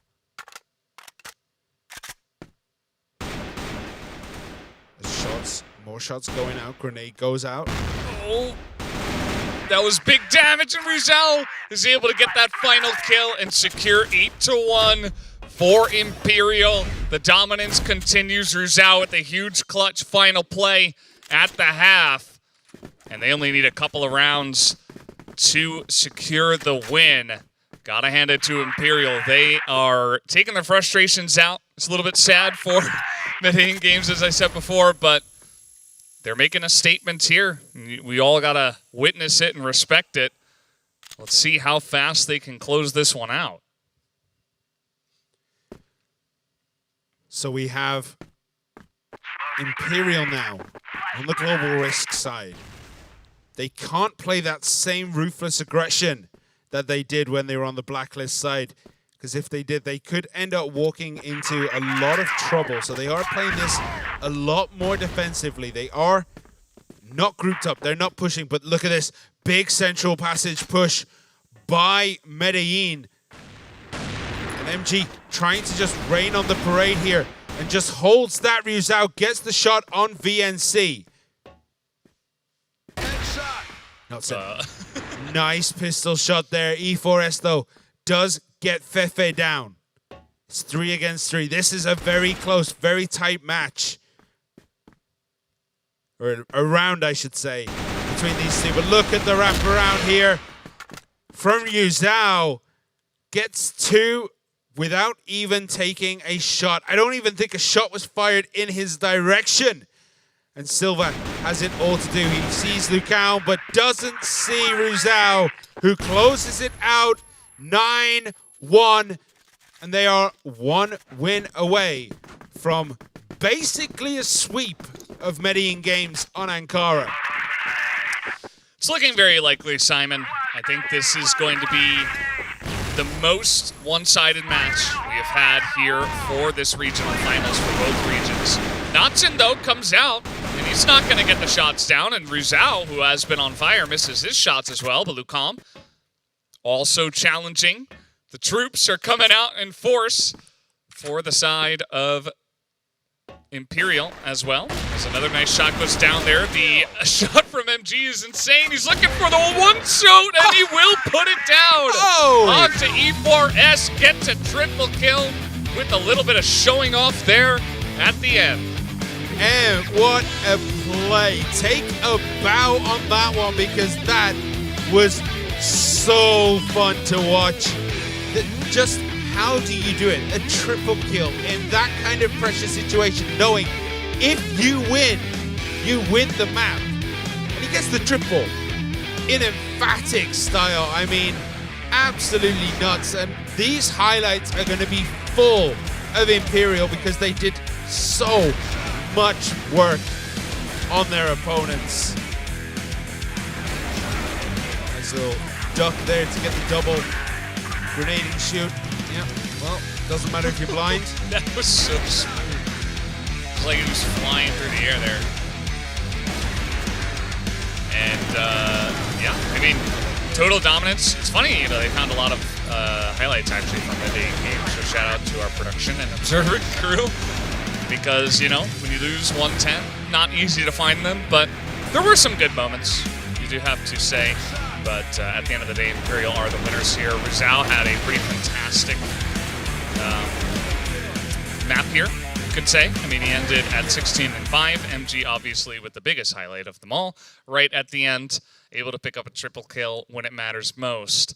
And, yeah, looks like we're just about ready to jump into the second map, so don't worry about delays, guys. That was an absolute slaughter of Medellin there. Like, that wasn't even close. I don't think it came close all too often either. It wasn't like 1v1 Yeah. very often in that map. That was just a bloodbath. What can they do on sub-base? This is the map where Medellin Games probably have their best chance of taking a map from Imperial, because it is anyone's game when it comes to this. Who is going to take it? Is it going to be Imperial closing it out 2-0, or will Medellin be able to come back, get it? And I did the intro Simon, again. I can't believe you've done this. Oh, I'm taking the next intro, okay? all right, you ready? Because, guys, we did have the players drop out of the game, so we are remaking it. Don't get too hyped, but we will be ready soon, as they are remaking the lobby basically instantly.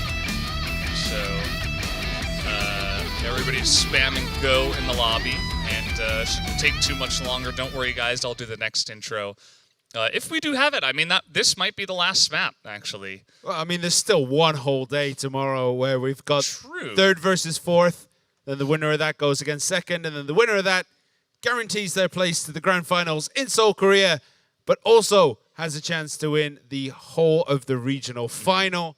But I mean, Black Dragons today put on a show. They look incredibly strong, so it's going to be difficult to see how they could not win it, if that makes sense. I think it does, yeah. Yeah. Brain's running a little bit slow at the moment, as it is currently 8:45 where we are. We've been casting all night. The passion of Crossfire, the only thing that is bringing us across the line. We are, of course, happy to be here. And let's see. I mean, Medellin Games, we mentioned it before. Okay, well, MG's like, stop talking about Medellin Games. Just talk about me. Nice shots here, actually, from Rafal, as the push does come in swift and difficult to handle. Although Knotson will be able to pick up one, and a bunch of damage from Lucam on the back side of this, as the retake looks likely. No plants just yet from the side of Medellin Games. Yeah, Knotson is ready for any kind of rotation. It's 1v1. Knotson against E4S. Nice grenade bounced off the ground. Spins in mid-air, trying to find his flashed opponent, but didn't see it right in front of his face because he didn't look forward. He was too busy twirling like a ballerina as he came through that door. That was like the 270 no-scope. A little bit less good compared to the 360 no-scope. And just a push straight on through Machine Room. Very simple. Rafal, really the only person on the Medellin lineup who is doing anything, to be just brutally honest. And it must be frustrating for the side of Medellin. I say that, and I mean, E4S has been getting some shots here. So props to him as well. He's got a lot to do now, though. Okay. Okay, one left. One more remaining. MG, okay, all right. MG closes that one out, and that is 2-0 Imperial. That was just an incredibly aggressive push into Machine Room for Imperial, and it worked perfectly, and they're going to try running this again. Ryuzao gets BNC, Notsane gets Rafal, Tuzin gets Notsane, but Fefe gets a double kill, and now Central Plaza is not good for anyone. The square is just too much to hold on your own, and Imperial make it a very quick 3-0. Yes, Simon, it is slowly turning. Well, maybe not slowly. It is turning into one of those rounds where Imperial gets so confident that they just begin running at their opponents. Double Machine Room rushes. We see Imperial do this a lot in general, but especially because they are crushing so hard, I would not be surprised to see them do it more. Look at how fast they're rotating on the map. Yeah, they are moving so quickly. Silva gets Notsane, though. That's a big pickup right now, but Lucam, he's there. Fefe as well. And that's just turned the tides completely here. And again, Imperial with a dominating display make it 4-0. And I mean, There's not really too much else to say. There's not a lot of analysis about this game. Imperial are just making them look silly. And, I mean, they're just rushing through. I mean, there's 3 people through A-Road already. They're just running as a team, trying to take big shots. MG's going to get the snipe, make it 2. Ruzal going to spray down another. And you can see that it is just the predators and the prey at this moment in time. E4S, he's going to be able to get a nice shot with the pistol, but not with the sniper. 5-0 already for the side of Imperial. This is rapid pace for a 5-0. There are no brakes on this train right now. We're just out of control. And the Machine Room Fight Club goes the way of Imperial again. Tuzane gets Rizal though, as Notzane gets Tuzane. And it's 3 against 2. 3 Imperial against VNC and E4S. E4S surviving until the end. VNC needs to get something done. E4S picks up another kill as VNC finally starts to get activated as he takes out Fefe. We have a chance for the side of Median Games, but they do not have the bomb. And that is going to be evened up now. It's 1 against 1. E4S at least has the information of where Notzane just was. It's going to come down to pistols. He actually brings out his pistol. Could have used his AK, but maybe a little gentleman's agreement, or perhaps he just didn't want to change weapons as there was not enough time. But pretty funny at the end of it all. E4S does get the win for his team. Maybe it was high noon and they decided to meet in the square to settle their differences here. So it is 5-1. Look at this. Notzane, I don't think was particularly happy losing that round. Aggressively pushes down on Rafał and takes him out. So we do have a little bit of movement, but I mean, look how deep Medellin are right now, and look how good MG is with that sniper rifle. Takes him out halfway across the map. They have got to push onto a site, so A does look like the target. Oh boy, even Fefe's got the AWM now. Everybody's giving it a shot. Nice kills from Tuzane, as he will get shot down by the end of it all, making it 6-1 to Imperial. A couple of decent shots there. Extremely fast pace as Imperial, the brakes are off the train, as we have said. They are charging. Right now, this is just turning into another sweep. Lukau and Notzane pick up 2 early kills, so it's 5 against 3. A little bit back and forth here. Rafał and VNC pick up some big kills, so now it's 2 against 3. But MG just waited in the brushes there. He waited perfectly, and Notzane closes out, killing VNC. 7-1. Is it going to be an 8-1 switch? Well, Simon, I think we know the answer. The answer is almost definitely Lucom is charging with a pistol, so that might change things. We have completely gone off the rails. Not sure how Imperial feel about this. MG just looking for the quick scopes. He's not going to get it. And Imperial decide, well, let's give them a chance. Does not work out in the end on that round, as Median Games do pick up a second one. And let's see what they can do on the GR side. Yeah, Lucam actually takes a bit of damage, but MG gets a big snipe on Silva. Lucam takes Rafał as well. And anytime there's engagements on this map, you have to favor Imperial because this happens. 5 against 1. E4S, last man standing once again. Gets one. All right, looking good. Picks up the AK. Doesn't even get to pull the triggers. Ruzal knew exactly where he was and just pre-fired into that location. And 8-2. 8-2. We might have this entire match end quicker than half of a Black Dragons versus Imperial map. But it's a couple of kills into Rafal's pockets. Silva, though, will miss the shot here. This flash comes in, but Silva now charges through. That's a quick headshot, but MG looking for the no-scope's not going to get it. Silva a little bit too strong this time around. Not Zane is the only member of Imperial up. Can he do it? 1 against 4. Starts it off strong.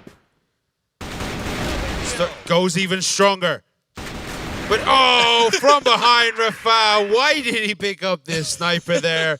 Trying to get a little bit cheeky was Not Zane and was shut down. So it is 8-3. I'll say maybe he thought it was another AK. He was just trying to refill his ammo. That's about the only rational thought I could have as VNC brings out the shotgun. And that's how you know we have truly gone the way of Bobo the Clown. As now, trying to charge him with the shotgun. Not going to work out. Ryuzao going to get one. Fefe gets another. Pushing very deep there was Fefe. But Imperial still have the advantage in players. Yeah, if in doubt, pull the shotgun button and see what happens. Like, this might actually work. They might be able to defend this. It's going to be tough. Imperial have the bomb down. It's 3 against 2. Ryuzao gets Silver and makes it a double kill by getting Tuzin, and it is 9-3. This is the biggest stomp I think I've casted in Crossfire. I've been doing this for about 2 years. It generally does not go this one-sided. But Imperial especially, they're a team that they're so... You can tell they're so quick with what they do, and they're just going to come in here and bulldoze you. They do not have a care in the world. As now Median trying to run down the stairs. They're trying to stop this from actually happening as a headshot comes through from Lucam. Make that 2. E4S versus MG. 2 snipers go head-to-head as they might decide it in a pistol battle, and it will go the way of Median's E4S, so he keeps the game alive. We could be going to those tie-break rounds. Median getting a couple in a row. This could be their moment. A shot onto Fefe. Lucam, his shots have been insane down these stairs. And Ryuzao is going to return another one as everybody is falling around E4S. But Tuzin was able to pick up a couple, so he makes that pretty easy for his team. It is 1v2, but MG, he had the clutch in map 1. Let's see if he can do it again. Well, it's going to be tough. MG has so much work to do, and he does have a sniper. So it's going to be a little bit difficult. Tuzin does peek up, misses the shot. Misses the shot again. Is he trying to knife him? It looks like Tuzin was trying to run in there and knife him while the other guy was shooting him. Pretty fun stuff. But at the end of the day, 2v1 was a little bit too much for MG to handle. As now Ryuzao is going to give it a shot on the AWM. The push does come through. Median having some luck. 2 kills go the way of Rafal. 2v2 now. Ryuzao picks up another one. I can't remember who it was earlier who said, like, when you get so far ahead, sometimes you just let things slip. But, yeah, this is slowly slipping away from Imperial. It looks like Medellin are strong, but it is now 2v2. Ryuzao and MG. Nope, make it a 2v1. E4S, last man standing.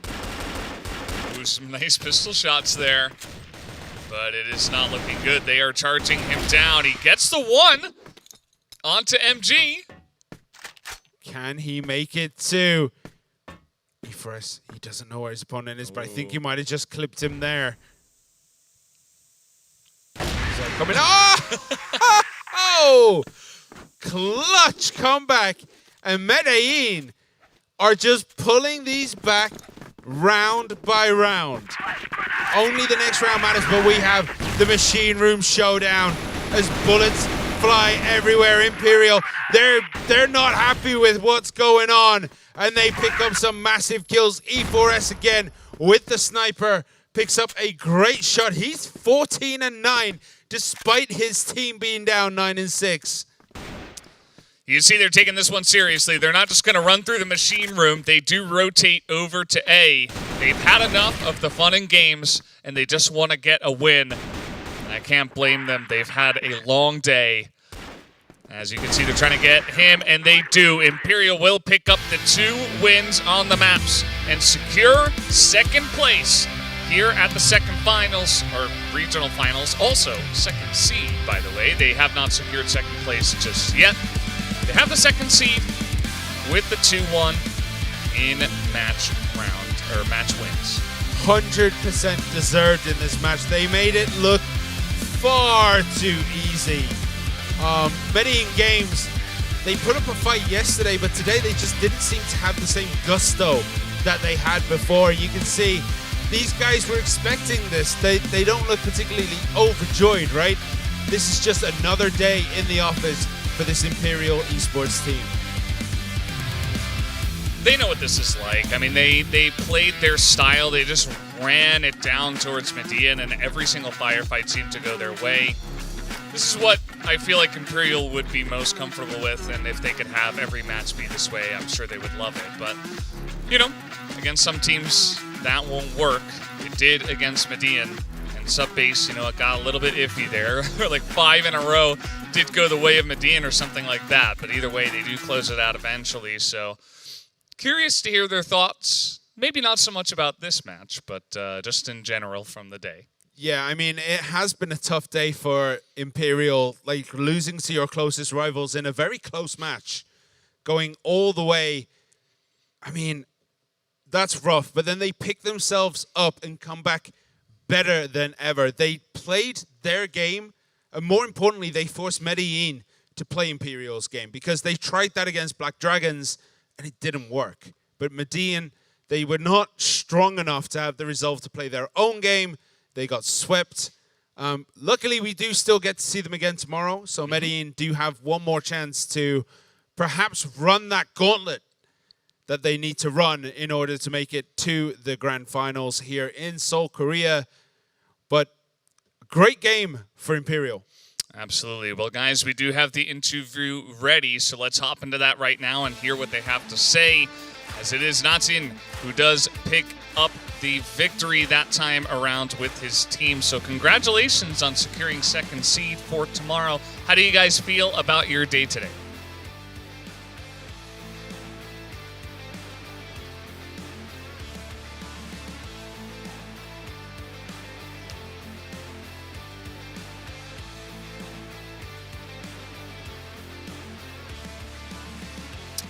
Looks like we may have had a connection issue with the interview, from what I can tell.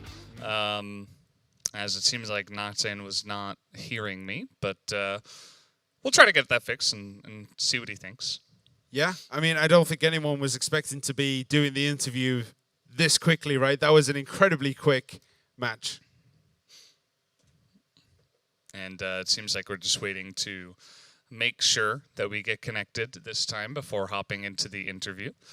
And yeah, he looked a little bit confused as well. He's like, where am I?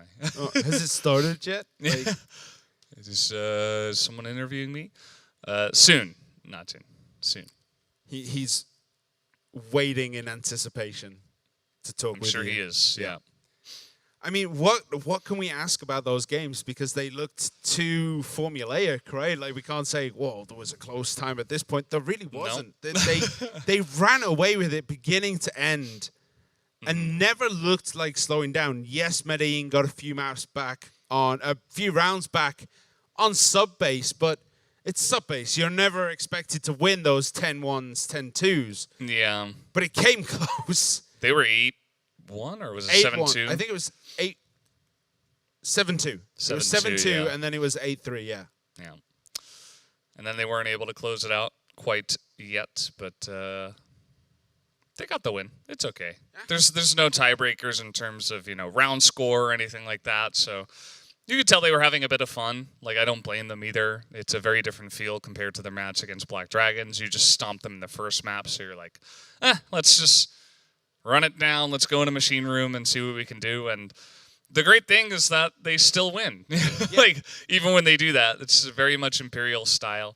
And Medellin did get kind of crushed, so I'm worried about them for tomorrow, but that's the fun part about this tournament, is that they still get a chance. Yeah, they get to pick themselves up against PG Esports tomorrow, so that'll be a much closer game than maybe yesterday's was, if Medellin can pick themselves up. Absolutely. Well, guys, we do have the interview ready now, so let's hop into that and hear what he does have to say. Congratulations, Nathan, on the win today. How do you guys feel about securing second place here at or second seed rather, at the regional finals? Ok, então, primeiro, parabéns vocês. Como que vocês sentem o que estão no segundo lugar? Estamos muito felizes, porém preocupados, porque amanhã creio que vamos jogar contra um time muito difícil. E espero que não aconteça o que aconteceu no ano passado.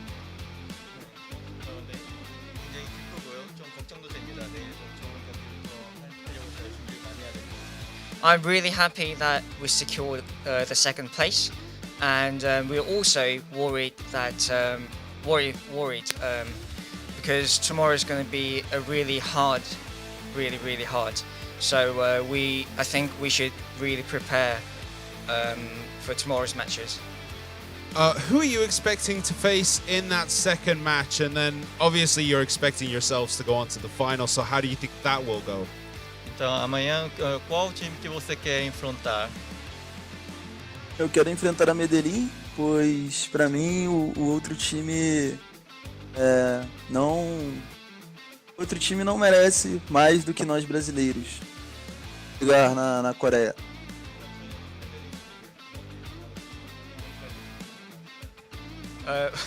So for tomorrow's match, we want to face Medellin, and we don't want to face the other Brazilian team. Interesting. Yeah, and so you guys did make it to second place, and most likely, if you make it to the finals, you will be going up against the Black Dragons. So that is a best of 5, and you got very close in your match today. What were your feelings after losing the match to Black Dragons, and are you confident that you can make it and win in terms of a best of 5 compared to a best of 3? Ok, vocês tiveram jogo muito difícil contra Black Dragons, e como é que vocês sentiram, e como é que vocês vão enfrentar amanhã com eles? Contra a BD a gente já sabia que ia ser um jogo difícil. A gente perdeu por muito pouco, uns erros muito bobos no último round, overtime. Mas acho que vai ser sempre assim, um jogo bem difícil, bem parelho, nos clutch. Mas se pegarmos eles na final, vai ser um jogão, como sempre.